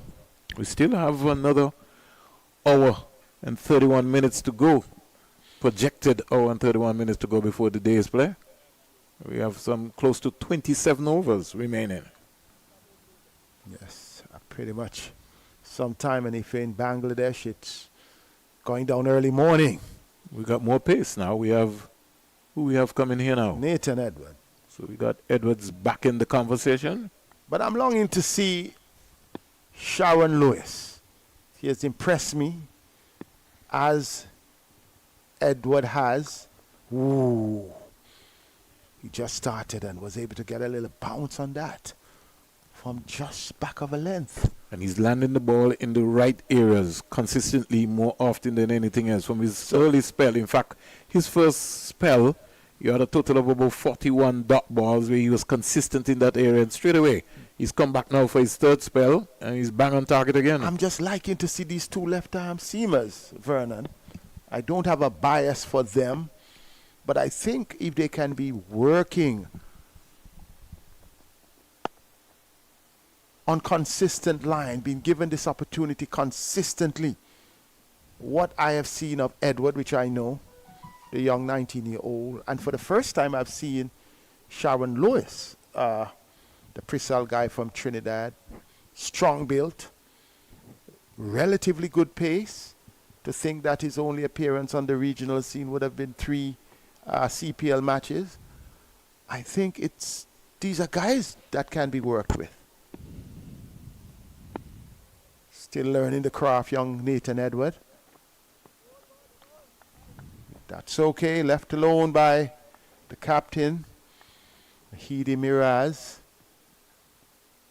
Edward can only learn from the occasion of bowling to the senior pros. Remember, he's only 19. That's okay. That's okay. Triolanje is only 17. No, right? the point what I was making is that he's growing. So He gotta grow. the level of cricket that he's playing from T20 now to come and get an opportunity to play red ball cricket. Most likely in the further competition next year, he'll play about 4, 5, 6 games. That in itself Oh, will certainly lovely help him. shot. But it won't go to the boundary. But when you see Vernon, you yourself must be happy. That youngster has the greatest respect for you. You didn't want me to say it. And the work you have done around as development in Leewards. He's one of our finds, I would say to you, from... Remember when he made the Leeward Islands team set the first time, he was only 12 years old at the under 15 level. Well, I had a lot of calls within the last month, and I can't tell you from who, after Joel Andrew made the West Indies team. But I remember, all I would say, I remember about, I believe it's about 7 years ago, he was a young boy playing tape ball cricket. And I remember taking a video of him in awe. And I remember speaking at the Parish League, the ACB Parish League award ceremony. In the audience was Sir Viv Richards. In the audience was also King Frankai, the late, great King Frankai, my beloved colleague.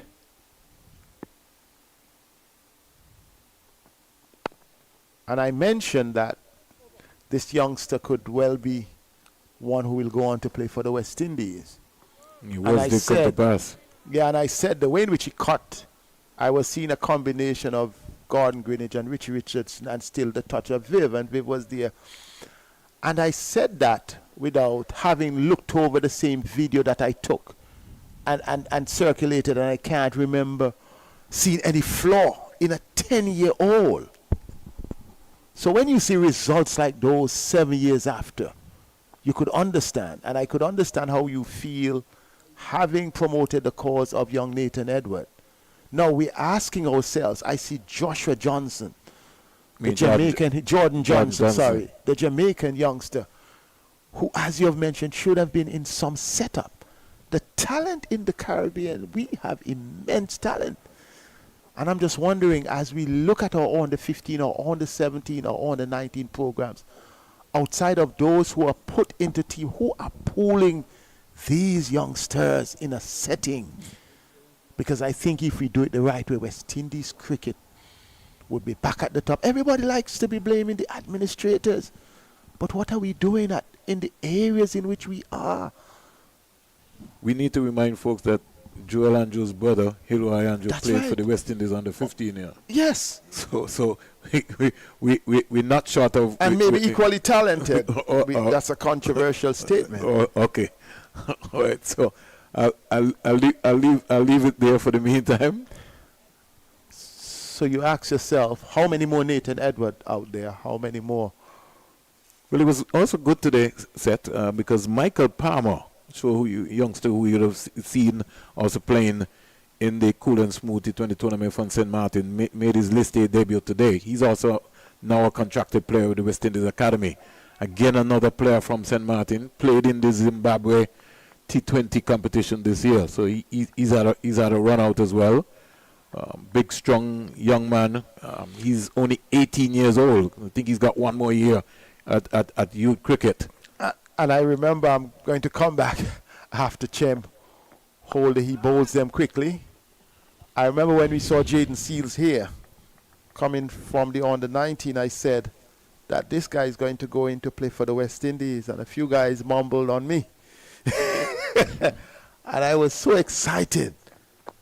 Not just because I said that, but because you saw the quality of that young player. You saw the discipline of Jaden Seals, and now you see his success. I think West Indies cricket, I think we have to pull it together. And you and Terry mentioned the issue of leadership. I think that may have to be taught because it's not really coming to us naturally as to the Clive Lloyd, the Viv Richards era, the Richie Richardson era, the Darren Sammy era. I think that is something that may have to be part of the tutoring. But even down to what you're talking about, spotting somebody like a Jaden Seals, he's already played 15 test matches with 62 test wickets already. That's right, going at the rate of over 4 per game. In 2024 already he's gone 25. 2022, 21, then he had an injury season, so maybe if he didn't have that injury season in 2023, he might have already gone 100 wickets. While if we make a comparison, Alzari from 2020 to now, some 27 test matches, 26 test matches within that era, 77 wickets. Kemar Roach from 2020 to 2024, 26 test matches with 70 wickets. Those are our guys. Jason Holder from 2020 to now, 29 test matches so far, 56 wickets. So, and those are the realistic stats that we're talking about there in terms of our test bowlers. So there are myriads of opportunities for youngsters coming through these days. You have the academy, you can be contracted. You have the franchises, you can be contracted. You have other avenues. So cricket, not just test cricket, but cricket itself is now a wholesome career, much wider than in the days gone by. Yeah, 224 for 4. And I wanted to make the point set because in 2022, Jason Holder only played 5 test matches, picked 5 wickets, took 5 wickets. In 2023, 6 test matches, 14 wickets. And in 2024, 5 test matches, 5 wickets. Wow. You know, so sometimes we keep talking about people and past performance. But past performances. So we need to, wow. While we see another young batsman retiring from the Bangladesh team, so they're moving on. I think that would have been Ankang. Yes, Ankang again gets in the 40s. Yeah, deciding that he's so had the enough. plan is clear with Phil Simmons that these youngsters, we need you to bat a certain amount of balls. He has batted 88 balls. And now we see another replacement. And they're doing it well. It's 223 for 3. So they keep retiring and bringing in the youngsters. Edwards back on the run again. Gosh, they can't give away. You got to feel the ball properly. That's something. It's just it seems to be a culture set. You look at our modern day players. They just don't seem to enjoy fielding. I don't know why. Is it that they don't enjoy it or they don't put a high price on it? I think it has to do with that. Well, thanks for. They don't put a high price on it. Some do. You're a politician, but I think I've been around the system long enough. I stay far from politics. I've been around the system long enough to know when you watch them training that they don't like the field. They want to do everything else except field. And some of the coaches allow that to happen. But you know, strangely, if you are a keen observer on cricket, you can look at the player in the field without seeing batting and bowling and say, wow, that's a good cricketer. So I think players need to pay attention to that. We go back to, 1975 World Cup, so Viv Richards, when he was just Viv. What he didn't bat the way he wanted, but what? He made an impact. In the final? He made an impact in the field. Precisely. And then he gave you the correct rationale for it. You look at Viv. That's why it still amazes me as to why Hayden Walsh is not a consistent player in the West Indies white ball setup. Because what he brings is his overall cricket. His fielding ability of him saving 20-25 runs. He might not get 2-3 wickets, but the effort and what he brings, he's going to lift the entire field. But he has to be given the opportunity. He can't be given one off and then pull out. He has to be given the opportunity. There was a time when Zampa in the Australian team, he was going for runs, but they stuck with him. A lovely shot. That's 4. That's 4. Cut away. From the bat of the captain, showing class. and showing why he's there. Nathan Edwards, not a real bad delivery, but it's a top-class batter. Just allowed himself to play with the movement of the ball. And you look at Shamsi and Zampa and those guys. That's what and I'm saying. They will Hasaranga go and for those runs guys. on their time. They're going to. And they're going to get the wickets at the critical time. So just allow him, with the same Hayden Walsh issue that you mentioned. He's in the ODI team, but he's not in the T20 team. Explain that to me, when that is the high pressure time when people would easily make those concessions to the leggies. But, who are we, Vernon? We got to raise the bar. One of the things that we would raise the bar with our views, but we. I'm talking about generally the West Indies feeling. You got to get a couple of other players to raise the bar. Fabian Allen. Yes, and Hayden Walsh, and you have both of them. You got to get those. You got to get that intensity in the field. These two guys are top of the world. But might be top of the world for you, Seth, but it might not be top of the world for the other folks who are looking at them.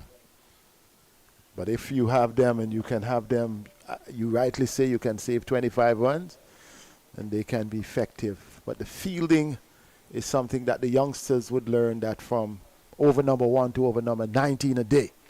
High level of output, high level of concentration, and that fielding to you should be as important as not losing your wicket, and should be important as if you were bowling, that you take a wicket. So the West Indies have lost the toss to the Seth and Terry. So we know as we speak, they're 29 without loss. Lois is 19, Hope is 9. So we can expect a high-scoring game today, somewhat or the other. We'll wait and see. Well, Shem Holden is back, and Terry is coming back at you. 2:30 for 4. Good afternoon, Terry. Good afternoon, Vernon. How are you? I'm well. Good afternoon, too. Guess you enjoyed the conversation. Excellent conversation. But that's what I was saying when you were just finishing on Hayden Walsh Jr. there, though. Wrist spinners need the ball. Even Kenneth Benjamin was saying that a couple of weeks ago, and, keep playing him. This 1 in, 2 out, 1 in, 2 out doesn't help him whatsoever. He's gone. He's given him stumped. Yeah, I think he overbalanced. I think he overcommitted himself. He just got too far when we look at it. Even though I thought that the stumping almost was not as sharp as you would like. It was almost like he wasn't going to take the bails off. But he did well, and he got the wicket. Yeah. So Bangladesh 2:30 for 5. So is that Islam who was... Then Jason, who just got out? I think somebody moved Joseph Gibitugo. Oh, Mahmood. Mahmood. Yeah, Mahmood was stumped. I think he overbalanced himself there. So Holder picking up his first wicket. Let's look at it again. Jason has brought it a lot more closer for us. Is the captain? Mashing? Interesting. Well, the umpire's made his decision. So we can't do anything about that. All the way from square leg. How are you, sir? 2:30 for 5. When you're in the company of royalty, you have to show some respect, Don't ever not respect royalty. So good afternoon to Sir Courtney Walsh. Who's just viewing the action. We got 2:30 for 5. The scoreboard attendance I got 2:29 for 5. Yeah, so it really should be about 2:30 for 8, right? That's right. Unless the others can come back. No, but everybody. No, but I think they're just batting one. So yeah, you know the formation. Yeah. You know the drill. West Indies 44 without loss in the 5th over. Lewis 29, Hope 14. Oh, we've got men round the back, Vernon.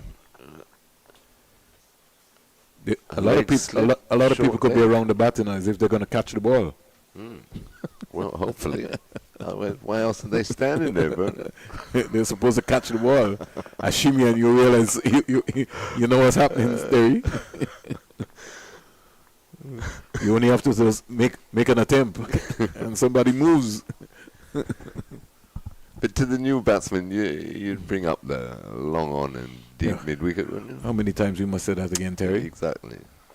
That feel out there, we can count how many balls that he's fielded all day. Most definitely. So the over comes to an end. 2:30 for 5, Bangladesh. West Indies so far with 6 boundaries and 2 sixes within the power play. So the power play is you either win it or lose it. That's a wedding. Oh yeah, now up there has to be an action spot. I think we need charging. I need to open a company and start charging up there, Terry. There you go. That one. That congratulations to the new bride. Or the new couple, as you would say. Edwards back into the action. After 10 overs, 1 for 23. Ooh, good ball. That turned him around. He's been most impressive today, I believe. Nathan Edward. He's troubled the batsman, kept good line and length. But it's pretty interesting because we're having a conversation. The non-striker batsman is saying to the umpire, Mr. O'Geese, that he think that just a while ago that Nathan Edwards overstepped. He's got good eyes. He must think he keep his eye on his own job.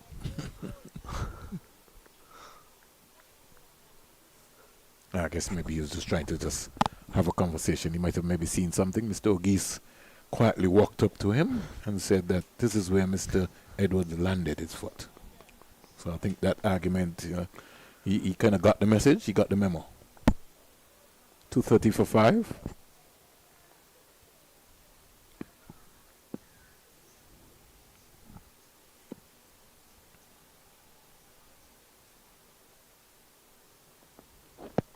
I struck on the pad, but just going down, I'd say. It's going down.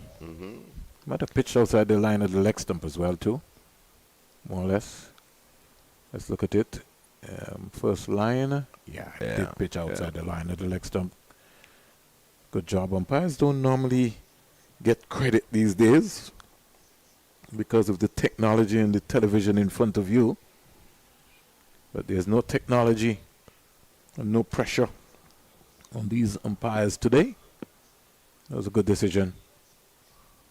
Edwards back on target from the CIE road end.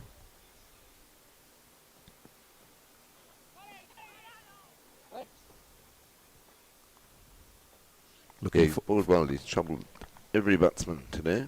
Yeah. Looking forward to see Jordan Johnson get a knock on this track. Now the rain has saved England. Typical. Much delayed by rain.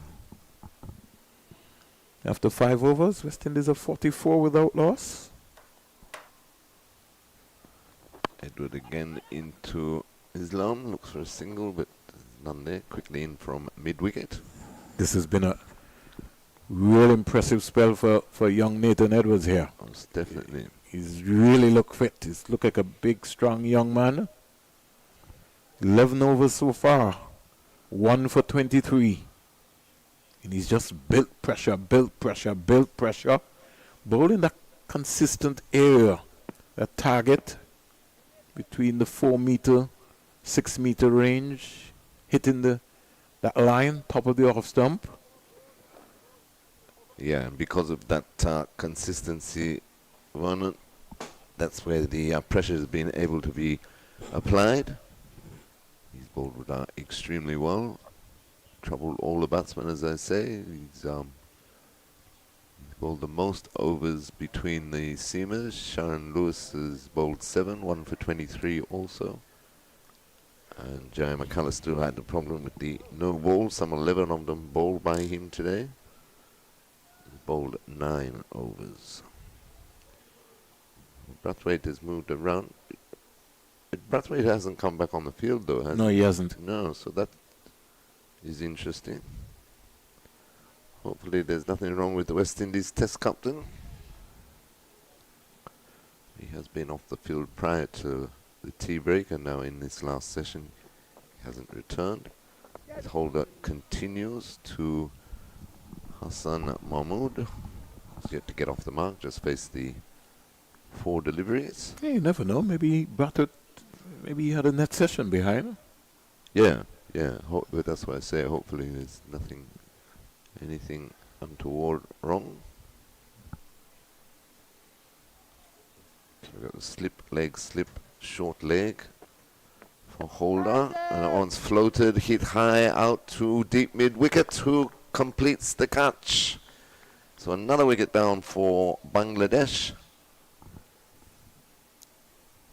And that was tossed up there by Holder.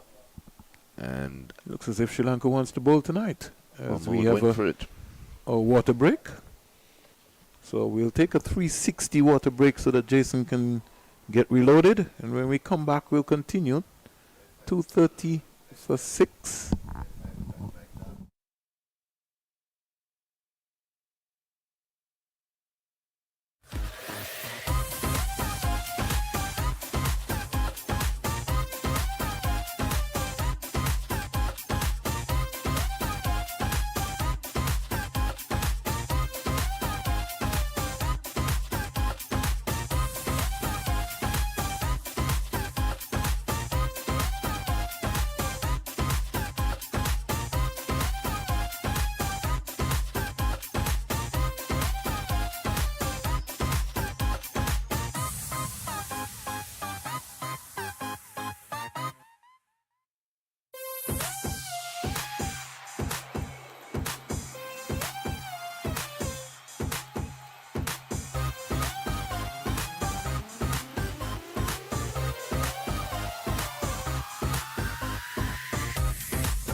Welcome back to the Coolidge Cricket Ground, the home of Cricket West Indies. I'm joined by my colleague Terry Laraja.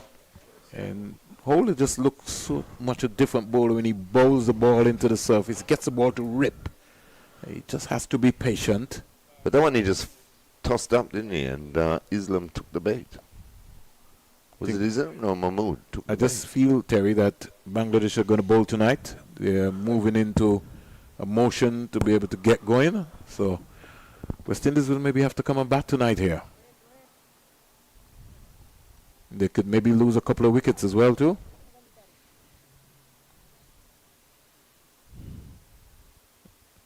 Holder ball into the new man, Tuscan Ahmed.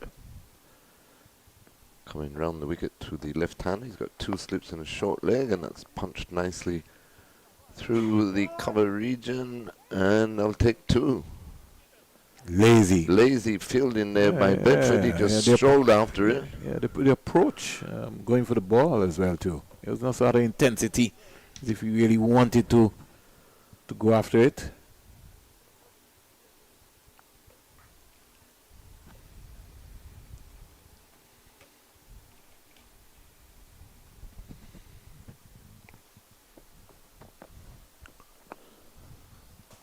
Well bowled again by Holder. Defended to short leg by Tuscan Ahmed. 232 for 6.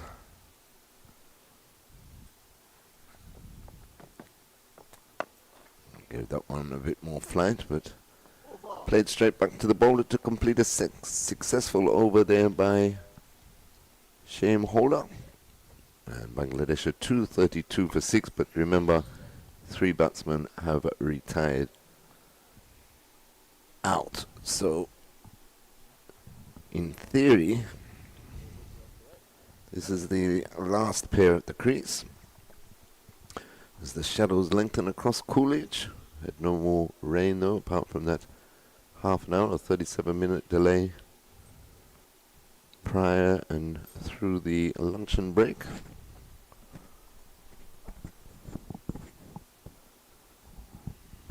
I think it'd be nice for me to get an early night tonight.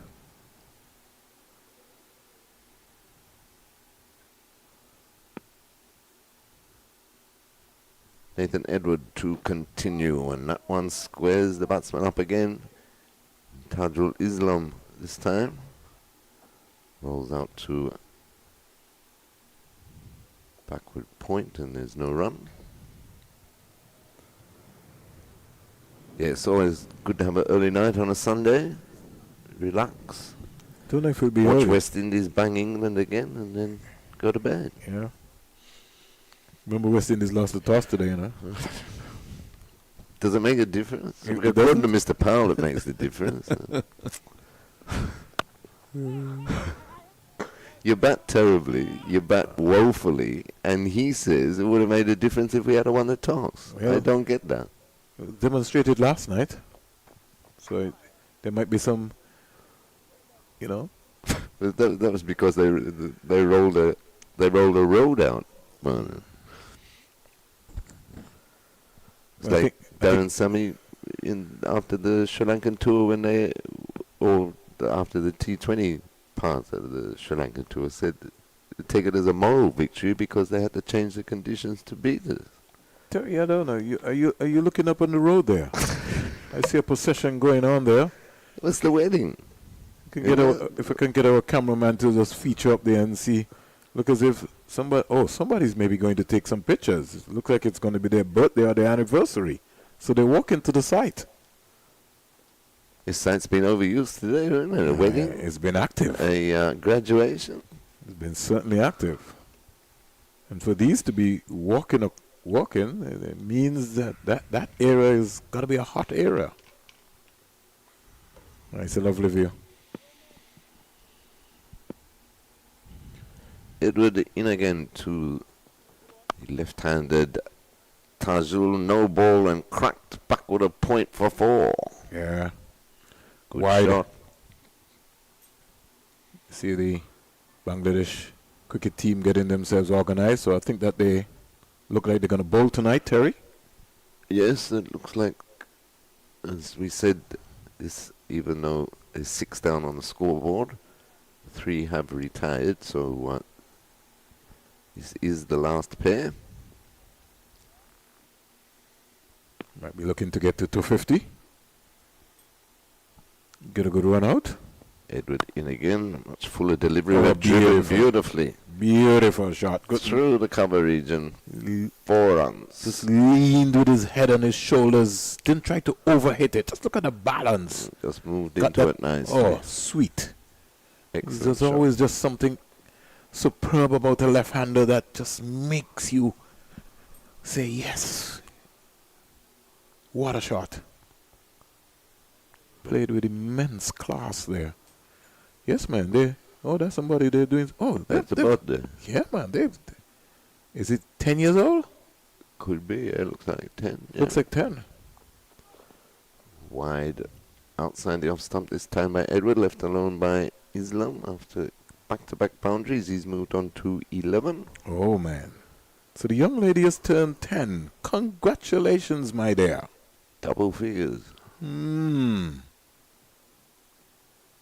know what it's like? I think they're going to have a problem, though. But they're going to get it worked out. The designers. Oh, they're taking it from the side. So we won't be able to get to see everything that we want. But don't worry, our cameraman will get it worked out.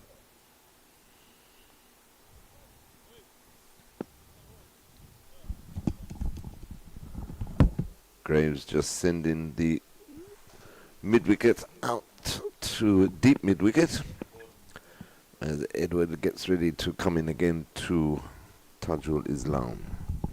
Up to the wicket now and bowls full length delivery, bang on target.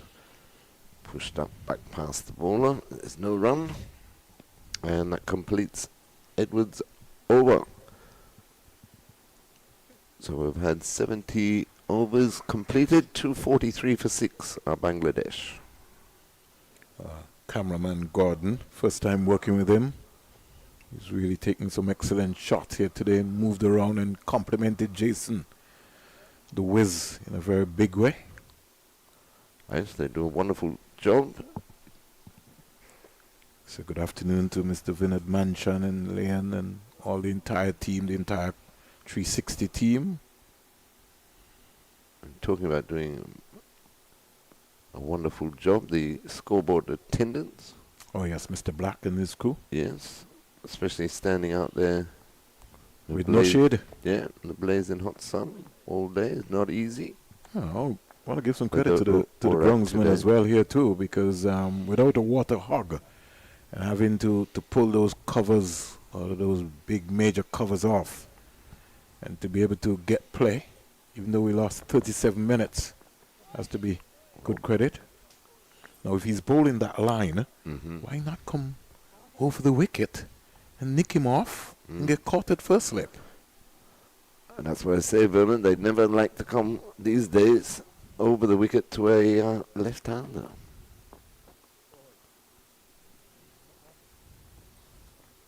He's bowled well. Holder. In patches. Mm. In patches. When he's bowled the ball into the surface, he's been a different bowler. It's flanked and pushed into the cover region. No run. I just find that our spinners sometimes just try too many things. Just keep it simple. Just bowl the ball into the surface. That's it. That's all you have to do. The revolutions that you put on the ball, the game is played on the day. So the service in front of you, you have to analyze and pick up and say, hey, if I bowl the ball into the surface, this is what is going to happen. Let it work for you. He's just strengthened the offside. He brought his mid-wicket into a short extra cover. 2 slips and a short leg. And that's driven in the air, down the ground. Couple of bounces before it reaches long off, and they take a single, 244 for 6. Put a silly point in front of the left-hander and knock him over. Bowl the ball into the surface. From over the wicket. It's not a rocket science. You don't No. have to reinvent the wheel. Want to come? It's almost like it's alien. Cricket sometimes just looks alien to some folks. You see the difference? You see what's happening there? Yeah. So that's what I'm saying He's to free you. to do that. Just put the silly point right there. You got the silly point, the short leg, and your supporting system, and bowl the ball into the surface. Yeah, and then you give the batsman, he's got something else to think about then with the silly mid off in his eye line. Instead of just planting himself on the front foot and simply knocking it into the covers. Anyway, the over is completed. Bangladesh 244.46. Islam is on 11 and Ahmed is on 3. So the Bangladesh coaching staff, They've been busy doing exercises out the back all day on rowing machines. but I think Exercise I think they're going to be bowling tonight. The indication is you can see that they're pre-warming up. Maybe want to get to 250. Yeah, well, they wouldn't want to take too much more time because it will get too dark Yeah, that'd be okay. Light is good. at the moment. What are you worrying about? You won't be facing. You'll be ratted than somebody.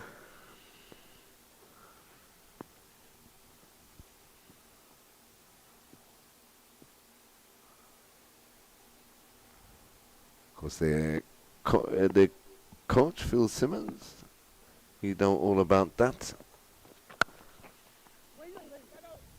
And he unfortunately got hit on the 88 Tour of England, batting in the practice match with Gus Logie.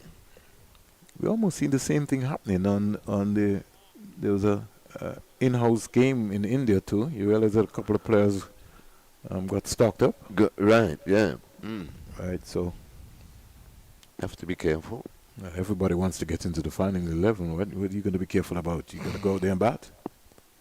There are no freebies. But that's why I was a little disappointed with the way the spinners were operating earlier. That this is their chance. It's practice for everybody heading into the Test series. But this is their chance, to impress and keep themselves in the minds of selectors. Where you're bowling to defensive fields like you're just trying to plug one in. A bit more experimentation could have been the order of the day. You have to prepare to win, Terry. If you have not prepared, how are you going to execute on the game day? There you go. And that's Clubbed. over the cover fielder. Probably won't reach. Yeah, heavy outfield here. Just pulls it back and they run 3. So McAllister's back from the northern end, bowling round the wicket to the left-handers. I'm wondering what happening to Lewis. Is Lewis off the field? Yeah, he hasn't not come back since a brief spell after lunch. Well, trust me, this is not 20 over cricket. Yeah, that's see what we were saying before about fitness. There's 90 overs, Yeah. right? And you notice who's bowled the majority of the overs? The young 19-year-old. Yeah, he doesn't have a choice. He has to. That's what he signed for. I'm having no sympathy with that, Terry. Ask Courtney Walsh. He will tell you.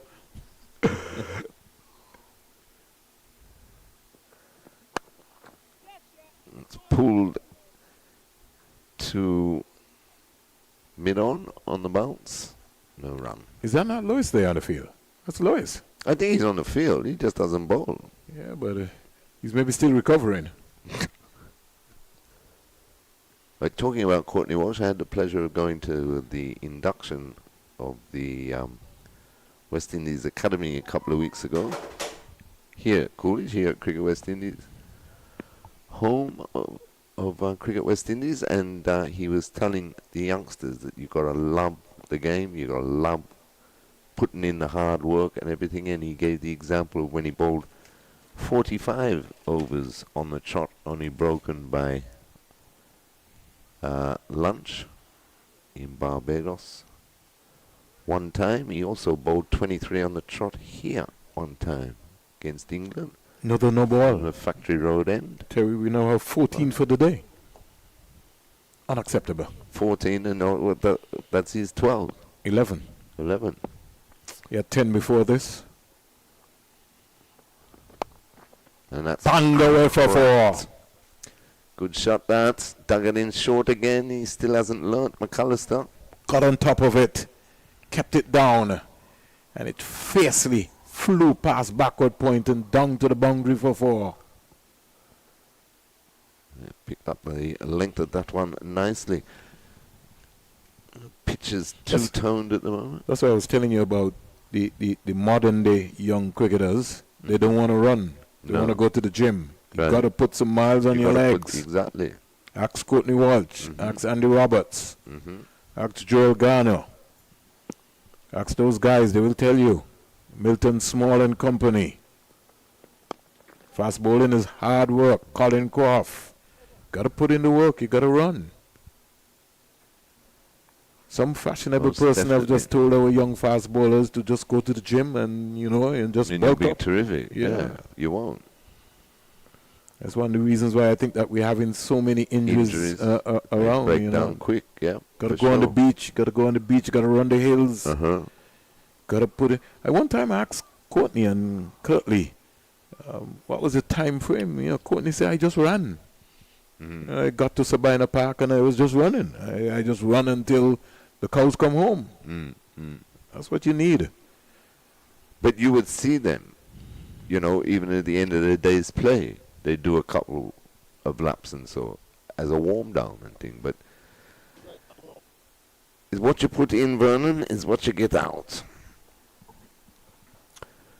You know- Shame Holder about to start a new over, bowling to Tuscan Ahmed.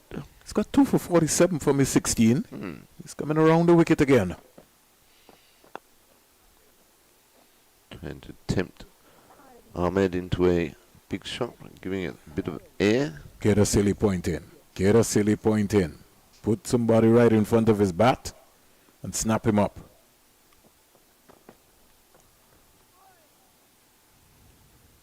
Just get a silly point in.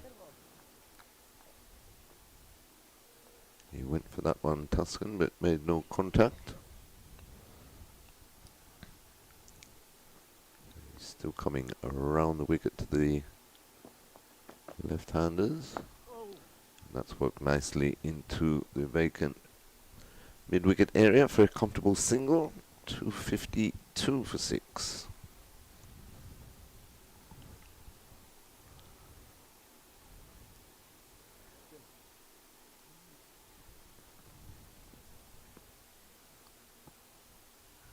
Tajul Islam on strike now. He's on 15. That one's tossed up again. Trying to slash that through the covers at no contact through to Imlak. The shadows lengthen across the ground. Half the pitch is in sunshine. The other half in shade. Makes it tricky. The ball coming out of the darkness into the light. Holder again into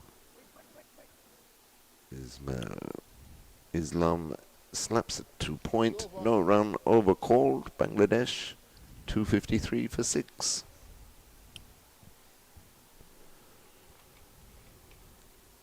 So still no movement yet. Coming from or we can tell you that the Bangladesh seamers are warming up. Whether they will get a chance to bowl tonight or not is another question, but we'll find out. They've reached 251. I'm just looking around just to see. Umpire Donald Shekels, I saw him went over into the dressing room with the pack of new balls, so there maybe might be some movement of having them bowl tonight. We'll wait and see. Rain has stopped play in St. Lucia. It's been a heavy downpour.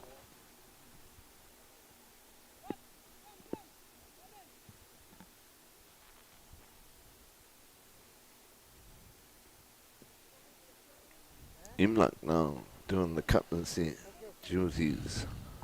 Just adjusting the field, what he's deep mid-wicket into mid-wicket. Now they've got 2 slips in a gully. McAllister in again to Tuscan Ahmed, who plays it into the cover region. No run.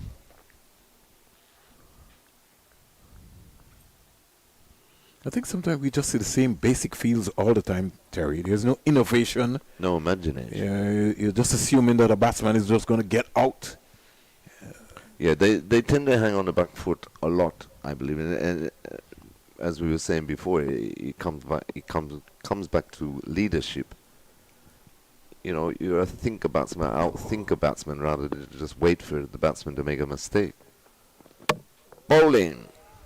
He got one on target, he got up full enough and went straight through Ahmed, and that will complete the Bangladesh innings.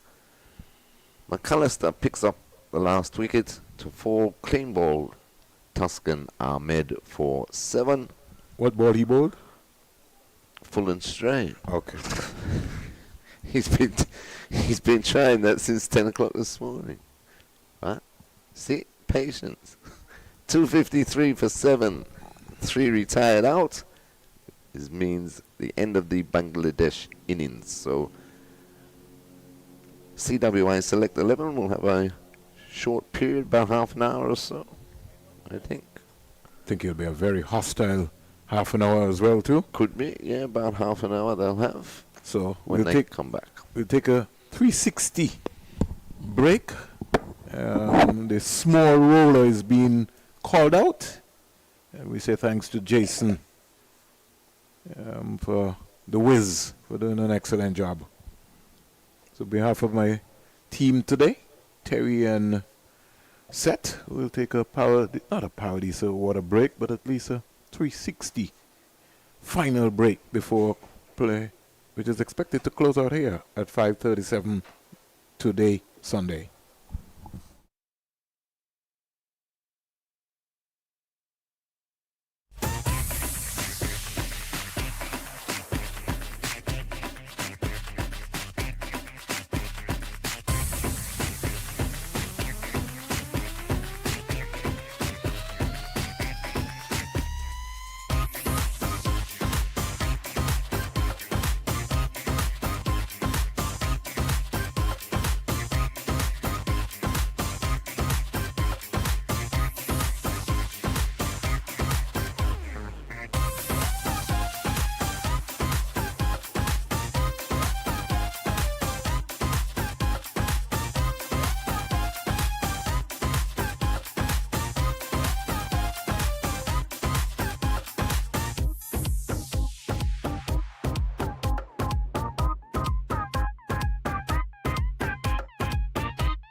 Well, good evening and welcome once again to the Coolidge Cricket Grounds, the home of Cricket West Indies, here on the northern side of Antigua next to the VC Bird International Airport. We're greeting you with the news that the Bangladesh innings would have come to an end with a score of 253 for 7 declared, and they faced 73.2 overs. During that batting performance by the Bangladeshis, they really, Terry Liraj, who is next side me, they were just opting for good practice and they spread it all over. So some of the players had the opportunity to bat and then retired. For instance, Jakir Ali, the top scorer with 48, he retired after scoring 48. Also, Mahadul Islam had 41 after retiring, but towards the top of the order before they started the retirement process, Litton Das, the wicketkeeper, he did well.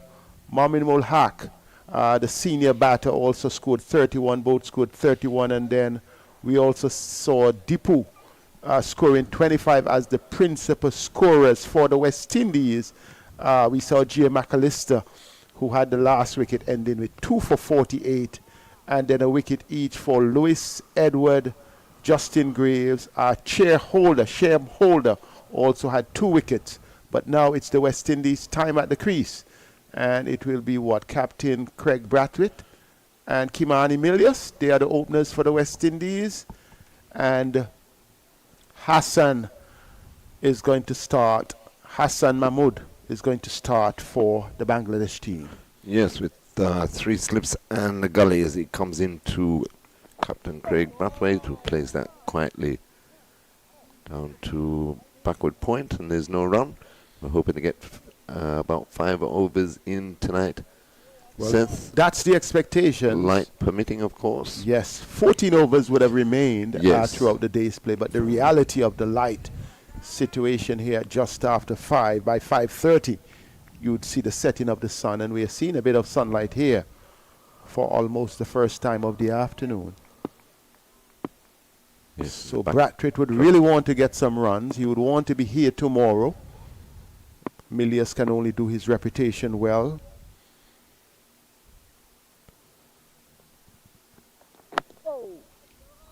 And Brathwaite stands firm and plays the ball into the offside. So when you look at it, would you say Bangladesh would have achieved the objectives that they wanted to set? I think one would be for top batters to get some runs. Secondly, for them to occupy time at the crease. Yeah, I think so, Seth. I think that was the idea from the start. They certainly didn't try and push things along. It was all about occupying the crease and spending time in the middle ahead of the first test. So I think they'd be happy enough with that first innings effort. There's Mahmood in again to Brathwaite, and that's beaten Brathwaite. Yes. Yeah, it climbed and moved, and Brathwaite definitely played at it. Didn't look good at all. He was as though he had not made his mind up how he wanted to play. Started and shaped and then tried to chase it. Look at how it all went. Smooth approach over the wicket. Yes. Excellent line. Excellent ball. Excellent movement. Hassan Mahmood looking really good. Only 2 deliveries. 3 deliveries so far. And he comes again to Brathwaite, and that one takes the edge, and the West Indies captain is gone Is gone. for naught. And it was on the card, Terry. That previous delivery, he wasn't sure whether to leave it alone or not. He's getting good movement, is Mahmood, with the new ball, and that one again squared Brathwaite up, took the edge, through to the keeper. Brathwaite is gone for naught. CWI select 11. One down. One down. Without a for run. naught. Wow. And it's the big one. It's the big one. It's the captain, the West Indies captain. He will be leading the West Indies team in the test match come Friday. But you could see the lack of confidence here, the lack of footwork. And on this occasion, the front foot really only came out full when the ball had already been beating him. And when we see the previous delivery, the one which was pitched just a little shorter, a bit wider, he was searching, was never in full command, was never fully committed to the stroke. And then his demise. Yeah, and you're quite right. Seth, it was the footwork that, or lack thereof, that got Brathwaite into trouble on that. But excellent ball in there by Hassan Mahmood. That will certainly go in the memory bank come test time. So Joshua Dawn walks to the middle to join Kamani Malias. CWI select 11, 0 for 1 in the first over of their innings. Bangladesh declaring their innings closed at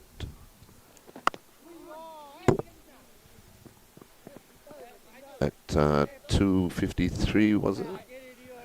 The scoreboard is a couple of runs behind of what Bangladesh ended on. Yes. We see the Bangladesh coaching staff up, Phil Simmons. yeah, up out on the balcony here at Coolidge. Phil Simmons is very meticulous. He actually was in that area. Then he came through the box up on the high stand to watch the players from that advantageous position. Dawn survives the rest of the over. Young Joshua Dawn, the 18-year-old right-hander. West Indies on the 19 player. Prior to this, 3 first-class matches and a high score of 83. Young Barbadian would really like to, not to emulate his captain on this occasion, Not at all. but would like to at least stay in the night, and then along with the 23-year-old St. Lucian in Milias, they would like to take the West Indies select 11 to bed and then rise early in the morning to do repair work. Definitely. It's all about survival tonight. Unfortunately, Brathwaite, A, he got a good ball, and B, it's just he's having trouble, though, isn't he, Seth, for a while now? Yes. The ball on or about, off stump, moving away. But you ask the question, how do you just go through your career like that? And it is predictable. Yes, yes. A guy can work you out, and then you are And since in they've 4 worked balls him out, time. yeah, the runs have dried up. That's driven nicely, but straight to the cover fielder, no run. Kimani Milias can only enhance his reputation. Would have been at the forefront, would have led the West Indies on the 19. 4 years ago, he would have had quite a bit of opportunities. And I think one of those who could enhance their chances with a good knock here. Just remind somebody that you're still there. That you're still around, definitely. Rana takes up the attack from the media center end. Looks to have good bit of pace. Yeah, that's what I was going to say. I saw him against Pakistan, and he had a good series there. His first series, I believe. So Bangladesh think they've found something in this young man, Nahid Rana. Right arm fast. He runs away from us now into Malias. Malias clips this nicely through mid-wicket region for a couple. Even get 3 if he wants, and they are coming back for 3. So well run by the 2 youngsters. Yes, good to see that positivity in the run in between the wicket. They're not satisfied with 2. 3 would have been on and got it comfortably. So CWI select 11 are on the board, 3 for 1 in over number 2. It's the first day of this 2-day practice match. Draws to a close here at the Coolidge Cricket Ground, home of Cricket West Indies. Milias is quite familiar with this ground and with the pitch, so that should be to his advantage. But it's Dawn who will face. Yep, Dawn facing Arana. Rana's into him, and that ball leaving him. He tried to withdraw the bat. Wow. And caught the bottom half of the bat down through the gully region, and the fielder does well to pull it back from the rope.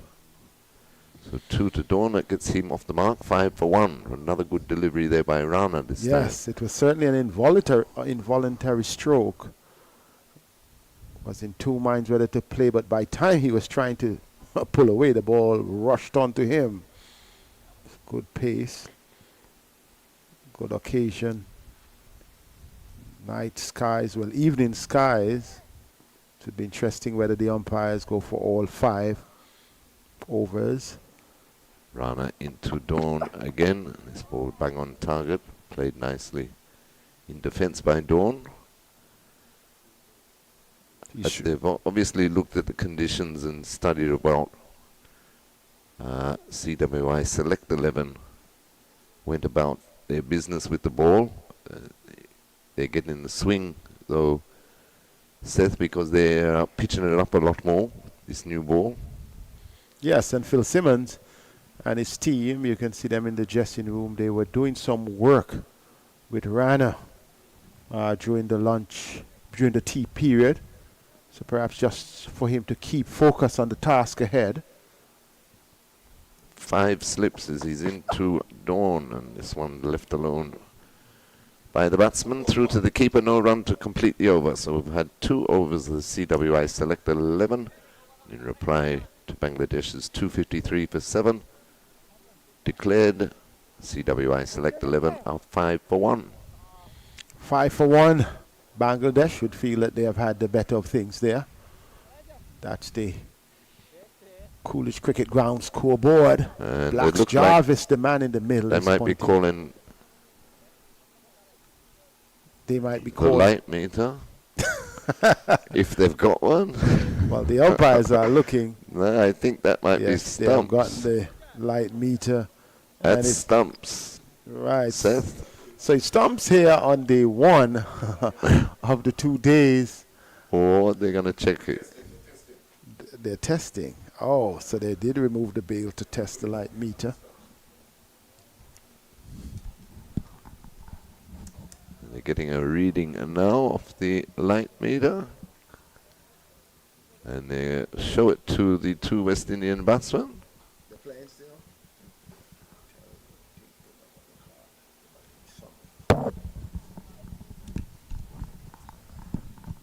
And it looks like they're testing both ends, of course. Yes, because the environment differs here at Coolidge. You know, we have trees, we have buildings.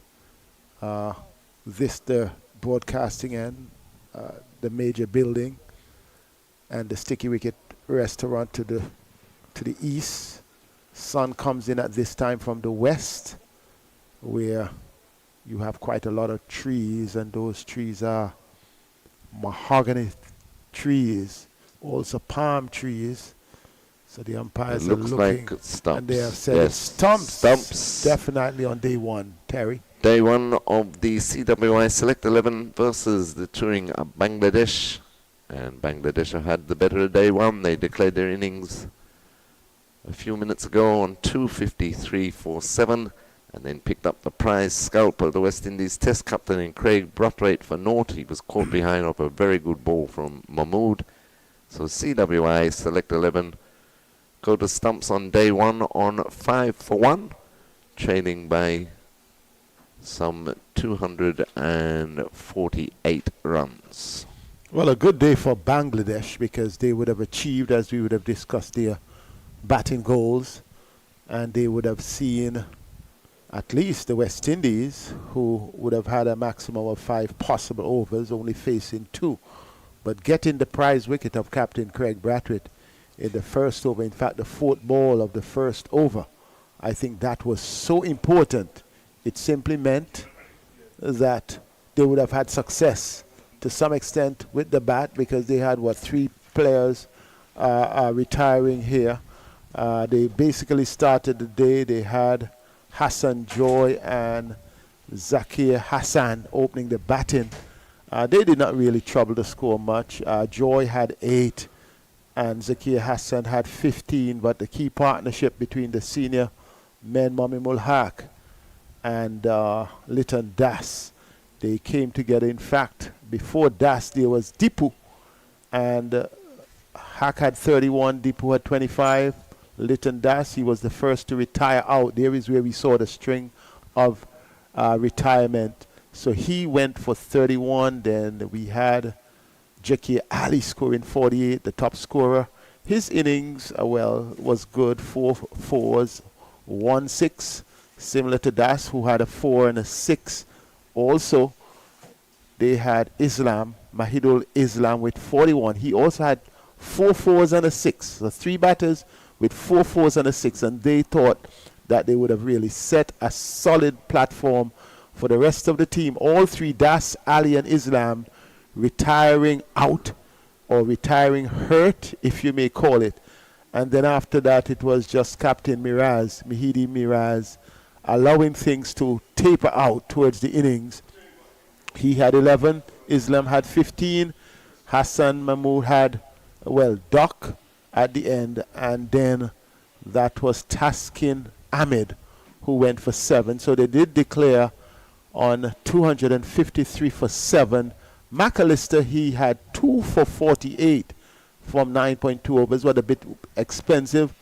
Shem Holder had 2 for 48, but I think there were impressive spells earlier in the day from Sharon Lewis, 1 for 24, and Nathan Edwards, 1 for 35.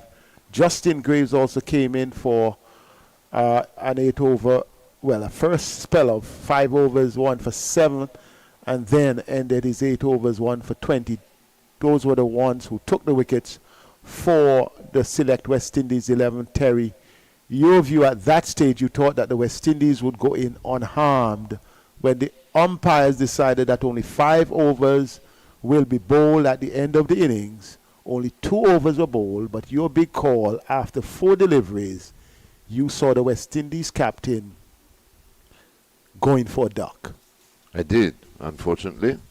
And something that will no doubt go in the memory book of the bowler, Mahmood. He bowled excellent over. He had Brathwaite in trouble to the previous delivery before picking him up.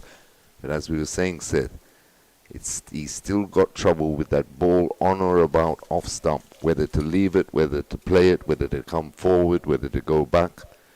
And it's been his downfall again. So unfortunately, only got 2 overs in due to light, but CWI Select 11 lost their captain Craig Brathwaite for naught, and they've gone to stumps 5 for 1, trailing by 248 runs, with Kamani Malius not out on 3 and Joshua Dawn not out on 2. So we will be back tomorrow morning, 10 o'clock start for day 2 of this practice match between CWI Select 11 and the Bangladesh team. We'll be back live for ball-by-ball action thanks to 360 Cricket. And on behalf of my fellow commentators Seth Burton and Vernon Springer, myself, Terry Loraji, will be back tomorrow morning at 10 a.m. Do join us then.